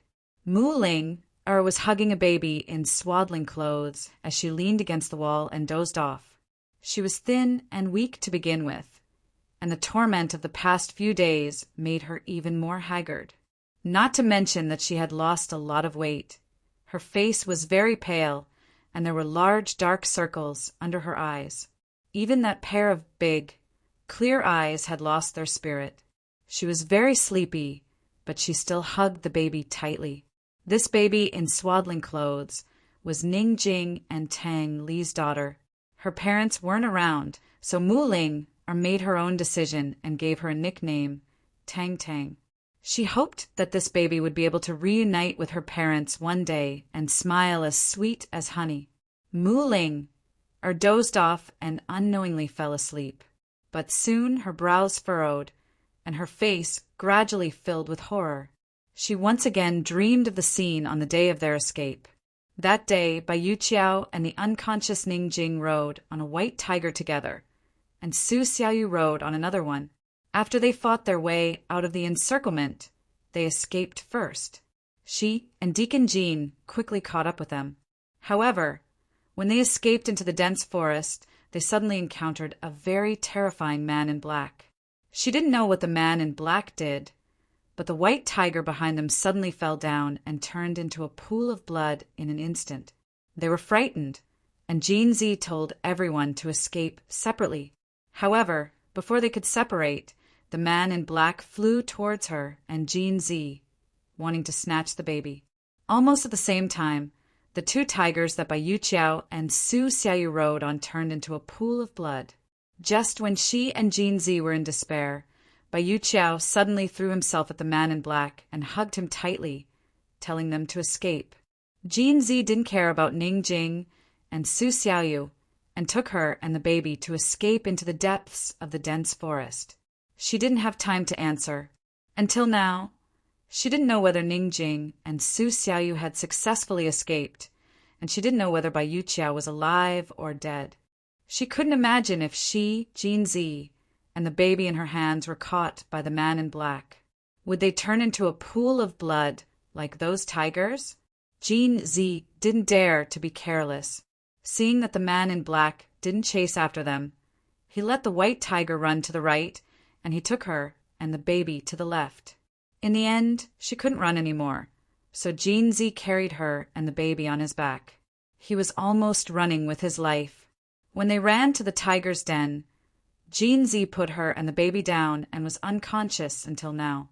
Mu Ling knew that there was a way to die, which was called exhaustion. However, she never thought that the person beside her would be in such a situation. She was frightened and guarded Jean Zi all day long. Every once in a while, she would check his pulse, fearing that he would really die from exhaustion. Little Tang Tang was hungry and cried all day long. She didn't know what to do. She couldn't be sure whether the man in black was still looking for them. She was almost desperate but the big white tiger actually found them and brought a tigress that had just given birth. In desperation, she could only let little Tang Tang eat tiger milk. The starving little Tang Tang was really like a mother with milk. She wasn't afraid of the tigress, and after a few days, she was especially close to the tigress. As if she was frightened by the big white tiger, the tigress was especially protective of little Tang Tang and was respectful to her. Mu Ling was cautious after all. After several days of observation, she was sure that the tigress wasn't hostile. Only then did she dare to let little Tang Tang sleep next to the tigress. With the tigress helping her comfort little Tang Tang, she had time to take care of Jean Z. Although the big white tiger bit a lot of herbs, it didn't affect Jean Z's injury much. After staying in the tiger's den for 3 days, she sneaked out to pick herbs. She didn't dare to go far, so she stayed near the cave. Suddenly Mu Ling screamed, "Run! Sister Jing, run! Run! Woo! Big Sister Jing, hurry up and run! You can't die, you haven't seen Tang Li yet. Sister Jing, hurry up and run! Tang Tang, where is Tang Tang? Give Tang Tang back to Sister Jing! Give Tang Tang back to Sister Jing!" Mu Ling Er's face was covered in tears from her dream, waking up the 2 tigers beside her. The tigress was about to wake her up, but suddenly stopped and turned to look at the white tiger. She saw that the big white tiger had gotten up and was devoutly prostrating beside Deacon Jean. Deacon Jean had opened his eyes and was awake. The tigress immediately turned around and prostrated with the big white tiger, bowing their heads. Deacon Jean silently sat up and gently stroked the big white tiger's head. He couldn't help but frown when he saw Mu Ling crying from a nightmare. He was about to wake her up when Mu Ling suddenly cried miserably, Chi brother, where are you? Chi brother, don't you want Linger anymore? Chi brother, where are you? Chi brother, Mu Ling misses you so much." Chapter 1074. What was Mu Ling dreaming of that made her cry and shout, "Chi brother"? What did she need Gu for? To save her? Deacon Jean had wanted to wake Mu Ling up, but when he heard the words, "Chi brother," he stopped moving. Just like that, he sat there quietly, looking at her tear-streaked face, looking at her terrified little face, listening to her cry. She called out, "Chi Gij," again and again. What was so good about Gu? Suddenly, Deacon Jean muttered. He said, "Mu Ling, how about I take you back to East Wu?" He said, "Mu Ling, forget everything. Let's change our names and go to East Wu to herd sheep and horses, okay?" He said, "Mu Ling, what's so good about you?" He had spent so much effort and almost lost his life. He should have taken her to exchange the indenture contract with Han Yunxi and then left alone to return to Winter Crow country. But damn it, he didn't even want the indenture contract and just wanted to take her away. Mu Ling was dreaming deeply and crying sadly, but even so, she still hugged little Tang Tang tightly and didn't let go. She wasn't the child's mother, but protecting the child had become an instinct. She wouldn't let go easily even in her dreams. Finally, the sleeping child was awakened. At first, she was sobbing, but then she cried louder and louder. Mu Ling woke up abruptly and almost let go of the child. Fortunately, she hugged her tightly in time. She didn't even realize that Deacon Jean had woken up and was sitting not far away, staring at her. She exhaled and muttered to herself, "You scared me to death."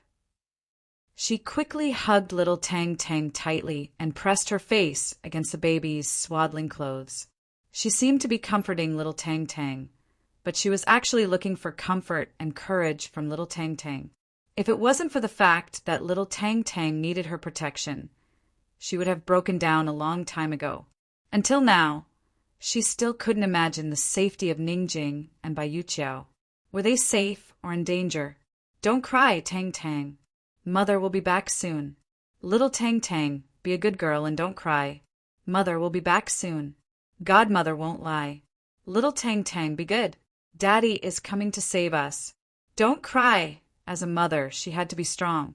Even if she wasn't a mother, she still had to be strong. Mu Ling comforted her in a low voice. Then she comforted little Tang Tang as if she was comforting herself. Little Tang Tang had stopped crying, but her face was still full of tears. Deacon Jean originally wanted to let Mu Linger discover that he was awake first, but he really couldn't stand it anymore. This brat was clearly still like a child herself. Why did she have to pretend to be so mature? She made it seem as if that child was really hers. Mu Linger, Deacon Jean suddenly said in a cold voice. Mu Linger suddenly looked up and immediately saw Deacon Jean sitting in front of her with a gloomy face. When did this guy wake up? She was stunned and couldn't speak for a long time. Are you stupid? Why are you comforting the child? Wipe your tears first. Deacon Jean reprimanded unhappily. Mu Linger quickly ran over with the child in her arms. She looked at Deacon Jean in disbelief. You finally woke up. As soon as she came closer, Deacon Jean immediately found that she was a lot more haggard. Her complexion was very, very bad. How long had he been unconscious? How long had she been in this cave? How did she get through these days? Thinking of these questions, his brows furrowed even tighter. Mu Linger looked deeply at Deacon Jean. She quickly put little Deacon Jean aside and reached out to pinch Deacon Jean's cheeks. It hurts. Deacon Jean cried out in pain, but his hands didn't move. He didn't push her away. Mu Linger, are you stupid? What are you doing? Unexpectedly, Mu Linger burst into tears. She cried even louder than little Tang Tang just now. Sob, sob. Jeansy, I'm not dreaming. You're finally awake. You're finally awake. You scared me, do you know that? I thought you would never wake up again. I don't know what to do. Sob, sob. Jeansy, you're finally awake. Sob, sob. As soon as Mu Linger started crying, little Tang Tang immediately burst into tears. Mu Linger then realized that she had lost her composure. She immediately shut her mouth and hurriedly hugged little Tang Tang. Unexpectedly, just as she turned around, Deacon Jean suddenly pulled her into his arms. Mu Linger was dumbfounded, however, she quickly struggled. What are you doing? Let go of me. Don't move, Jeansy ordered fiercely. How could Mu Linger be frightened by him? She struggled even more. Let go of me. She's crying. Let go of me. Otherwise, I won't be polite. As long as you keep quiet, she won't cry. Manager Jin's grip was strong enough for Mu Linger to struggle out of his grip. Mu Linger wanted to explain, but Deacon Jean continued, You scared her to tears. You're a crybaby yourself. Why would you be afraid of her crying? Mu Linger was speechless. In the end, she could only say, Let go of me. Faced with her words, Deacon Jean was speechless. He didn't let go. Instead, he hugged Mu Linger even tighter. Mu Linger struggled a few times, but in the end, she could only give in. What surprised her was that little Tang Tang actually stopped crying. Mu Linger was not used to being hugged for too long. She was also flustered and had an indescribable feeling. She said very seriously, Jeansy, men and women shouldn't touch each other. You're taking advantage of me. You can't do this. Don't forget what you owe me. Deacon Jean replied coldly.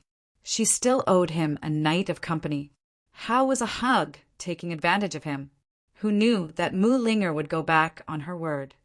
Go tell on us to June Xia right now. As soon as she said that, the grip around her waist tightened.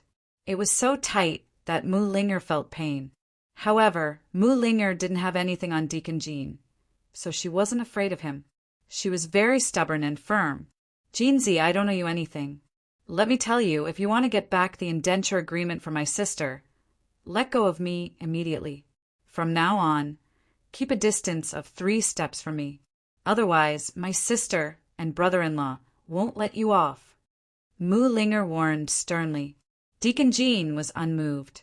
He leaned over and said mildly in her ear, I don't want the indenture agreement. I only want you. As soon as he said that, Mu Linger froze. You Are you kidding? Who are you kidding? Mu Linger, we agreed that if I saved you from Tiger's prison, you would return to Winter Crow country with me. Are you going back on your word? Deacon Jean asked again. Mu Linger remembered that Deacon Jean had said that before. However, she thought that he was just boasting out of boredom. How would she know that he was so capable that he could control a tiger? Mu Linger was stunned. She knew that this wasn't a dream, but she felt that she was dreaming. A dream that she didn't know if it was a nightmare. She knew that Deacon Jean liked her, but she didn't know why Deacon Jean liked her. When did he like her? Deacon Jean should hate her. Are you coming with me? Deacon Jean asked again. We have to find Sister Jing and the rest first. Otherwise, what about little Deacon Jean? Mu Linger found an excuse to avoid Deacon Jin's question. It wasn't that she didn't want to refuse, but she didn't dare to. This guy was hugging her and burying his head in her shoulder. If she angered him, she wouldn't be able to answer even if she called for help in this wilderness. Mu Linger finally became a little more cautious, but Deacon Jin's words made her despair. Deacon Jean said, "Take the child away and never have any contact with them. That's my bottom line." Mu Linger couldn't stand it anymore and rebuked angrily. "Jean Z, you stole someone else's child. Don't you have any shame? You're bullying such a small child. What's the difference between you and that big bastard June Isia? Are you coming or not?" Deacon Jean was impatient. He had no interest in Ningjing and Tang, Li's daughter, at all. Such a small child, and a girl at that, couldn't be bought for much at the slave market. He didn't want to have any contact with Han Yunqi and the rest, because once Han Yunqi and the rest found out that Mu Linger was in his hands, he reckoned that he would be caught even if he fled to the ends of the earth. Mu Linger was too naive and didn't understand her sister at all. With Han Yunqi's temper and ambition, if she knew that he knew the art of animal taming, how could she let him go so easily? He had been pondering about his relationship with Jun Isia from the Black Clan and how he got his animal taming skills. Although he was curious, he wasn't interested in finding out. He didn't want to get involved in the battle between the 7 aristocrats and the Eastern and Western Qin royal family. He just wanted to go back to his hometown. Changing his name and disappearing from the world was the safest and most peaceful choice. Mu Linger thought for a long time and asked sincerely, "Jean Z, can I think about it?" If Mu Linger became cunning, then it must be because she was forced to follow Jean Z. She thought that this place wasn't far from Tiger's Den, and it was already summer. Han Yunqi should be coming to save them. Perhaps Han Yunqi and the rest would be here in a few days. At that time, she would teach Jean Z a lesson. "Okay, I'll give you 3 days." Deacon Jean let go of Mu Linger. Mu Linger secretly sighed in relief and didn't bargain with Deacon Jean. She wanted to wait for 3 days and then ask for 3 more days from him. Anyway, she would stall for as long as she could. Besides, they might not be able to escape from this forest. That mysterious person and Jun Isia must still be looking for them everywhere. Mu Linger hurriedly picked up little Tang Tang and realized that the big white tiger and the tigress were looking at her strangely. When she looked over, the 2 tigers actually lowered their heads and were especially respectful. Without a doubt, Deacon Jin's hug just now made the 2 tigers think that Mu Linger was their mistress. Mu Linger pursed her lips and pretended not to see it. Deacon Jean also turned his head away and pretended not to know anything. Wouldn't the 2 tigers feel awkward? The 2 of them didn't speak, and the cave quieted down. For some reason, the atmosphere suddenly became awkward. In the end, it was Mu Linger who spoke first. "Jean Z, where did you come from? How can you control these tigers?" "Talent." After hearing a lot of tiger roar, I knew what they meant. Later on, I tried a few times and found that they were all afraid of me. I secretly taught them a few times, and they all listened to me. Deacon Jean said it casually as if it was just a very ordinary thing. He definitely didn't know how much time and effort Jun Isia spent to train these tigers. "I don't believe it." Mu Linger looked at him suspiciously. However, Deacon Jean didn't want to talk about it. No one is forcing you to believe it. Mu Linger simply stopped asking and turned her head to look to the side. At this time, the big white tiger suddenly stood up. Deacon Jean thought that it had sensed danger outside the cave, who knew that it actually kept wagging its tail at Mu Ling. Mu Linger then remembered something and smiled. Jean Z, it's time for you to take your medicine. Take medicine? He had been unconscious all this time. How could he take medicine? Chapter 1075. Deacon Jean had been unconscious for the past few days. How did he take the medicine? If there was a pre-boiled medicine, Mu Ling could have pried open his mouth and forced it down his throat. However, the problem was that there were no utensils in the cave that could be used to boil medicine. How was she going to boil it? A trace of suspicion flashed across Deacon Jin's eyes. He looked around before his gaze finally landed on Mu Ling. He was waiting to see how Mu Ling would feed him the medicine. Mu Ling immediately walked to the side. In a corner not far away, there was a pile of herbs that had been freshly picked and dried. There were also some wild fruits. Mu Ling didn't dare to wander around outside every day. She usually went out once every 2 or 3 days and came back with a pile of herbs and wild fruits. The herbs were for Manager Jean, while the wild fruits were for her to satisfy her hunger. Fortunately, she didn't have a big appetite and preferred vegetarian food. If it were an ordinary person, they wouldn't be able to survive after eating so many wild fruits for so many days. As soon as Mu Ling walked over, Big White Tiger immediately followed her and squatted beside the pile of herbs with Mu Ling. Mu Ling chose carefully for a while before picking out a bunch of herbs. There were 1 or 2 of each type, and 7 or 8 types made a large pile. Deacon Jean did notice that Big White Tiger was sticking close to Mu Ling. He looked at her back and seemed to be thinking about something. Unconsciously, he bit his lip lightly. He only came back to his senses when Mu Ling turned and walked towards him. Seeing that there were so many herbs in her hands, he was really puzzled. He couldn't understand how this girl was handling these raw herbs. However, he didn't say a word and didn't bat an eyelid. Unexpectedly, Mu Ling directly handed over a large pile of herbs. Here, these are the herbs you need to take. Deacon Jin's hands hung by his sides as he gently clenched his fists. He asked, "How do I take them?" "Just eat like this," Mu Linger said seriously. "What's this?" Deacon Jean also became serious. "Eat it raw. Chew it up and swallow it," Mu Linger replied. Deacon Jin's serious face finally showed some expression. He sneered and said, "Mu Linger, you still have the mood to joke with me. You seem to be in a good mood." Mu Ling didn't like Deacon Jin's disdainful gaze. In his eyes, she seemed to be worthless. She really couldn't understand. Since Deacon Jean despised her so much, why would he pester her and not let her go? Sincerity was also required to pester someone.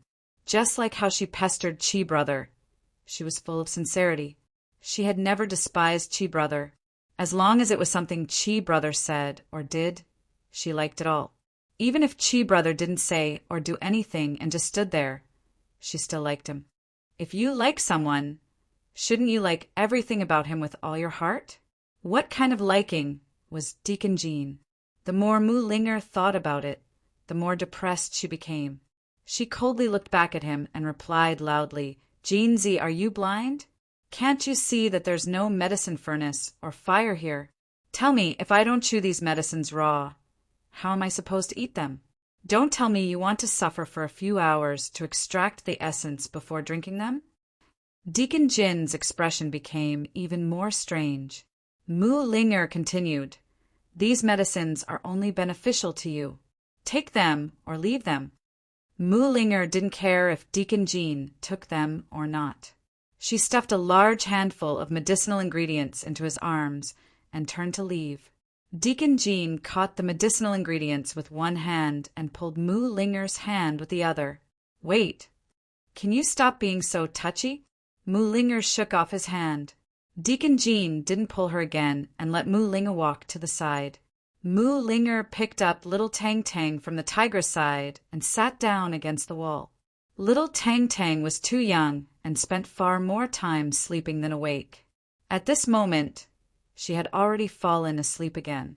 Perhaps it was because she had drunk the tigress milk, but her complexion was particularly good. Her rosy cheeks made her look even more beautiful and delicate, making people want to kiss and pinch her. Linger looked at little Tang Tang, and no matter how bad her mood was, it would immediately brighten up. She couldn't help but think about how happy Tang Li would be if he knew that Sister Jing had given birth to a daughter for him. She couldn't help but think about how this little girl would look like when she grew up and how many men would adore her. She also thought about how much trouble Sister Jing would have to face in the Tang sect in the future if she only had this daughter. Linger was immersed in her own thoughts and didn't know that Deacon Jean had been staring at her. His gaze was even more complicated than before. Deacon Jean seemed to be hesitating about something. After a long time, he spoke again. He said, Linger, when I was unconscious, this medicine, how did I take it? I chewed it up and forced it down. Linger answered casually. Her attention was on little Tang Tang. Deacon Jean obviously knew that the medicine was chewed up and forced down, but he wanted to ask who chewed it up. Actually, this was a question that didn't need to be asked. Linger was the only one in the cave, other than Linger chewing up the medicine. Could it have been two tigers? Deacon Jean looked at Linger's calm reaction, and a trace of suspicion flashed through his eyes. He said, "Oh," and didn't ask any more questions. He sat down opposite Linger and leaned against the wall. Just like that, the two of them quieted down again. Linger looked at little Tang Tang, entranced and lost in thought. Deacon Jean was immersed in his own thoughts. The big white tiger quietly lay down beside Deacon Jean, sniffing the herbs in Deacon Jin's hands from time to time.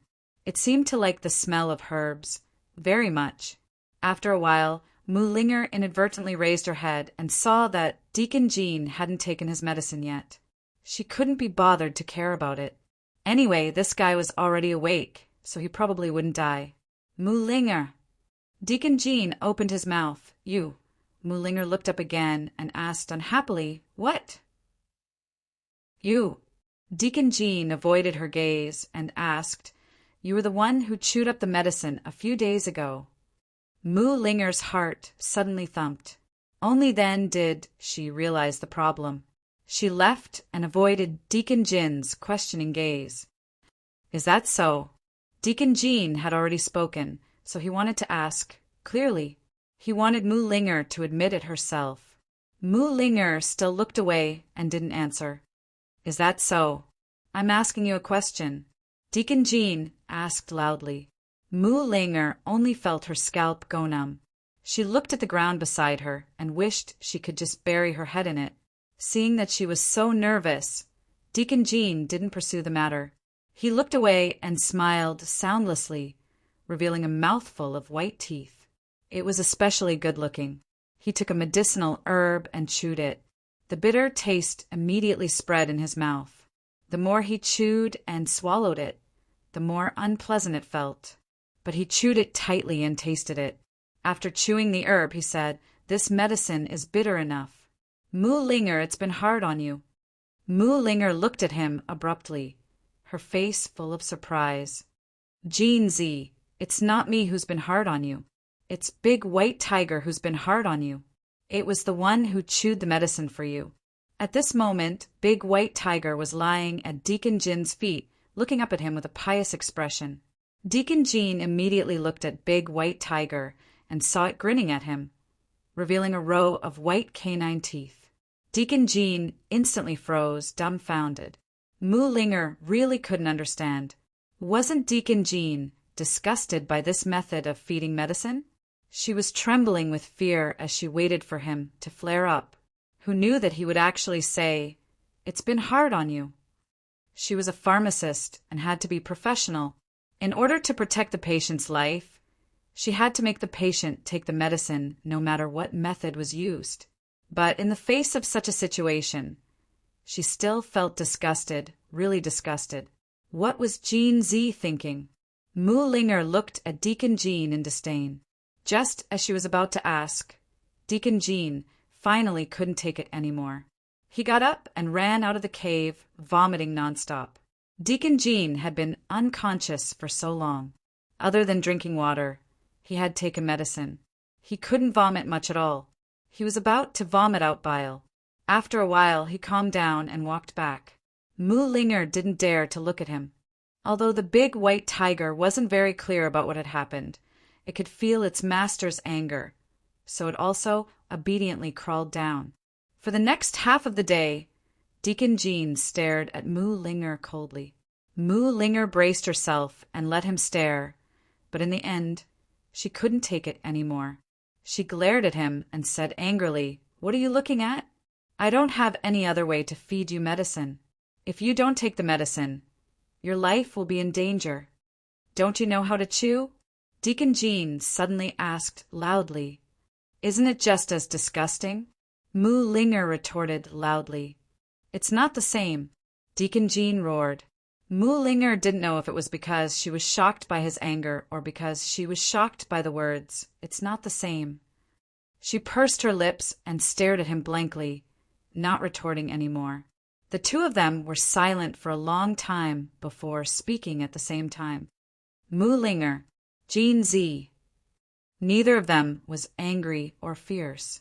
Both of them were especially calm. "You first. You first." They spoke at the same time again. They were clearly letting the other party speak first, but they didn't give in. Hence, they bumped into each other again. He said, "Mu Linger, I like you." She said, "Jean Z don't like me." Hence, the two of them fell silent. After a long while, Mu Linger asked helplessly, "What do you like about me? What's so good about me?" Deacon Jean said coldly, "What do you like about Goo? What's so good about him?" The two of them were still rather calm at first, but when they heard this, Mu Linger was furious. "What happened between me and Chi brother has nothing to do with you. Stop talking nonsense. What could happen between you and Goo?" Deacon Jean asked again. His words made Mu Linger speechless. That's right. What could possibly happen between her and Chi Gidge? Nothing had ever happened between them. Jean Z, I'll only like Chi brother for the rest of my life. Before Mu Linger could finish speaking, Deacon Jean flew out of the cave. He didn't listen, but Mu Linger continued. Perhaps she was saying it for herself. She said, "I won't like you. Never."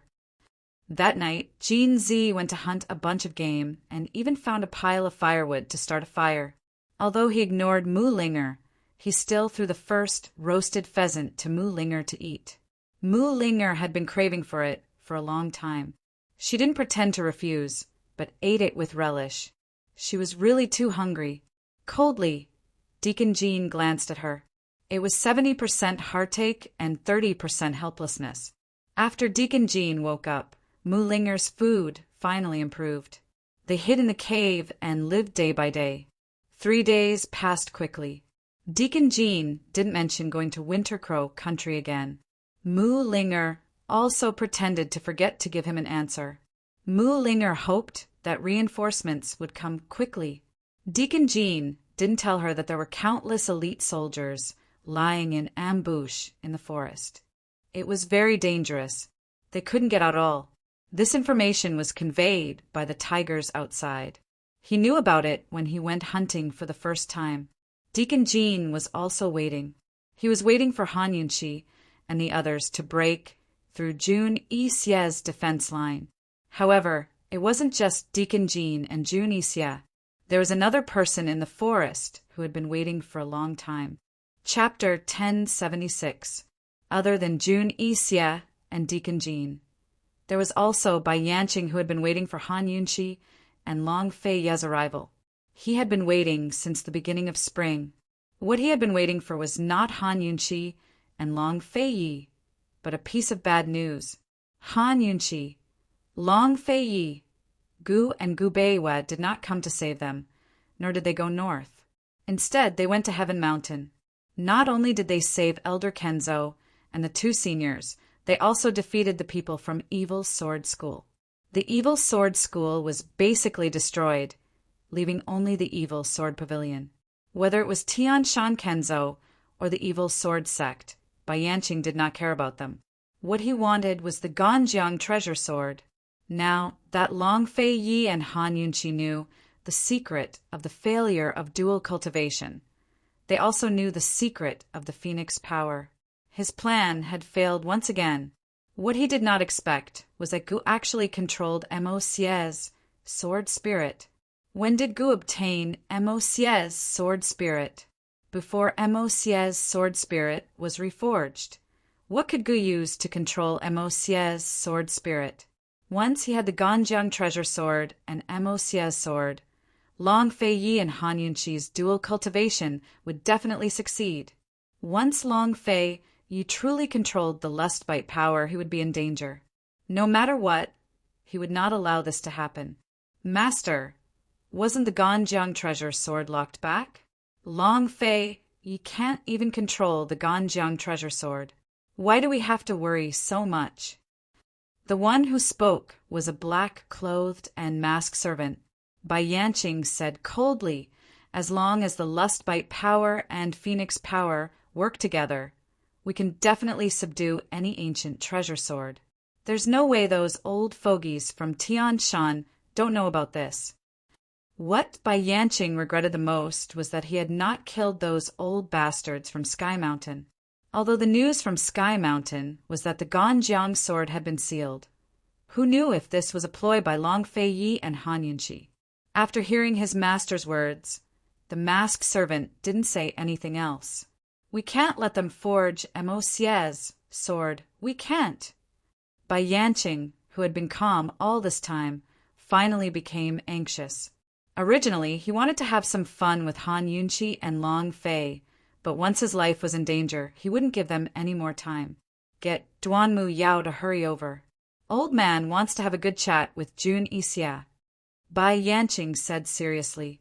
Jun Yixia occupied such a good location in Tiger's prison and had Ningqing as a hostage. He also had 2 hostages in his hands and the 3rd venerable sage in Duanmu Yao's hands.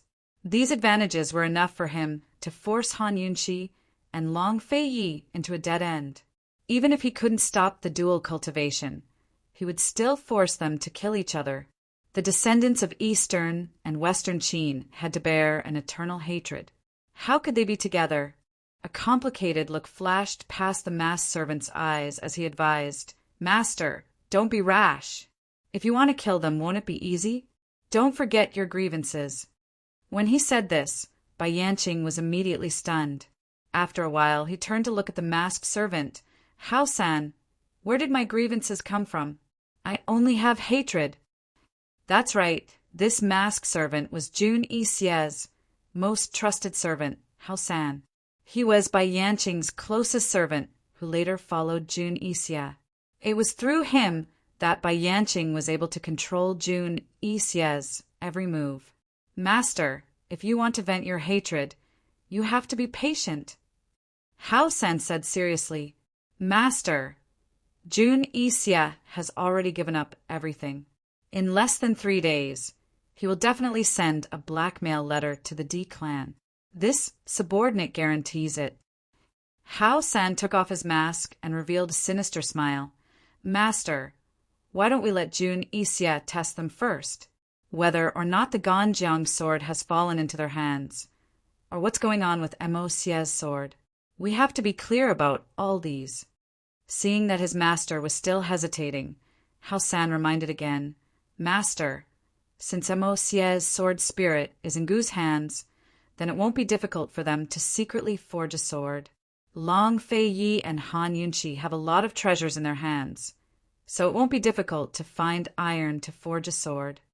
When he said this, Bai Yanqing completely recovered from his anger and nervousness. As long as Han Yunqi and Long Fei Yi obtained the Ganjiang and Mo Xie swords, then successful dual cultivation would only be a matter of one night. Therefore, with the current situation, it was most important to investigate the situation clearly. Bai Yanqing didn't say much, but patted Hao San's shoulder, indicating that he approved of his consideration. Hao San hurriedly said, "Master, Long Fei Yi and Han Yunqi finished their dual cultivation in the 12th month of last year. It's already the middle of the 3rd month now, so they only have a little more than 8 months left. As long as they don't obtain the Ganjiang and Mo Xia swords, wouldn't it be easy for us to delay them?"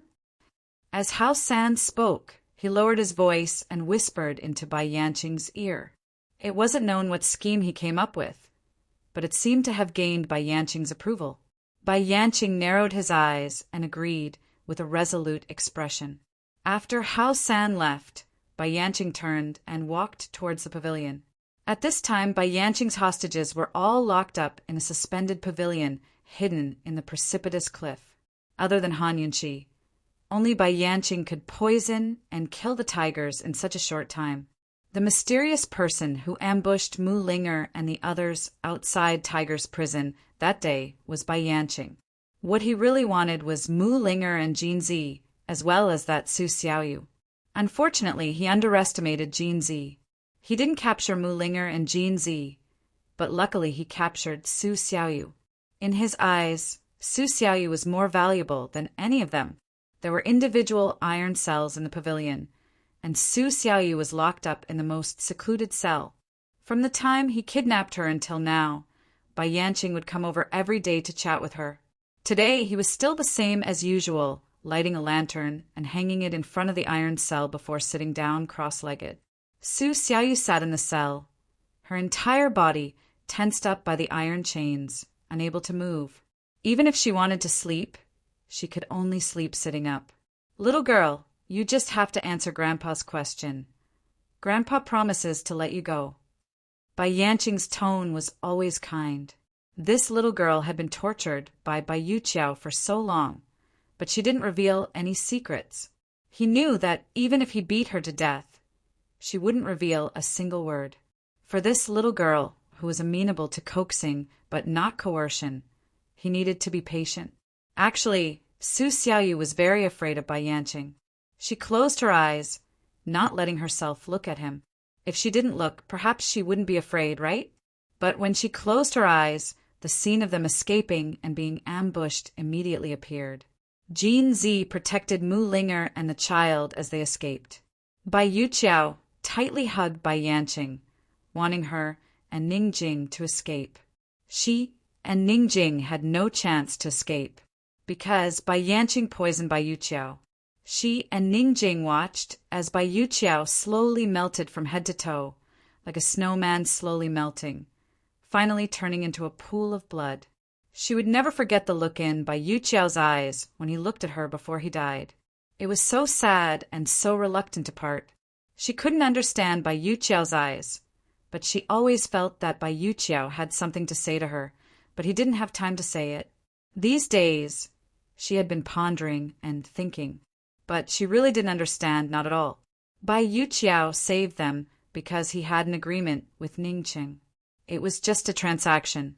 Facing death, shouldn't it be regret and unwillingness? What was Bai Yuqiao reluctant to part with her? She repeatedly comforted herself that she must have seen wrongly and misunderstood. But every time she closed her eyes, the scene of Bai Yuqiao turning into a pool of blood unconsciously appeared in her mind. Bai Yuqiao's bright and lively big eyes also appeared. She even had a feeling that she was looking at herself. She didn't have a good impression of Bai Yuqiao. Even if Bai Yuqiao saved them, she still didn't like him. But now, she especially wanted to know what agreement Bai Yuqiao had with Ningjing. How important was it that Bai Yuqiao would betray Juni Xie and Bai Yanqing? "Girl, think about it carefully," Bai Yanqing asked again. Su Xiaoyu still ignored him. Her brows were tightly knitted. She wanted to get rid of the pair of eyes in her mind, but she couldn't. "Girl, how about this?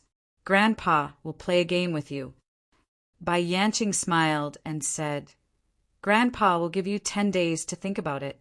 If you don't think about it in a day, Grandpa will pull out one of Ningjing's teeth. If you don't think about it in 10 days, Grandpa will pull out 10 of Ningjing's teeth. Tell me, isn't it fun?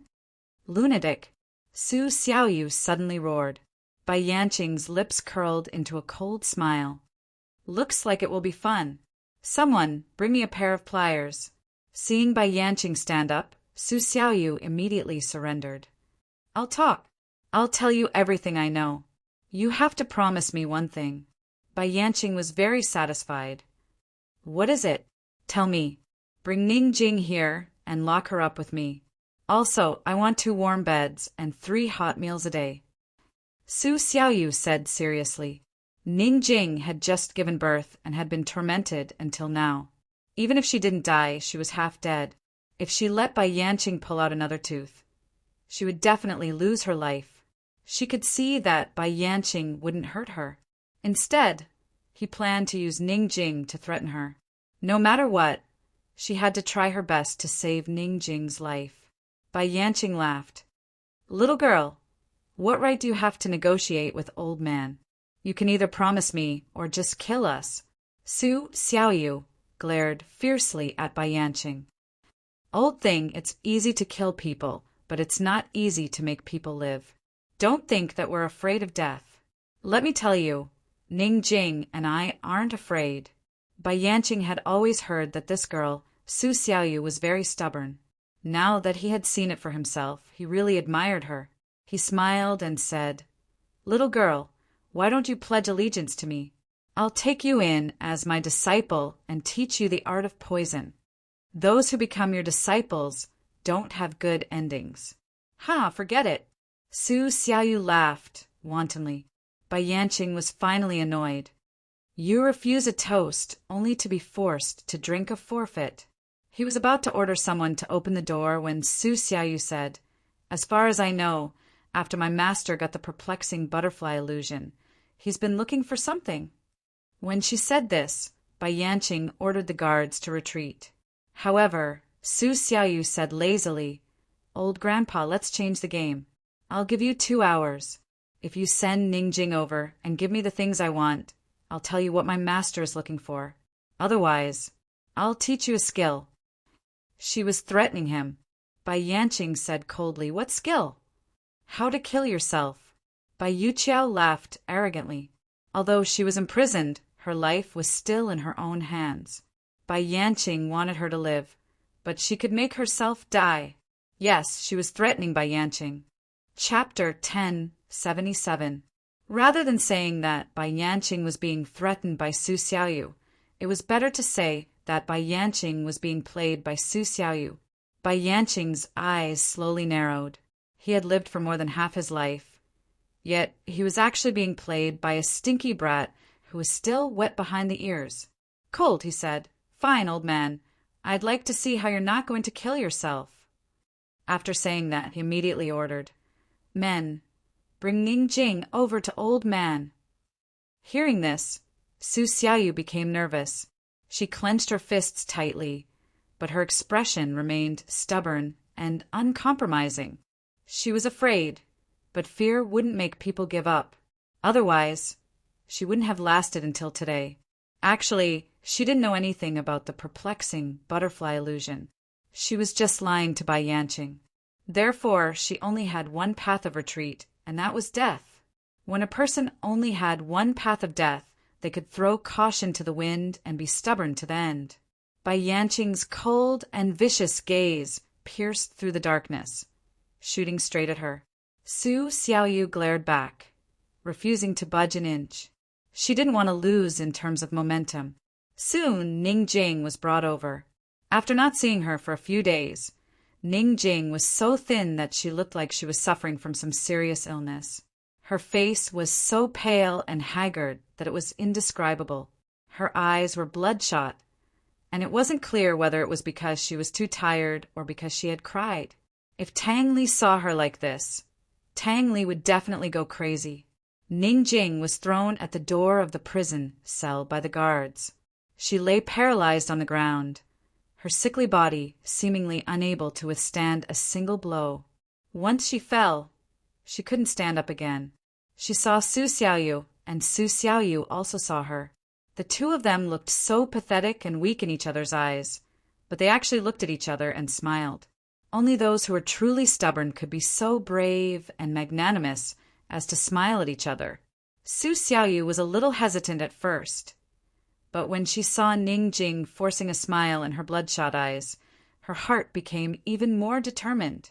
He would either die or force Bai Yanqing to compromise. "Brat, old man will give you one last chance. Are you going to tell me or not?" Bai Yanqing's patience was limited, especially after hearing from Su Xiaoyu that Han Yunqi was still looking for something after obtaining the perplexing butterfly illusion. This made him even more impatient. It should be known that the water of 10,000 poisons in the medicinal forest had already fallen into the hands of Han Yunqi. There was no guarantee that she would find someone else.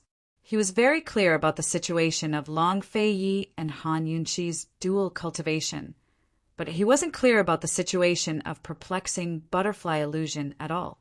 The power of lust bite could kill him, and perplexing butterfly illusion could break his undying body. These two were what he feared the most. Yet both of them had fallen into the hands of Han Yunqi and Long Fei Yi. "Old thing, you don't understand human language, do you?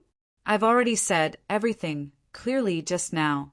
If you don't understand human language, then I can't do anything about it."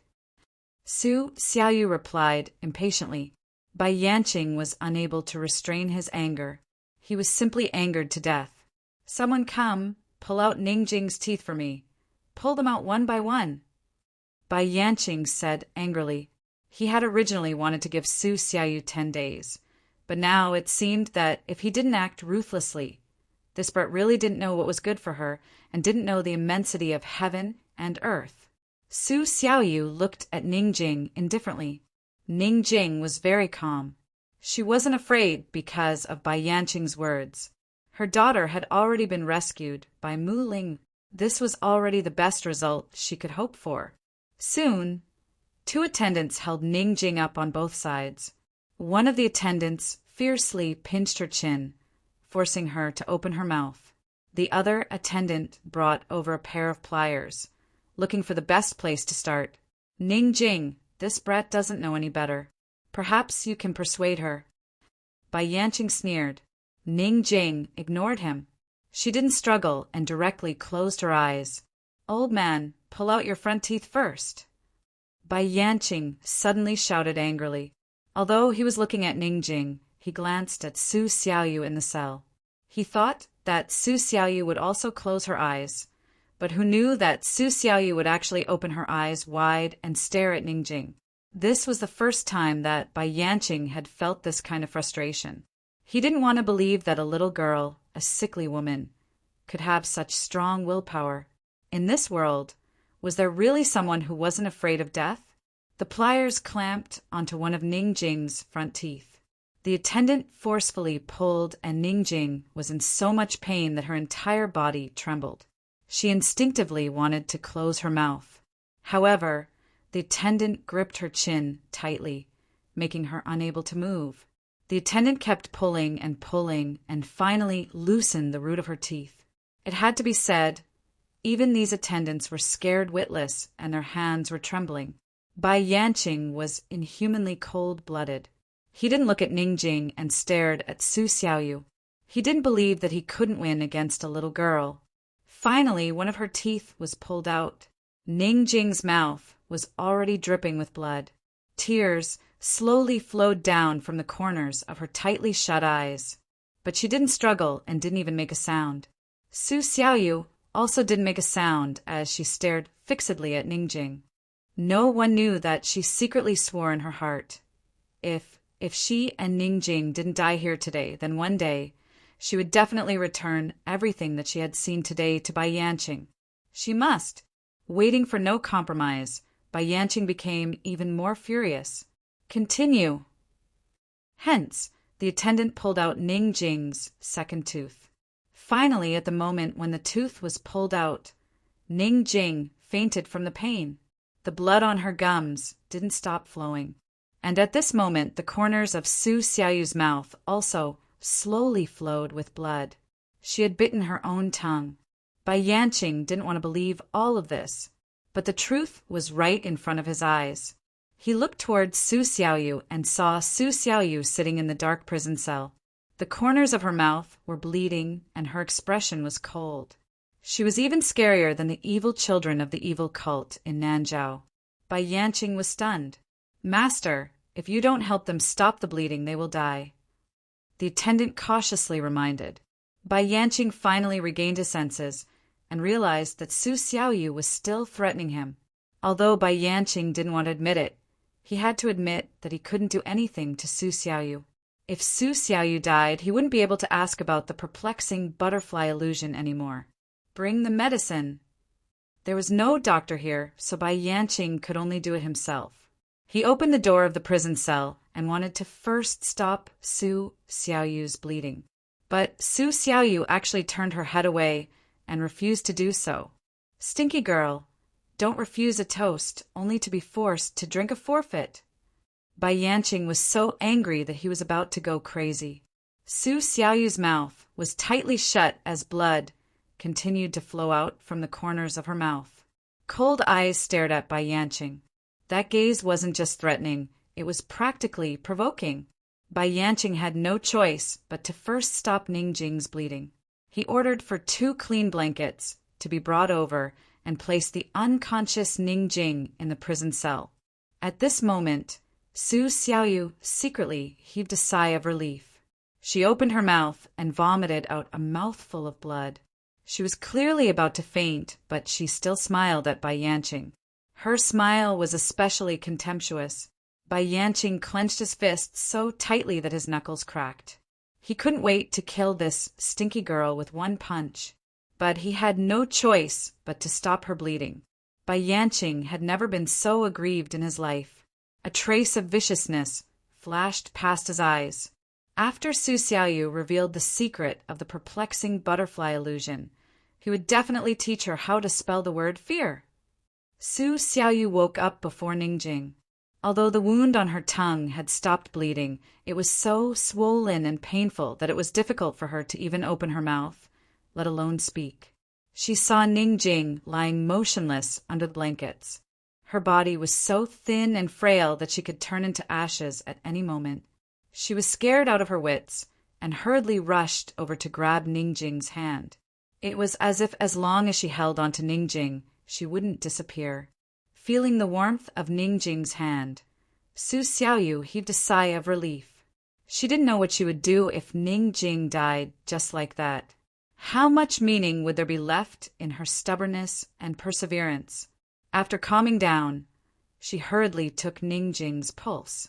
It was all thanks to the days she spent by her master's side and the time she spent assisting Gu Beiwa at Pill Fiend Pharmacy. Not only was she skilled in poison, she had also learned many medical skills. After taking Ningjing's pulse, Su Xiaoyu's small face sank. Ningjing's condition was quite bad. If she didn't quickly recover, she would definitely die if this continued. However, Su Xiaoyu couldn't be anxious. If she was anxious, it would give Bai Yanqing the opportunity to threaten her again. In a situation where both sides had equal bargaining chips, threats were a test of determination and determination. Su Xiaoyu took Ningjing's pulse again before sitting to the side. As she watched over her, she pondered about what medicinal herbs she should ask Bai Yanqing for and how to help Ningjing's body recover in the shortest time possible. When the guard discovered that Su Xiaoyu had woken up, he immediately went to report to Bai Yanqing. Bai Yanqing immediately rushed over. "Stinky girl, old man has satisfied all your conditions. Now, shouldn't you tell me?" Bai Yanqing asked. Su Xiaoyu immediately retorted, "How did you satisfy me? Where's the hot food?" Bai Yanqing secretly took a deep breath and controlled his temper before ordering someone to bring hot food over. "I don't need anything else. Just a bowl of hot millet porridge will do," Su Xiaoyu quickly said. The attendant indeed brought over a bowl of hot millet porridge. Bai Yanqing wasn't in a hurry to ask as he watched Su Xiaoyu slowly finish eating the millet porridge. At this point, he still had this bit of patience. But who knew that after Su Xiaoyu finished eating the millet porridge, she didn't seem to have any intention of telling him about the perplexing butterfly illusion. Instead, She sat cross-legged beside Ningjing and leaned against the wall to rest. "Stinky girl, do you really want to die?" Bai Yanqing asked coldly. "Old uncle, you haven't fulfilled the conditions that I asked for. Why are you in such a hurry?" Su Xiaoyu said calmly. "What else do you want? Don't push your luck." Bai Yanqing said angrily. "I don't want anything. I asked you to bring Ningjing here, but you pulled out 2 of her teeth and turned her into this state. She's neither human nor ghost, and she's still unconscious. You should at least make me believe that she can still live, right?" Su Xiaoyu bargained with the gift of the gab. Seeing that Bai Yanqing was staring at her without making a sound, Su Xiaoyu said coldly, "Let's get to the point.